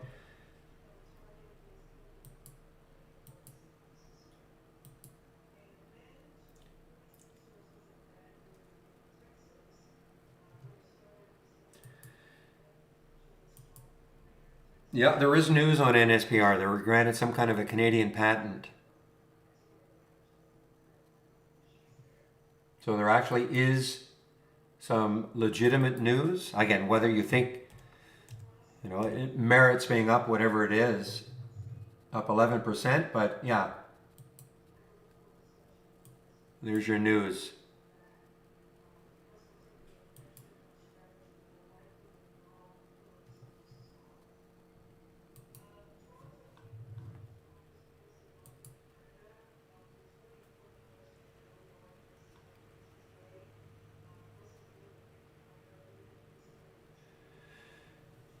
And guys, like if you have Interactive Brokers, make sure you have their news feed up.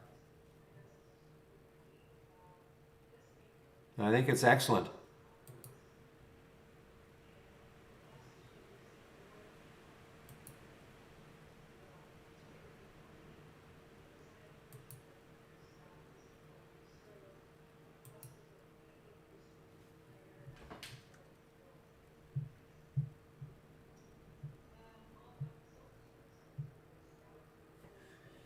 Yeah, I didn't. You know what? I didn't really like anything from the option scanner today. I didn't see anything with a ton of room.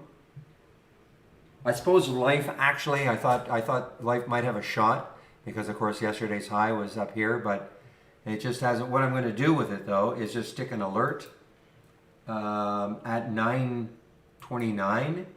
The alert was at 9:23. See if it takes it out later on. But I mean, I didn't really like anything. Of course, the G Sky has to be completely discounted. It's a buyout.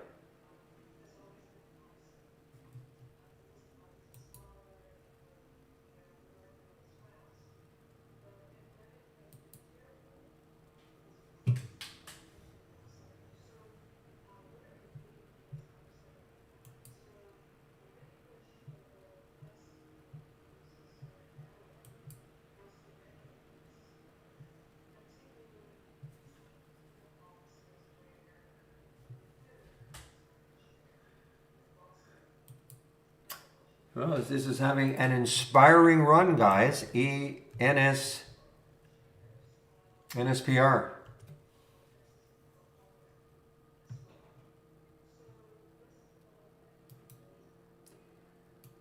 Five may be really tough for it to get through.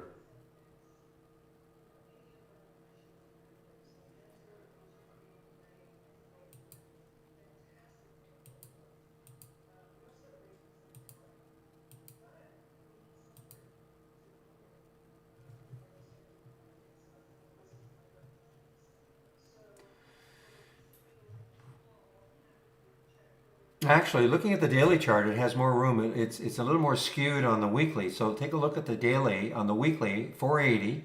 The next high looking left is 682. And it's the same 510.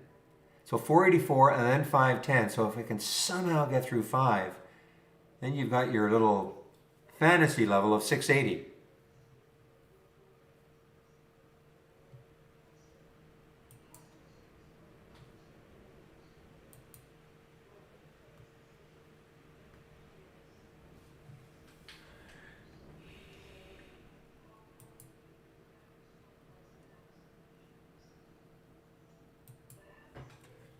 All right. Well, I mean, listen, if it can get through that I mean, just have to look left, guys. I mean, there's the real, I mean, $5, 510. If it can get through that, look out. I mean, it has the room. And again, Israel patent. It reminds me a little bit, remember that crazy Danish stock? What was it? Oh, something or other? and all of a sudden the other Danish stocks just ripped that day. Somebody's going to remember the one. It starts with an O. Orf, yes. And so all of a sudden there were other Danish stocks for no reason at all just starting to run. Oh, look at this one. Hard to believe. $78 that in 2 days, I think.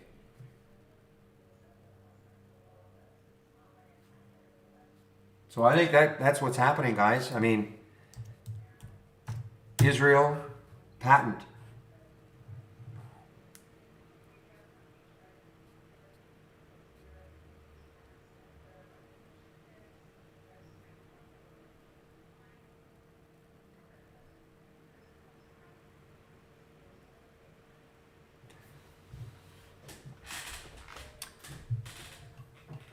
Let me check something here.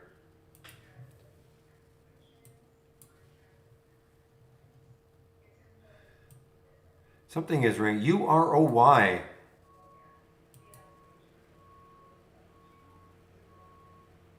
Oh, another uranium play. Wow, look at these uranium plays. Somebody mentioned quadruple U earlier. So this is another uranium play from Canada. Well, we have it as an all-time high. It's a pretty cheap stock for an all-time high. But it is moving.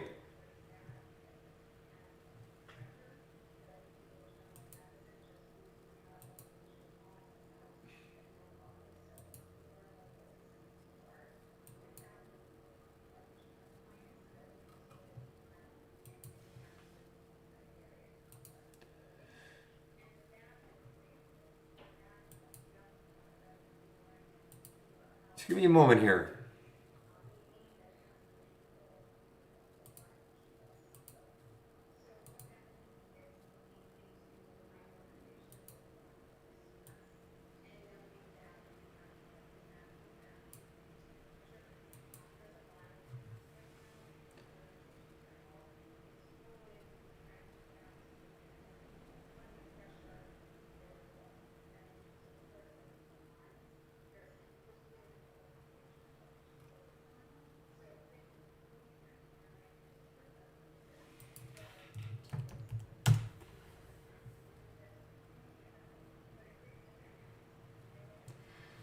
Yeah, what I'm doing is I'm just trying to check some other Israeli stocks, see if there's anything interesting happening.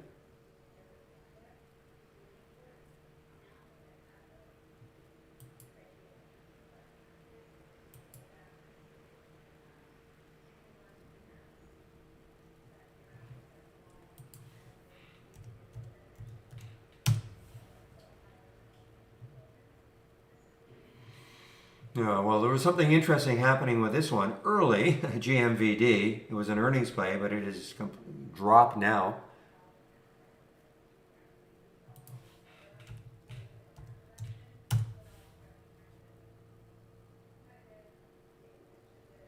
This looks like this is a buyout. ITMR must be a buyout a couple of days ago.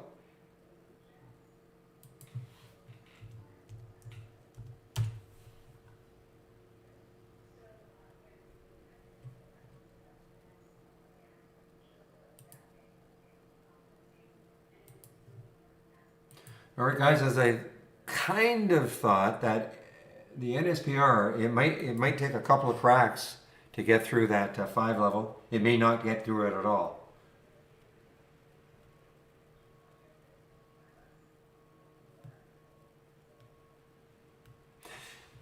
We can't filter. I went to another website, Sam A, to take a look. Eventually, we're going to be able to filter, but I cannot. Eventually is a very vague term at Trade Ideas.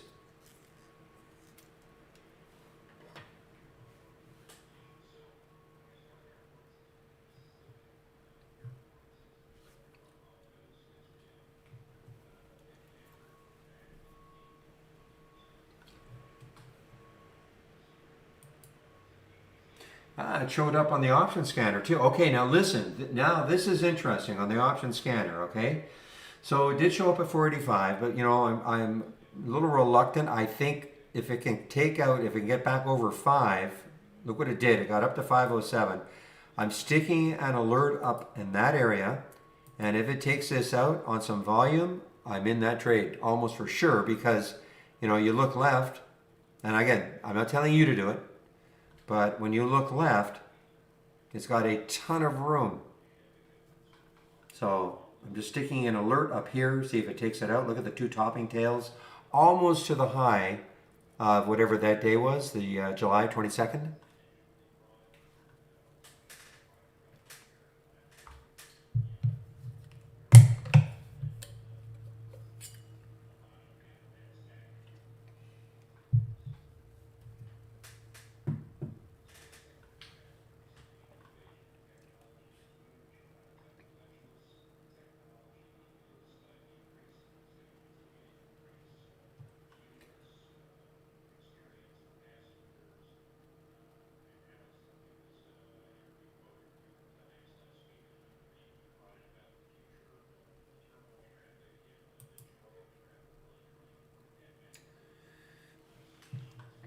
I put a price alert of about 507 for NSPR. Just look left on the daily chart. You'll see why.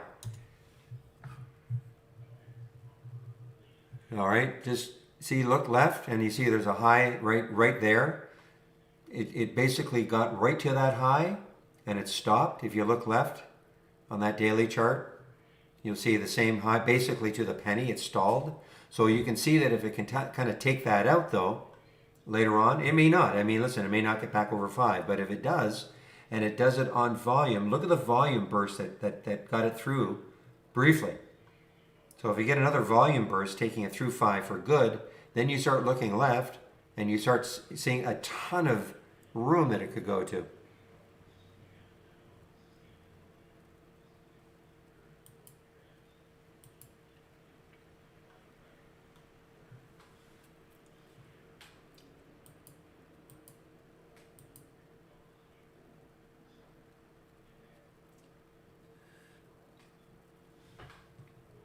Well, data did take out the high yesterday, though. 2188 is the high of yesterday, so it's basing nicely around 22. Now, then you take a look at the next high, looking left, 24. So it's got a couple of dollars before it hits that area.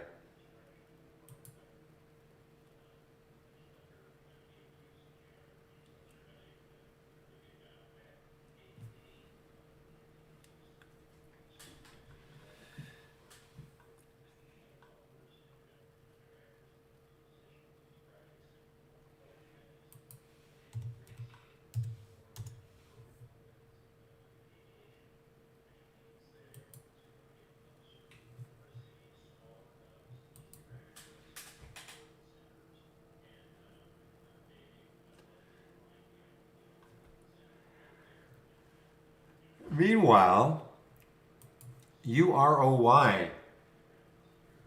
How's quadruple U doing?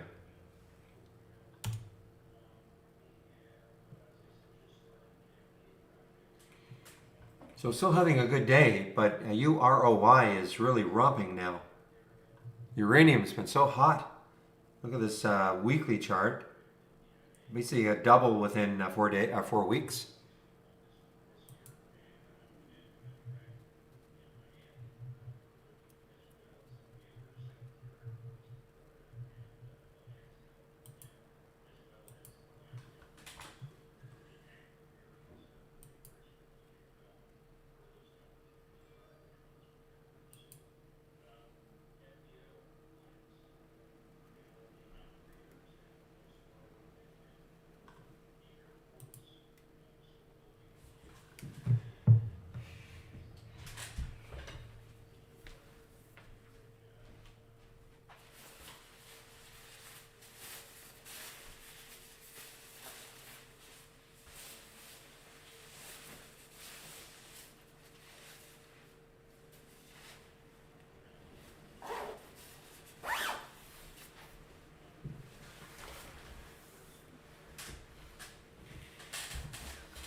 Do we have pre-existing symbol lists for the major indices?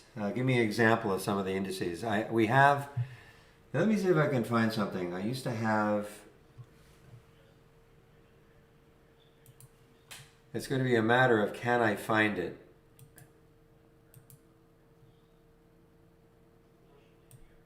Yeah. Well, obviously we have the SPY, but I mean, do we have a list? Okay, let's take a look.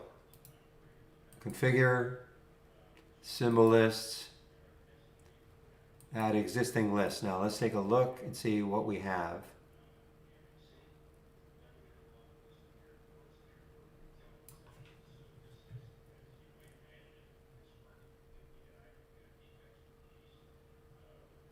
You did look there? Well, if you looked here and you didn't find it, then I guess the answer is no.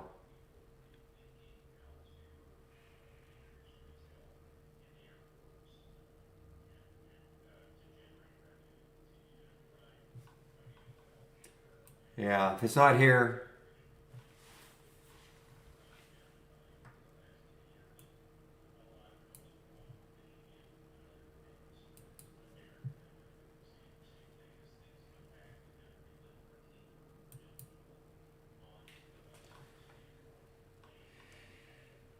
yeah, it's just something I've never paid attention to, so I guess I've really not thought about it.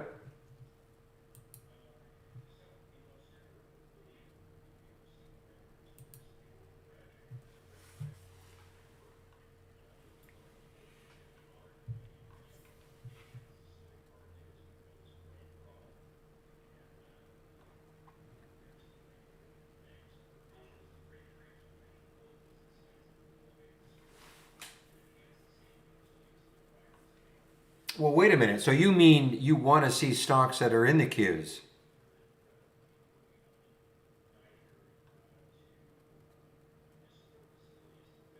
So everything but.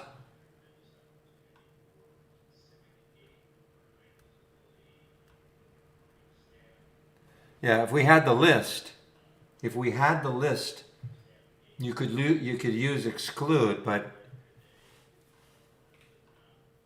yeah, so you're probably best to create your own. Well, of course, we're finding stocks trading on their own all the time, but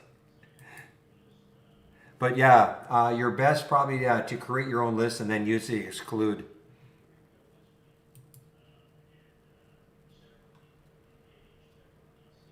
You know, guys, this Weber is maybe a little bit interesting here. Weber. Earnings today. I don't love this daily chart, but you know, it's trying. It's an earnings play. IPO here, of course. People are probably familiar with Weber barbecues. We have one in our backyard.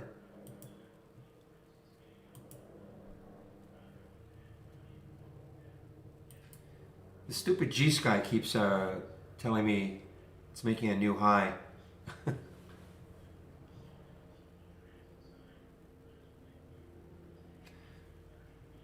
Well, again, moment of truth coming again for the Inspire.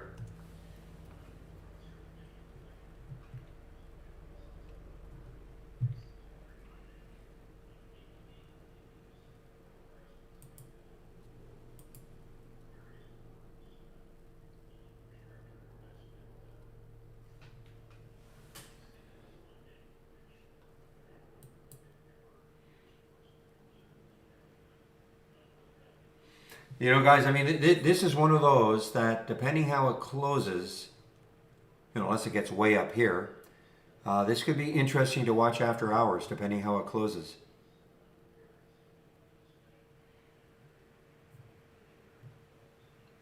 I mean, this has a chance to trade the float.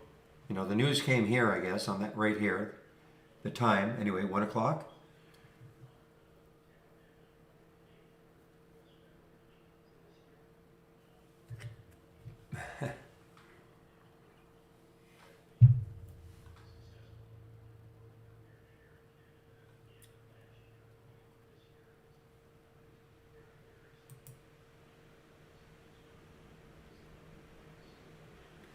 DNMR. Let's take a look. DNMR.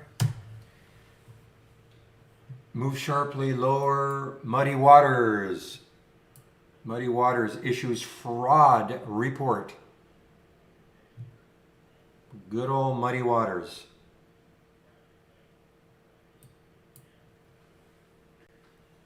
I can't believe we scooped Zach on the news. Casa.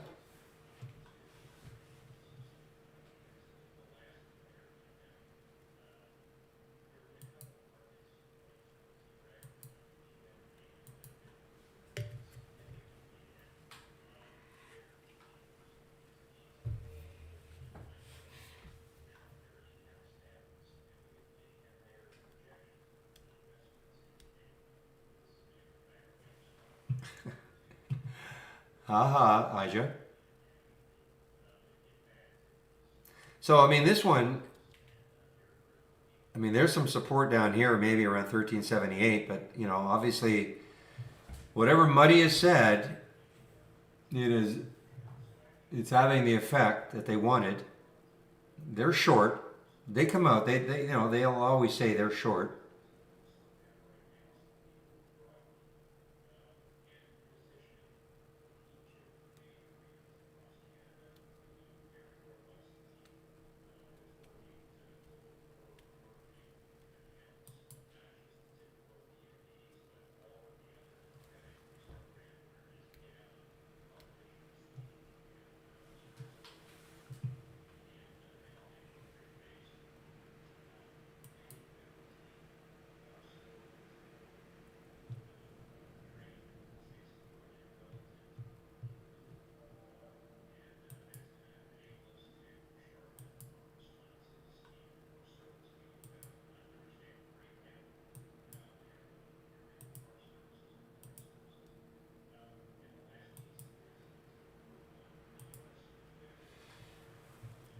You know, I'm really watching the INDP here again, guys. I mean, it is basing nicely here after almost being cut in half.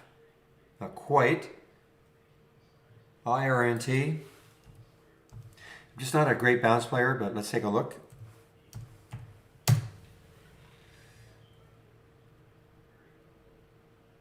Yeah, I just don't see it, you know, for me. Is this a chart that, you know, I look at this, I think, okay, it's going to stall here, it's going to stall here, it's going to stall here.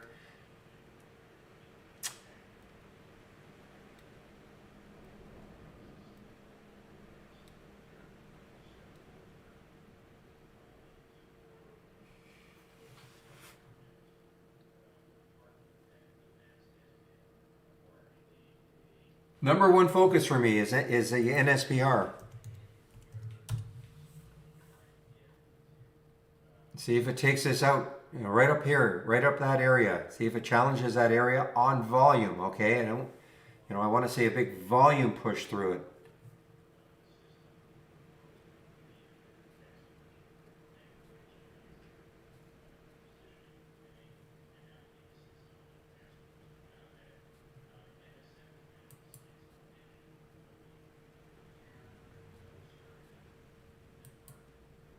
There goes Weber, guys. Just mentioned it. I mean, I guess if you discount looking left, you know, all these little areas here. I mean, there's the big resistance area, 1684. That's far enough away. You know, obviously, if you keep looking left, you're going to see little pockets. But I mean, there's the major one right there. But it is an earnings play.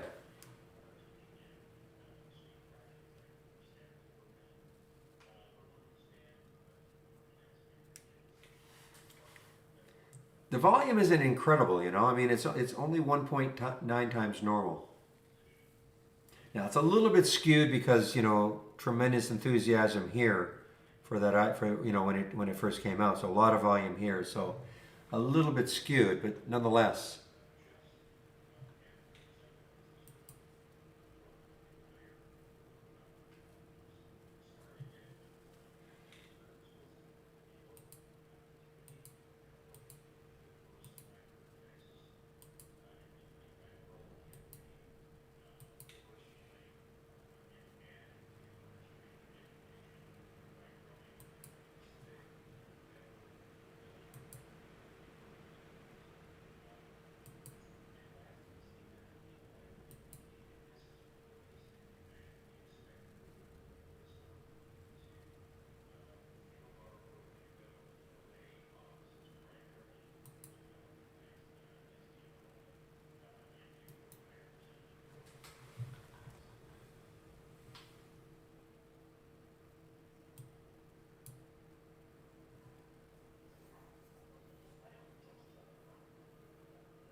Yeah, triple on the 15s anyway. Yeah.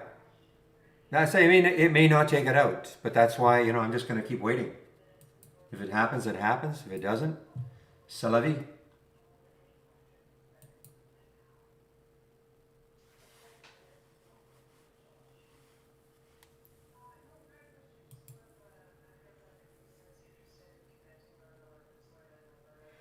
All right, so INDP did not hold that. So this is now, in fact, that's a green bar. Too bad no shorts available.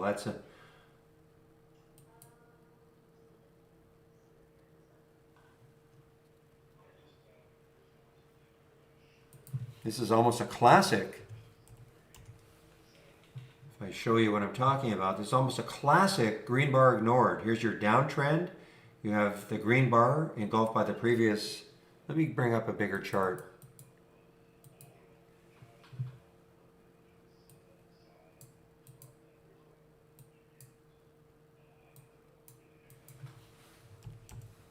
So sometimes you hear us talk about red bar, green bars ignored. This is a classic one. Even if you just sort of even discount this little blip here, but straight down from 24, then you have that green bar. And this is what I was talking about. I was wondering, okay, will this hold and start to move? You've got a red bar, you've got a green bar totally engulfed by the previous red candle. And then the next candle is red and goes below the low of that green bar, and the trend down continues. So you look at it kind of like this. You have your downtrend, a momentary pause, trend continues. And now it's halted on the way down.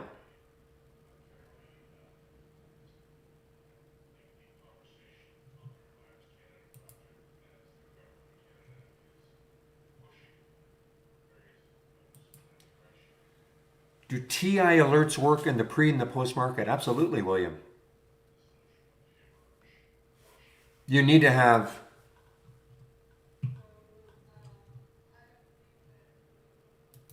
I mean, if you're looking for new highs or new lows in the pre and post market, we have that. But all my scans, all my top lists, they all work in the pre market, post market.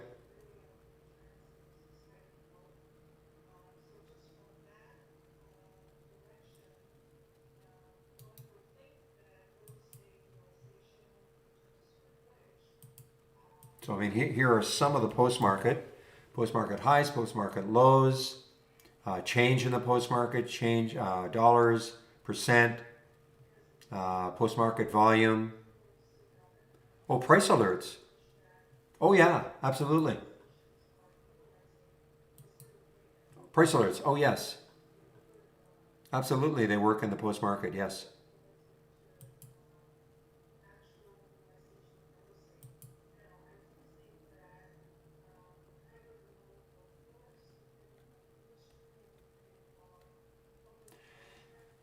It's not my style, Rad. It's not, it's not the worst idea in the world. It's just not my style. I don't mind waiting, and I run the risk of it, yeah, just zooming right through, I suppose. But yeah, remember, I'm also looking, if it costs me 5 cents or something, it's not going to kill me because I'm looking left. I'm seeing this huge potential.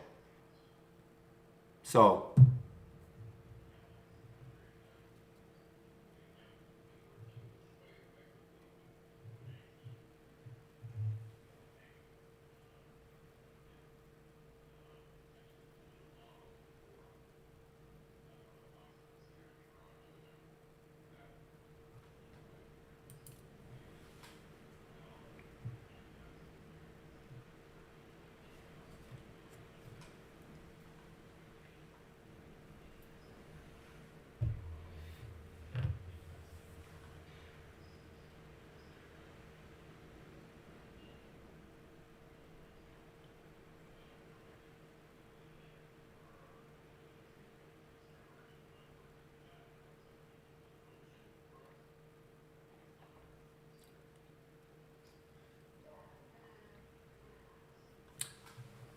So again, guys, I mean, this is for me. This is classic. My style of trading, classic.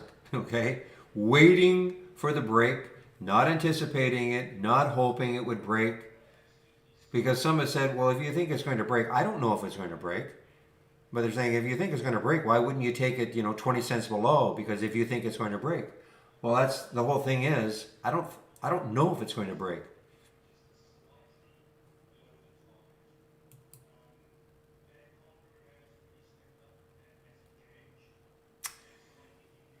So you can't do anything yet, Mumble. The next, I don't know when it's going to happen, but I've seen a prototype of the new charts. I can show you one thing right now. You can't do it yet, okay? But right now, I think you guys can select the background colors and things.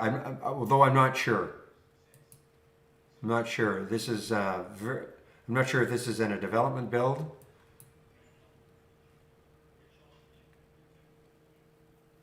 But the bottom line is you can't do it yet.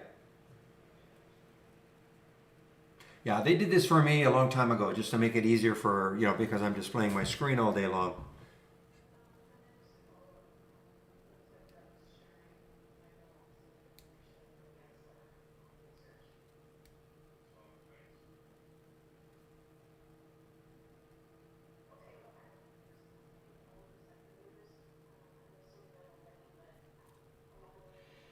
No, Eric, what I was saying with the NSPR, it's just a matter. Oh, I'm typing in your Erickson. um, all I was saying,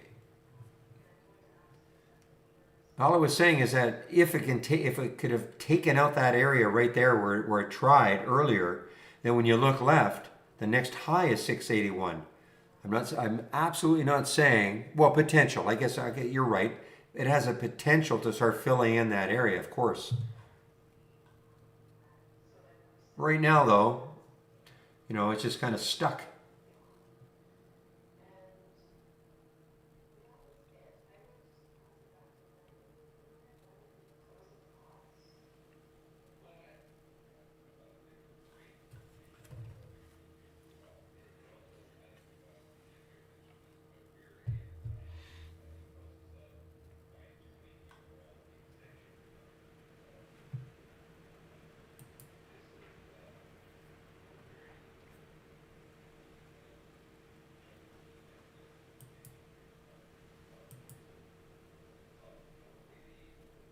Well, I don't have to look very far left, do I?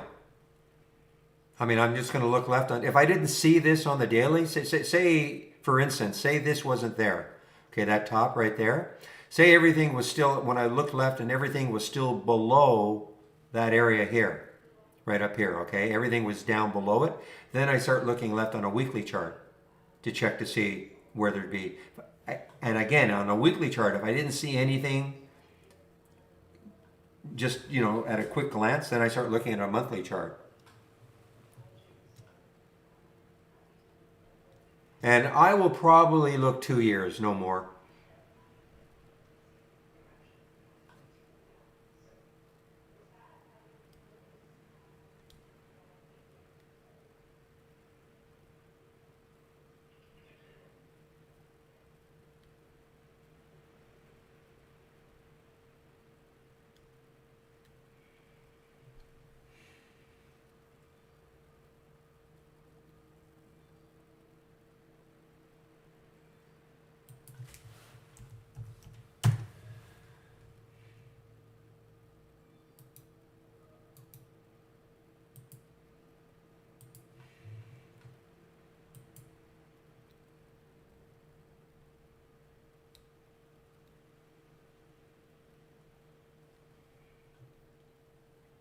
Let's just take a look at CIDM from Cam.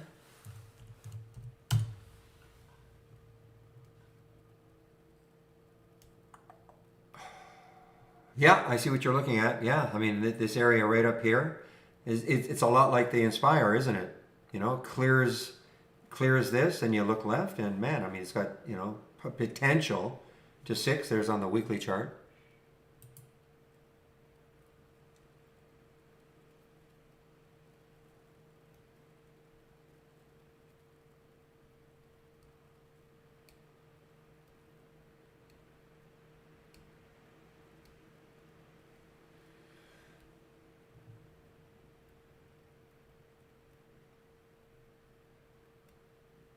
Why chart info is not available for symbol name changes or mergers. You're talking about in our news or profile, or what are you talking about exactly, April?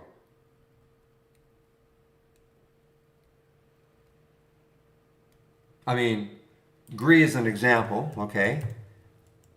So there was the merger today. Now, do we have news? No, we have news. So I'm not sure, no profile yet, but so if you're talking about profile, I can't answer that. It's our provider, not, but so I don't know what you mean exactly.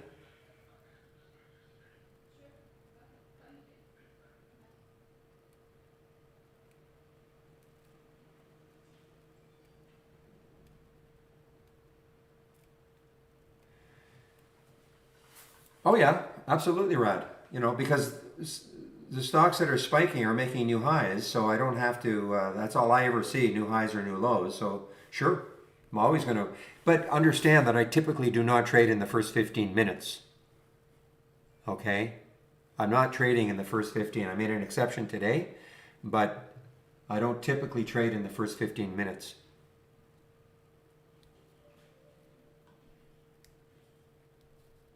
So I don't. So yeah, things are whipping up and down. I will look left though for sure, just to see what could happen if it ever settled down.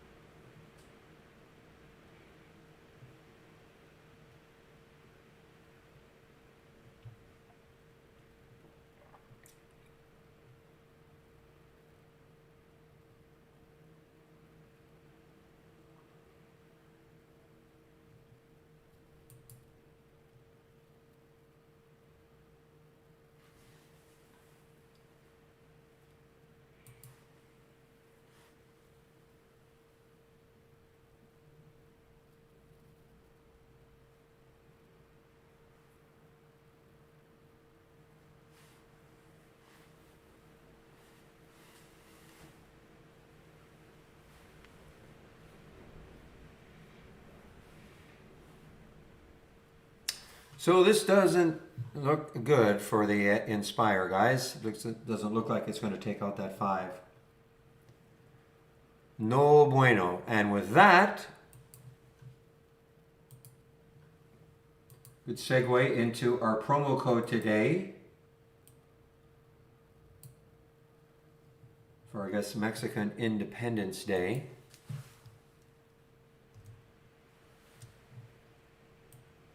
Just a minute here.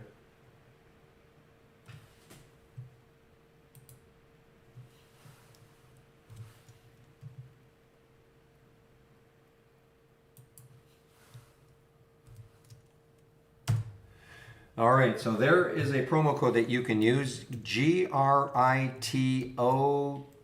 20. GRITO 20.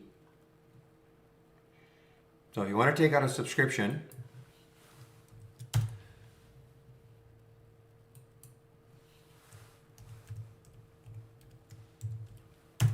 for 20% off, instead of the 15 that when you go to my website, you'll see 15, but you can get 20% off using that promo code GRITO20. Probably be good until tomorrow night at midnight. Don't use, I know it says only today, but my guess is it could be good, but don't, hey, if it isn't, don't blame me. So when you click on my link, obviously don't use that code, use GRITO, GRITO 20, and you'll get 20% off the first month or the entire year.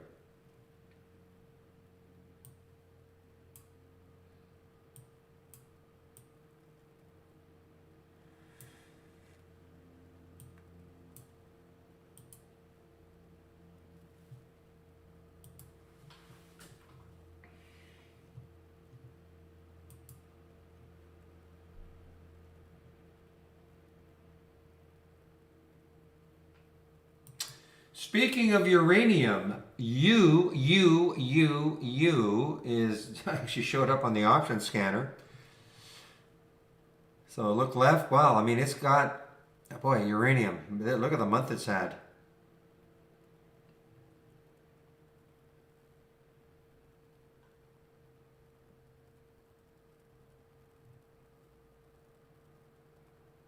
I know, Sam, you're all over this uranium. It just took out yesterday's high. Not just, but it took, yeah, I guess kind of just. Big float, 145.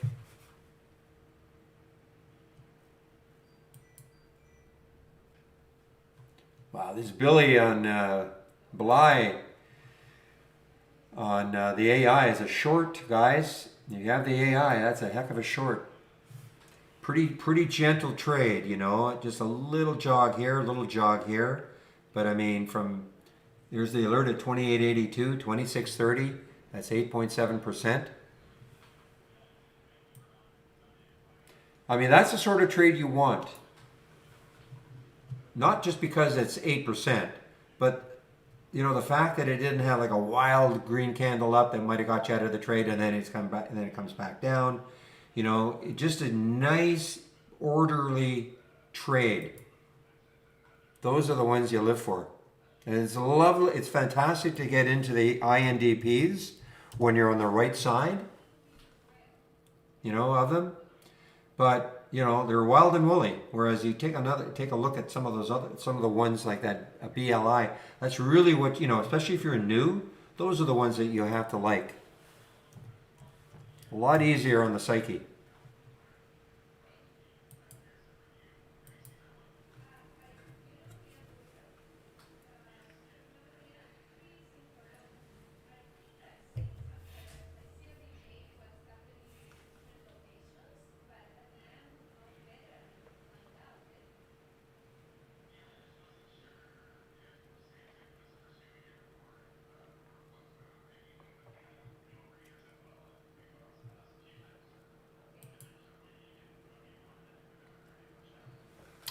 Well, I mean, I think we did this, went through this exercise before for uranium. I mean, you know, I don't. Do we really think that something that happened in 2014 is going to stall it?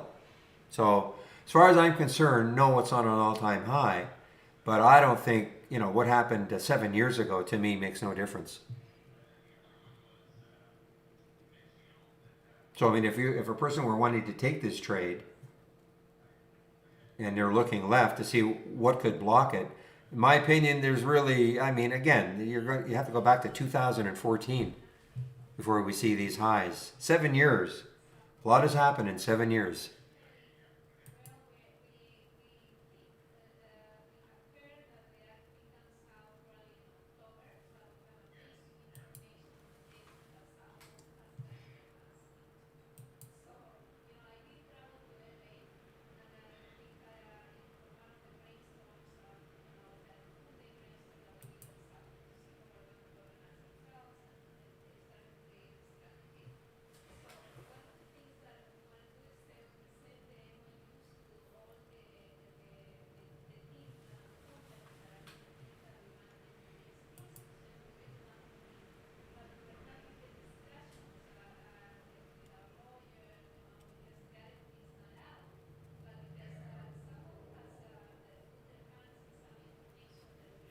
What will be interesting is to see what happens with INDP after hours. I mean, look at this. Oh, man. I mean, it's still up 72%.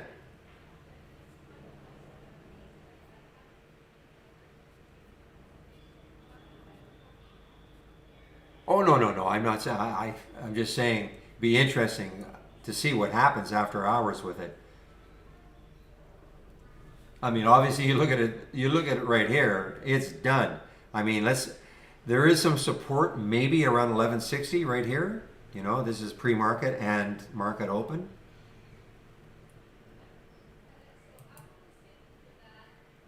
I mean, it's still up 76%.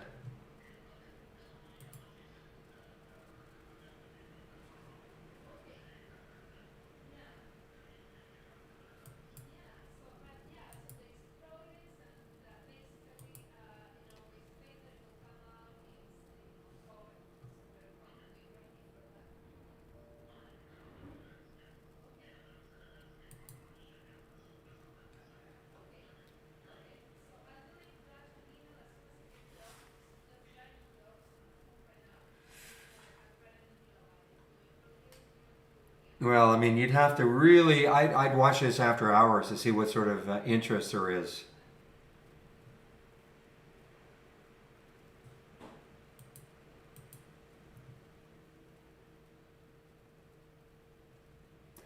But if you do that, Sam, I wish you luck.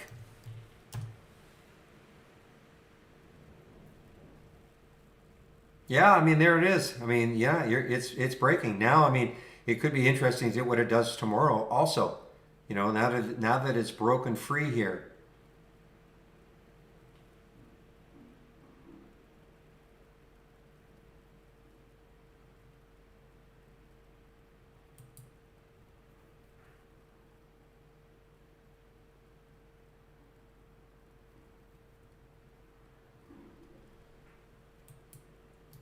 Oh boy.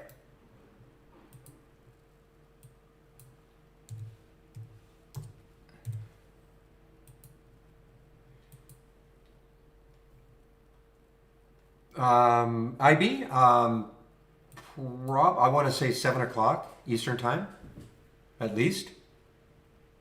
No, 8 o'clock. 8 o'clock Eastern time. I'm just thinking because I think it stops 5 o'clock my time, so that's probably 8 o'clock. Oh yeah, absolutely.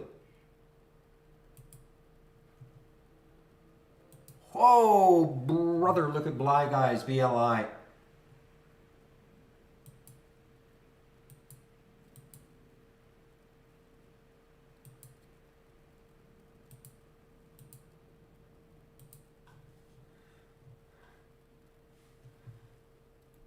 Look at Bly guys. I mean, again, this is a great AI trade. A great AI trade. I mean, it's 10% now, but again, I'm trying to draw your attention to the fact that it was pretty orderly. Not too many big spikes, which can cause you some concern. Great AI trade.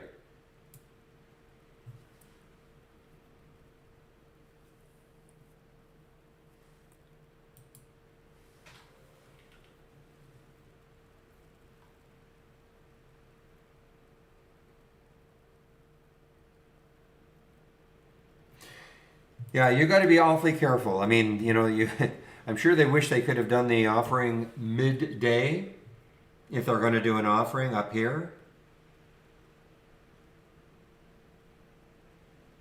Yeah, I mean, there'd be no way I'd be holding this overnight. No way. But Sam, I mean, they could have an offering, as Zach said, at any time. Oh, brother. BLI guys, it's just been.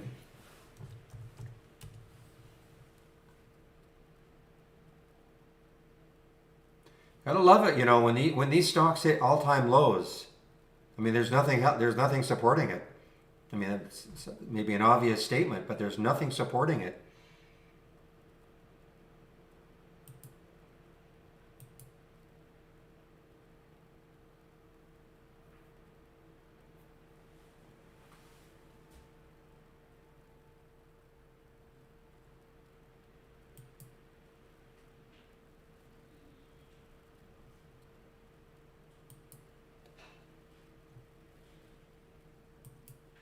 Well, that Scorpion Capital really did a number on them. Now, this is what's going to happen. The company, within the next day or two, will probably come out with some kind of refutation of it and say it's a bunch of nonsense.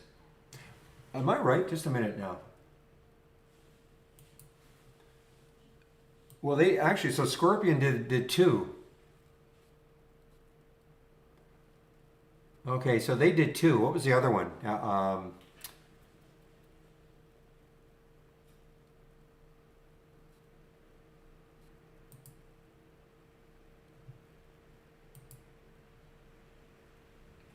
This is not the one I was thinking of. They did another one.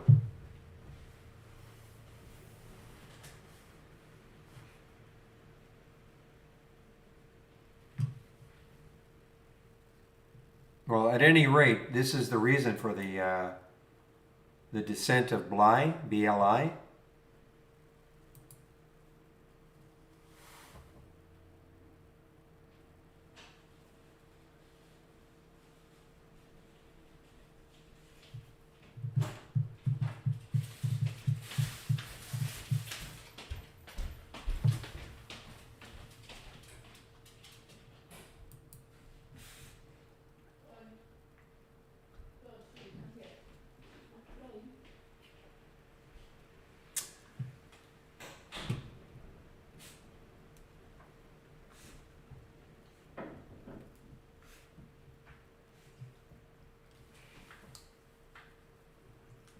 NAOV.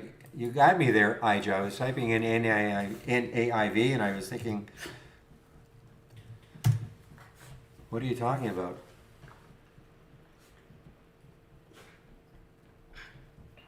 Nanovibronics. We haven't seen this one for a while. We saw, remember this day here. Oh yeah, that's right, this crazy one. This was sitting at 70 odd cents. Gets up to 265 that day. The following day up to 379. And then nothing.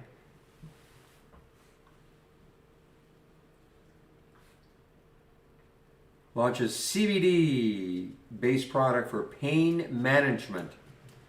We can probably all use that.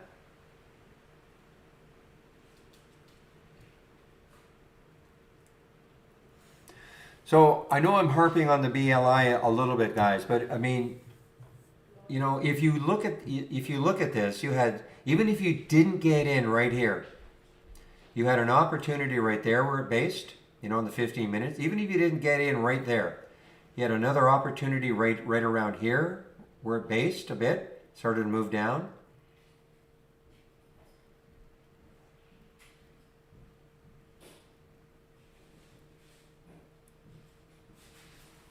And again, so important. It's an all-time low, so there's nothing stopping it with reference to any chart resistance or chart support. I mean, eventually, you know, people are going to maybe try to do a bounce, a bounce play in it, but you don't have to worry about chart support.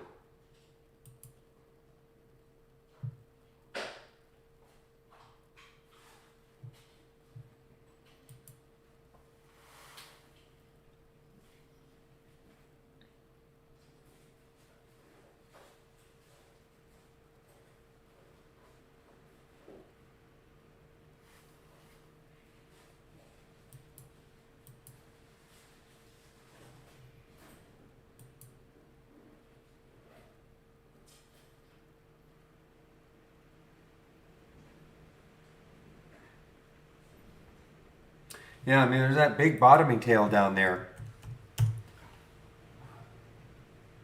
That big bottoming tail way down here, 25.37, not that far away.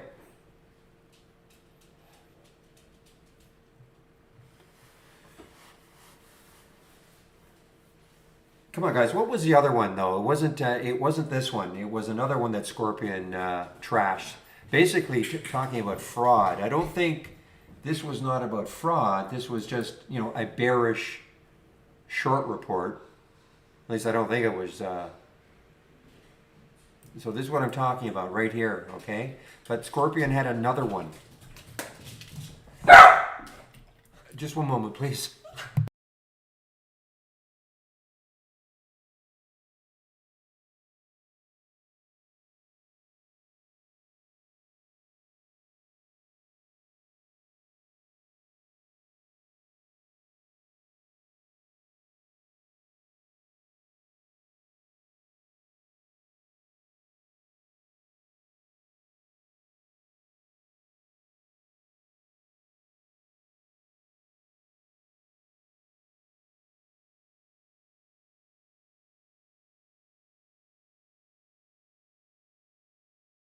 All right, guys, I'm back. Pixie. The shift Pixie. I gotta say that really carefully. Yeah,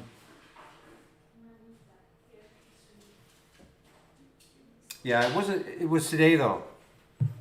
Jado. It was another one today.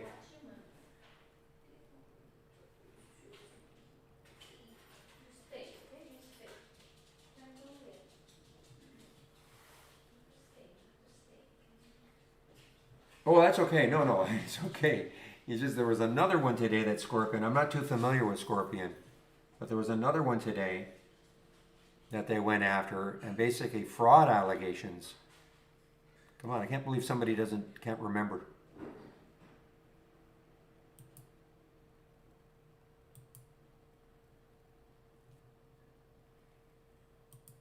Is it a boy?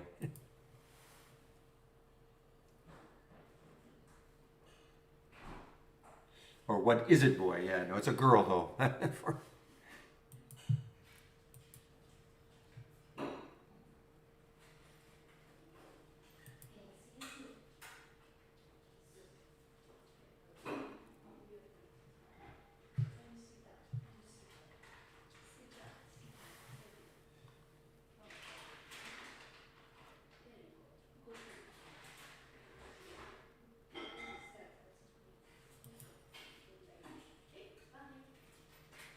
No, I don't think it was OLB. OLB. No, I want to say it started with a D. We talked about it. We saw the chart and it was moving down, and it was Scorpion and something to do with fraud.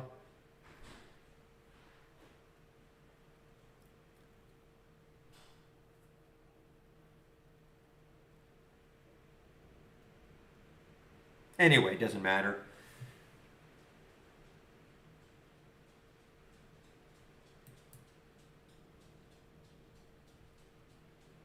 There you go. DNMR. That's what it was. DNMR. Yes, that was the hit piece. Didn't I say it started with a D? Yeah, that was it. Oh, but you know what? It wasn't Muddy. It was Muddy Waters. It wasn't Scorpion.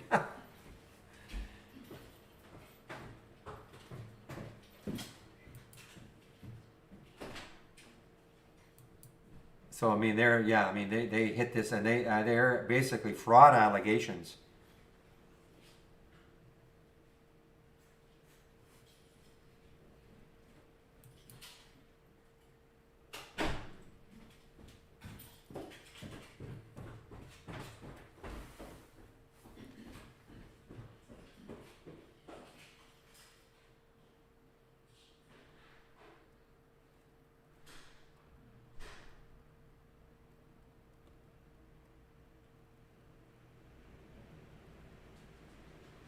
All right, guys, give me a moment. I'll be right back.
Oh boy, William, we may be getting that. I don't know if you're short this. I don't know if you took the short, but we may be getting that bottom right there. Maybe not the bottom, but there's that bottoming tail right there. What is it at? 25.48. We're a dime away. A dime away.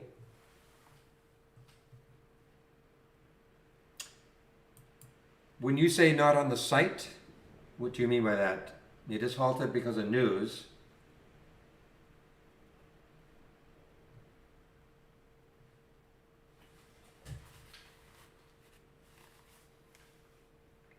Oh, I see. Okay.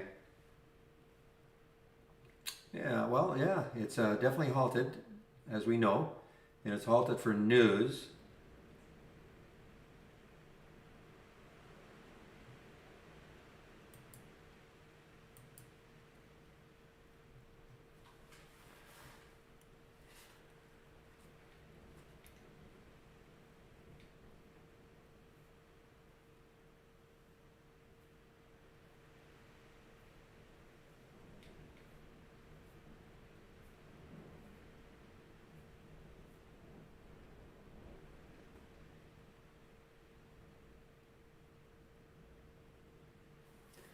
No, no, I don't. Hey, listen, don't be sorry. No, it was not shortable at Interactive Brokers. Though I never really tried. I didn't do it. I didn't try. It was just not shortable. I don't. But it wasn't the big red dot that, says no shorts available almost ever.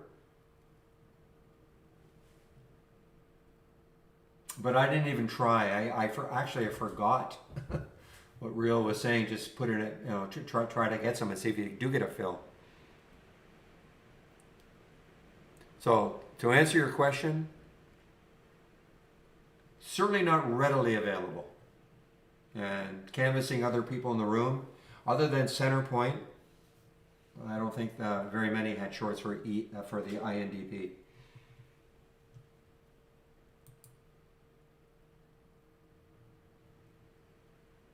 Yes, look at that thing go. So now we're below that 25.48 now. So even if we thought maybe that would hold it, not now.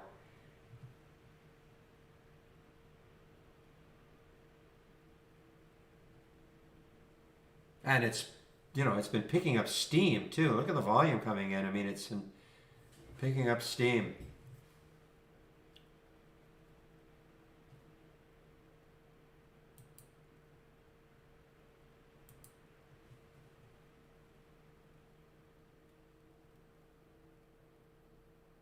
I mean, it was out of the price range that I normally look at with the AI, but of course, what completely intrigued me was the fact it was a lifetime low. I'll pay more. Starting to, the AI is starting to give some very interesting looks now.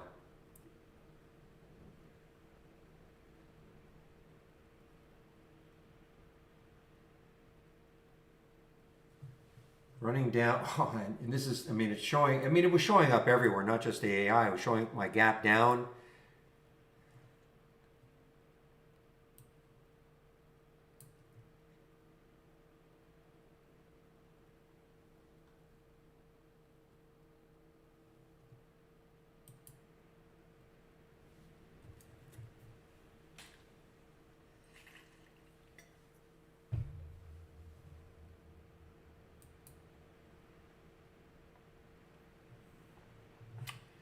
All right, so this one showed up on the option scanner. Not let's see. I mean, it's got a lot to get through here, right around 6. You can just sort of look on the daily chart. Again, it's a lot like that the other one, the NSPR. I mean, if it can get through that 6, then you look left and you see 694 is the next high. So all I'm going to do is just put an alert. It looks like the high right there is 602. High right there is, that's not high, 594. So it looks like that's the next high looking left. Yeah, so 602. So I'm just going to stick an alert there and see if it can take it out. I'm going to put the alert at 604 for SNUL. Probably it's not a low float, and just see if it takes it out. Because if it does, then look at the room it's got when you look left. So again, for the person who asks me about how far, well, you don't have to look far. You just look at it, this daily chart, and you can immediately see where the next left is. Where the next left is? Where the next high is looking left.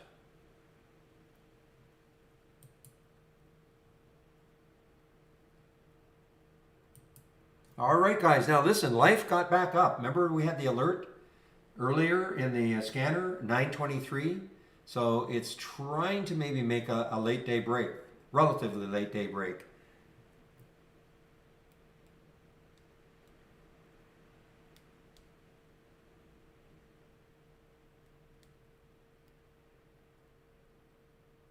Okay, I'll take the next one you say.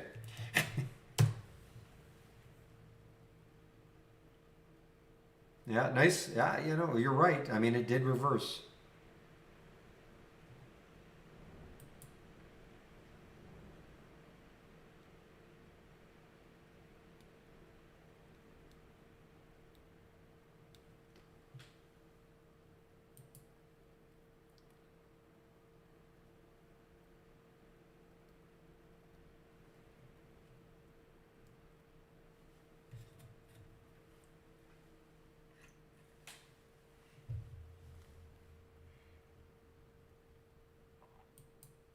I sort of do, Ija. I sort of do.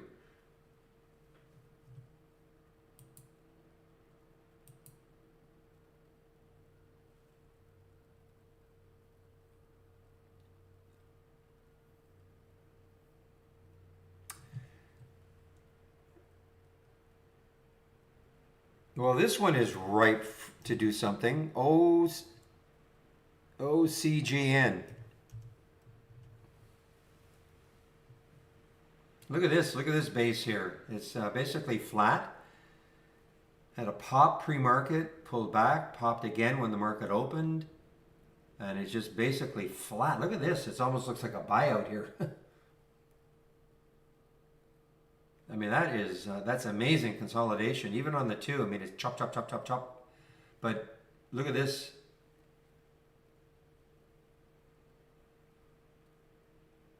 Big float.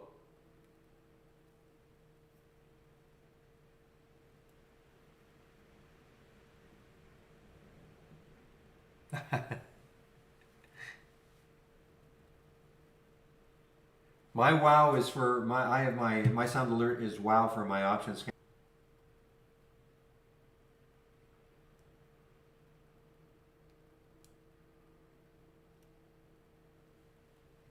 Nothing really fabulous today in the option scanner, really.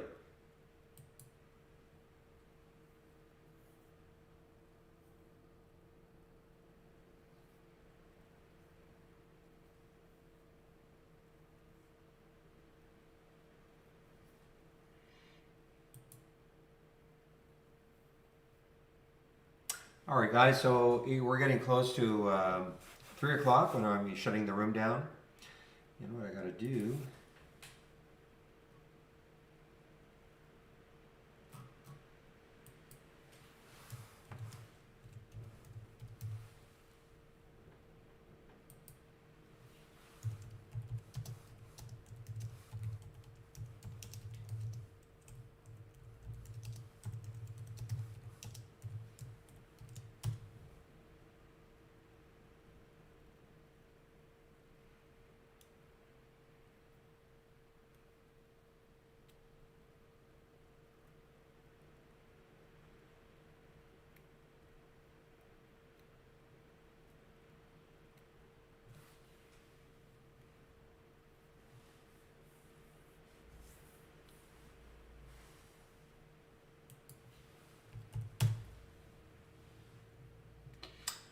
All right, guys, let's see. Just want to one last talk about my homepage, etc.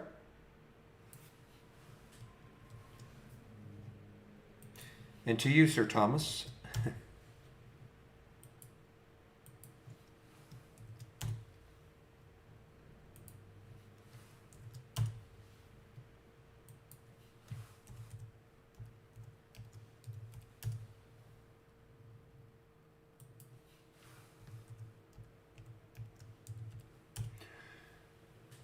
Okay, so you click on my homepage link, and there is a promo code that you can use. That's not a zero, that's an O. So it's GRITO 20 to get 20% off. Okay, you want to take out a subscription to Trade Ideas? There were 20% off the first month or the entire year. All right. Save my link. Lots of information. You get the trade of the week is sent to you before the market opens every Monday morning. I do a stock of the day video at noon. Education. So these three sections are all free. All the education that we have, both for trade ideas specifically, introductory lessons to trade ideas, and then all the way down here. And here's the, by the way, you want to attend today's webinar with Dan and Brad, just sign up for them all right here. We're on a new rotation. The rotation this week is Monday, Wednesday. Next week it'll be Tuesday, Thursday. Okay, but you can sign up for them all right here. More educational videos, starting trade ideas from scratch, and also great series right here, 36-part video, short videos. Michael teaching his wife to trade, okay? And it starts off with what is a stock. So if you're new to trading, I really, really suggest you take a look at this. So that section, and of course my scan section has a lot of information.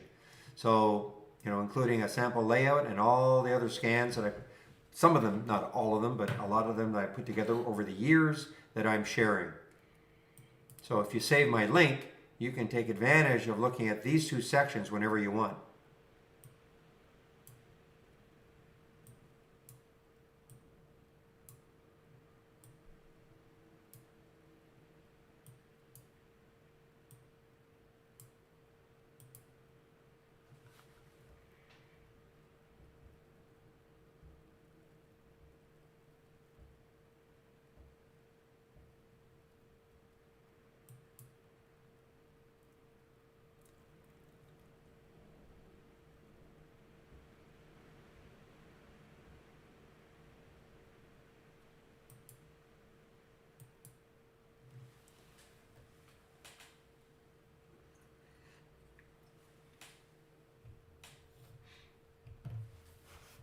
Only when we're greedy, real.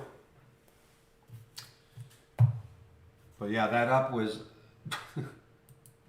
pretty amazing.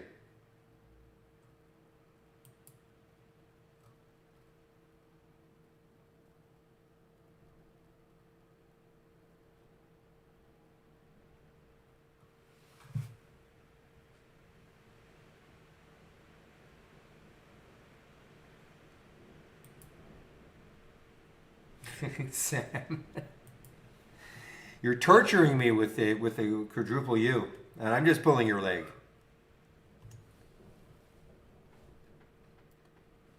Inch by inch. Finish it for me, Real. Slowly I turned.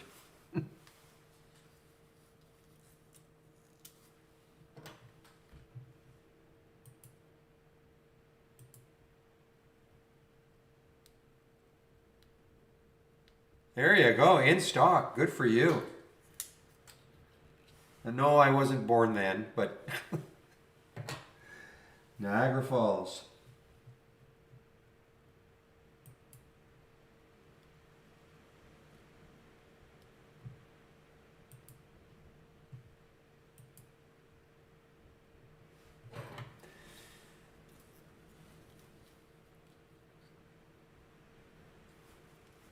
Yeah, who's your favorite stooge? Yeah, that was the Oh man.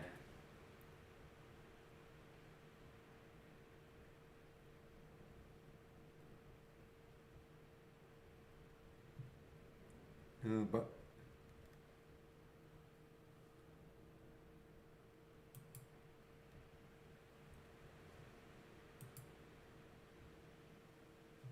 Jerome. That was a short-lived bounce for Bly, BLI. Short-lived.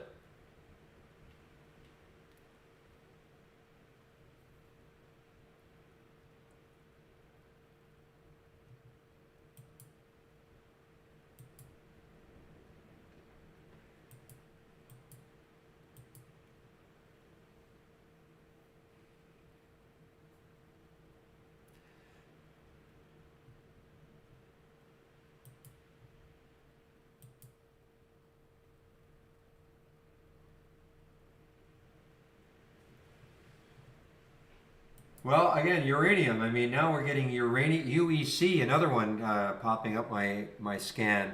Remember the day that we had about 5 of them? I'm talking about my option scan.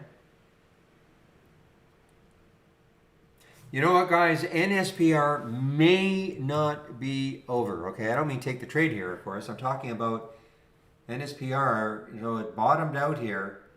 You know, I still have this alert right up here around 507.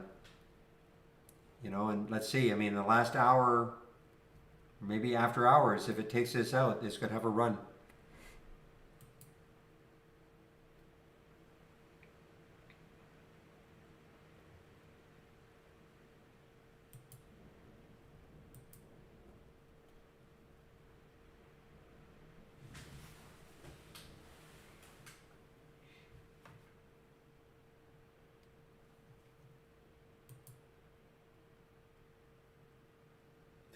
Cisco. Gosh, I haven't seen that one for a long time.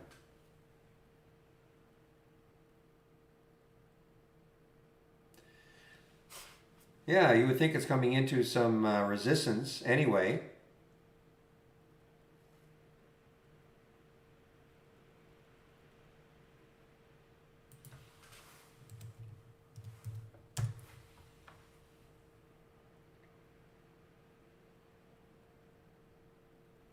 I thought I read somewhere where Citrix might be looking to sell themselves or.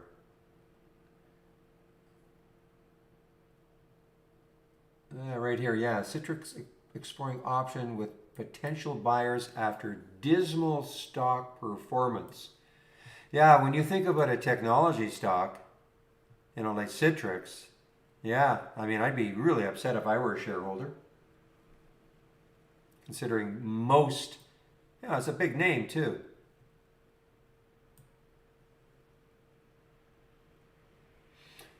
IB is changing the way they're doing this.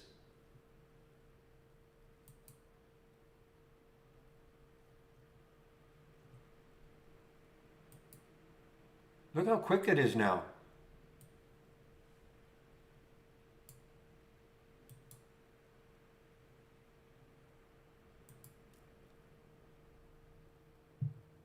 Excellent, Amos. If you remember years ago, probably we didn't have this trading room.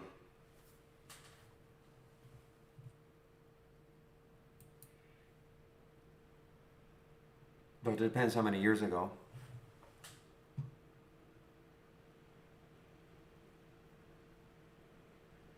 All right, guys. So remember I was talking about life. I was talking about life. But that break right there, 928, we had the alert at 923. I mean, it's quick, but it got up to what, 968 before it pulled back. That was probably in the Novia days, Amos.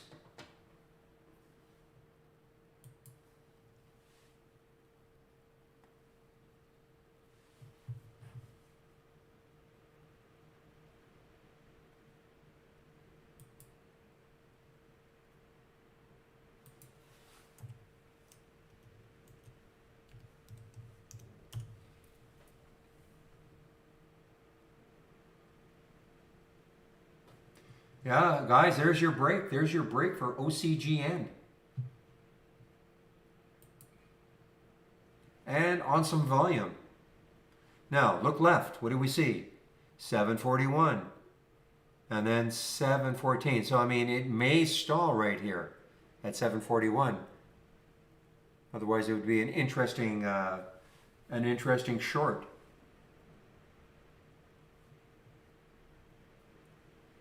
What was the news for Cisco?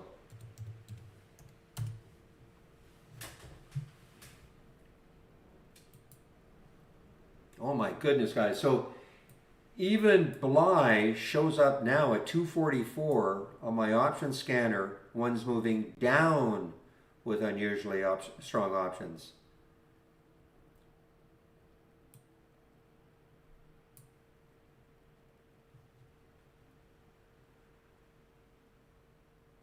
What a day.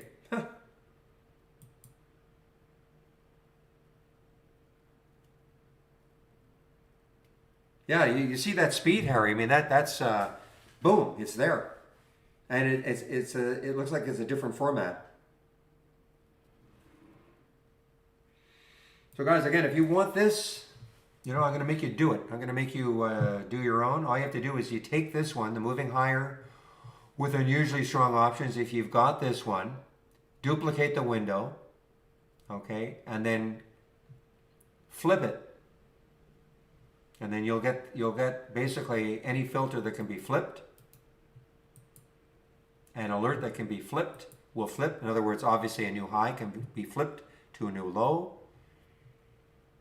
And stock where the price was up from the previous close, that'll flip to down from the previous close. So those two will flip. And then you can have, if you're interested in taking a look at stocks with unusual option activity on the way down as opposed to on the way up.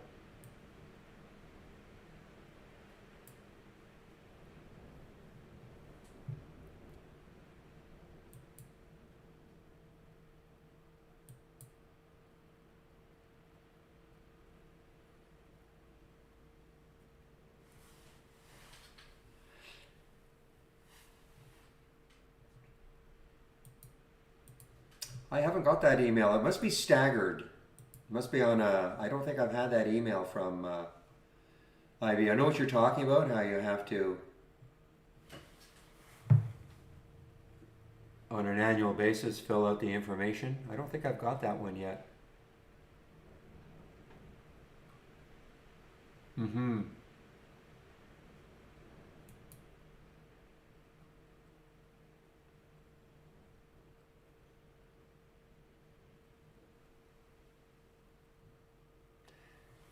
Tell Trader, are you still here? I see you asked that question about the VWAP before. I see you actually sent something to info@trade-ideas.com.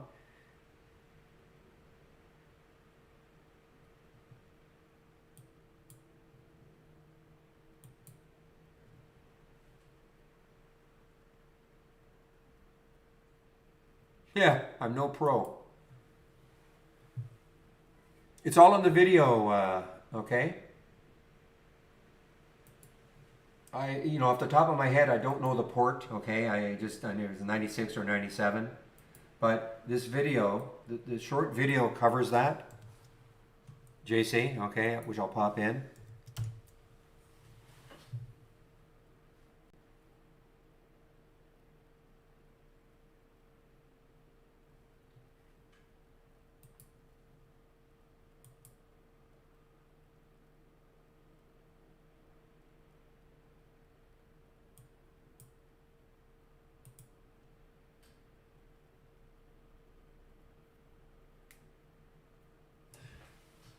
Well, this Lucid is getting more interesting. I mean, Morgan Stanley put a big sell rating on this one yesterday. Didn't really have any effect with a $12 price target. And so far, no effect at all. Well, I mean, in fact, it's moving higher. Kind of interesting.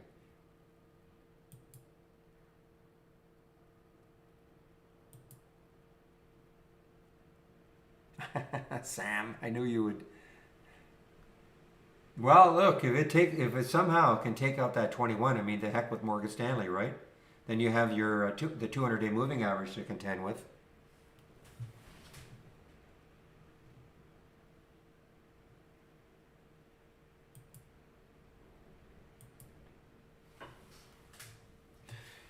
That video also, I mean, the longer video, JC. The reason I ask people to take a look at it because you might have many other questions. So the first video should show you exactly how you connect, but then the second video goes into a lot more detail about how you can use the Brokerage Plus window.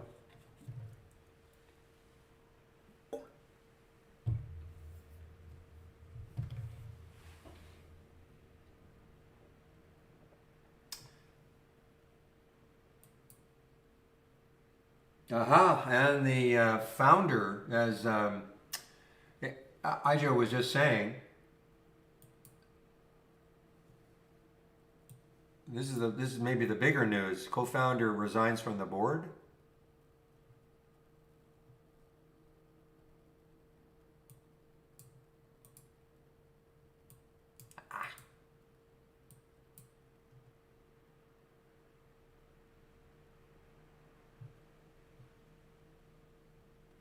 Now, this is being met with, yay, look at this.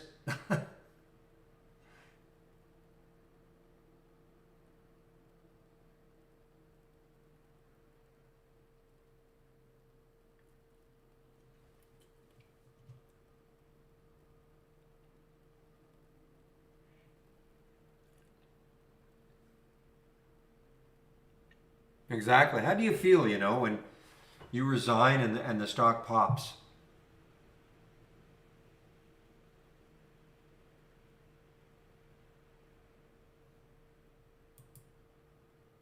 We're talking about apron, yeah. APRN, yes.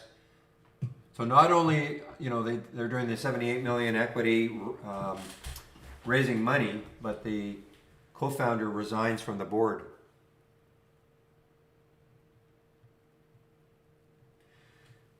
You wonder if the lenders or whoever they're raising money from said, yeah, we'll give you the money, but that guy's got to go.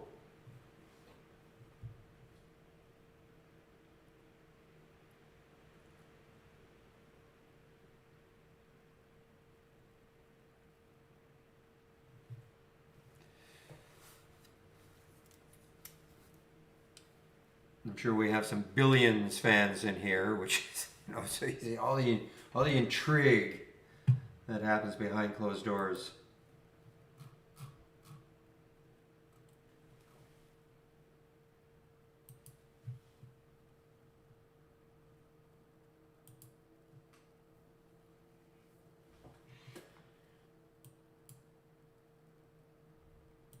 Yeah, parry, thrust, over and over again.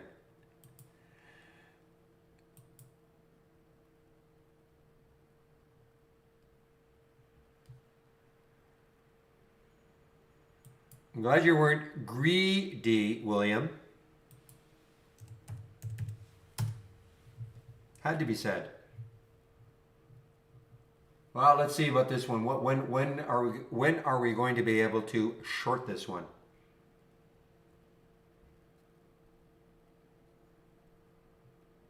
I don't think so.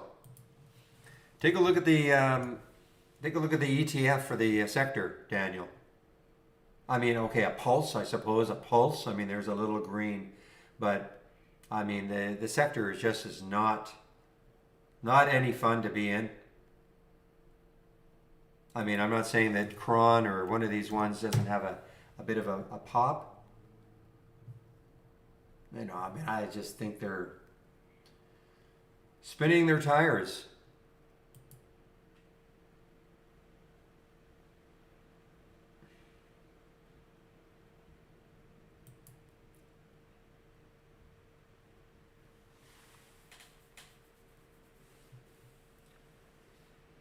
Well, guys, I don't know. I don't know what tomorrow's going to bring, but today was pretty exciting.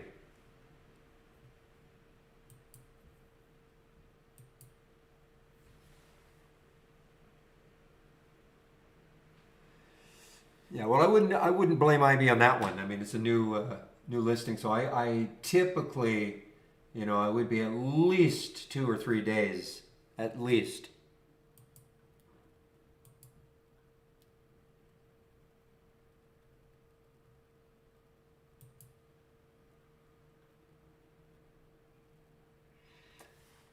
I don't know if it's well. Again, I'm going to be really stubborn on the NSPR. I mean, I'm not touching it unless it takes out that 5. Watch this one, guys. So I mean, I really mean it. I mean, takes out that 5 and starts to attack that area. Watch it after hours. I mean, it may do it after hours.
All right, guys, I'm going to put the announcement in.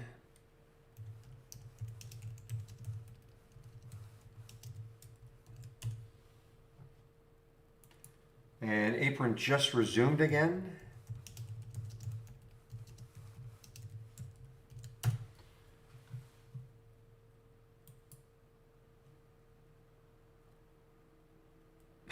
Man, oh man.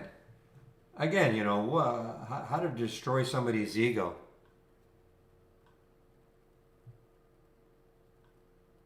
Oh, BLI, my goodness. This looks like it's just going to be no hope for it whatsoever. I mean, it's just cascading down. A couple of little topping tails on the 15-minute chart. You know, very little ones. You know, buyers tried. Seller said, no way. I agree.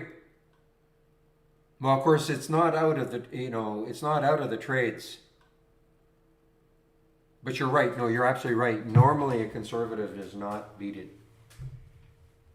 I'm just looking at, you know, it has not exited either conservative, moderate, or aggressive. Of course, it won't get out of aggressive or moderate till the end of the day. But I'm talking about the BLI, yeah.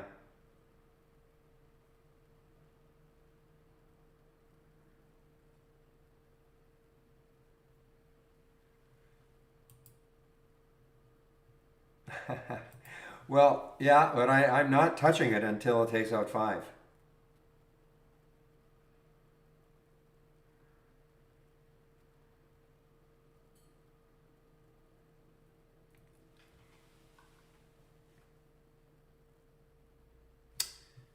What happened here? Oh, that's what happened. Here we go.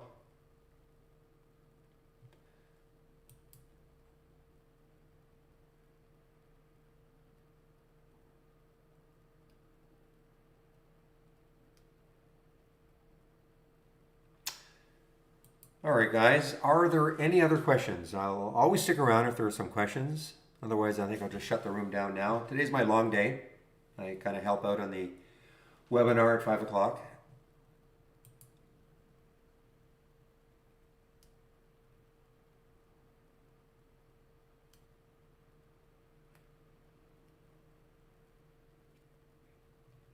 All right, I do not see any other questions.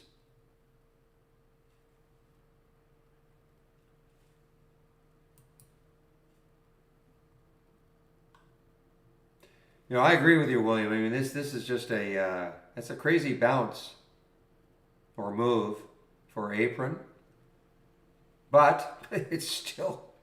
I mean, the volume is still. I mean, that volume took it through 5 briefly. The volume still hasn't quite let up yet.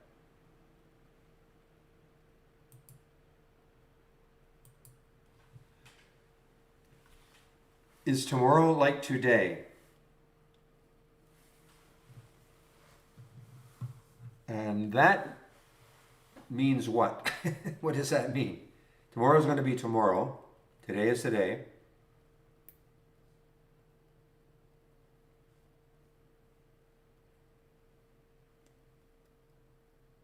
Oh, I see. Well, I have no idea.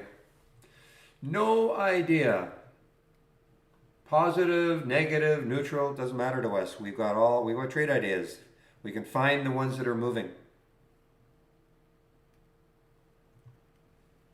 I'm serious. Actually, I'm very serious. I mean, I don't really care up, down, sideways. Sideways is not as good.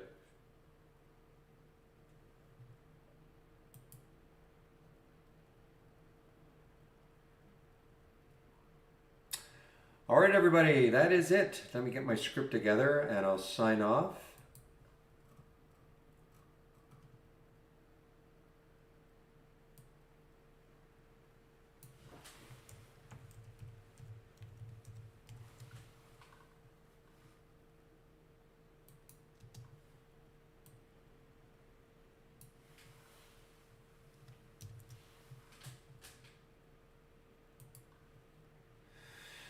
Okay, everybody, thank you so much for all the help.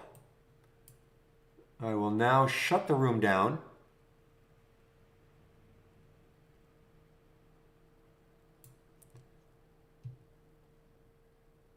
give me a moment here. I got to find it.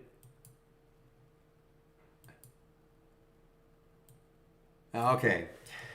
So I'll open the room tomorrow at 9 o'clock Eastern Time. Hope to see you then. Have a great evening, and we'll see you then. Bye-bye. Ija, what do you mean? Okay, Barry, before you call, you're calling a reversal of what?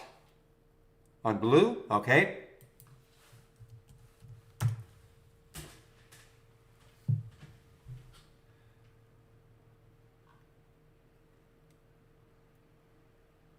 At 5:07, well, it's, I know it's 5:47 now, but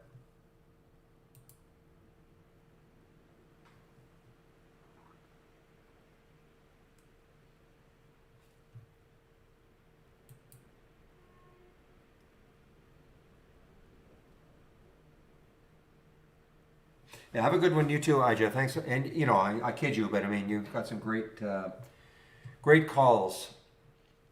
All right, so I'm going to be shutting you down, not just you, but the YouTube room. Okay, see you tomorrow.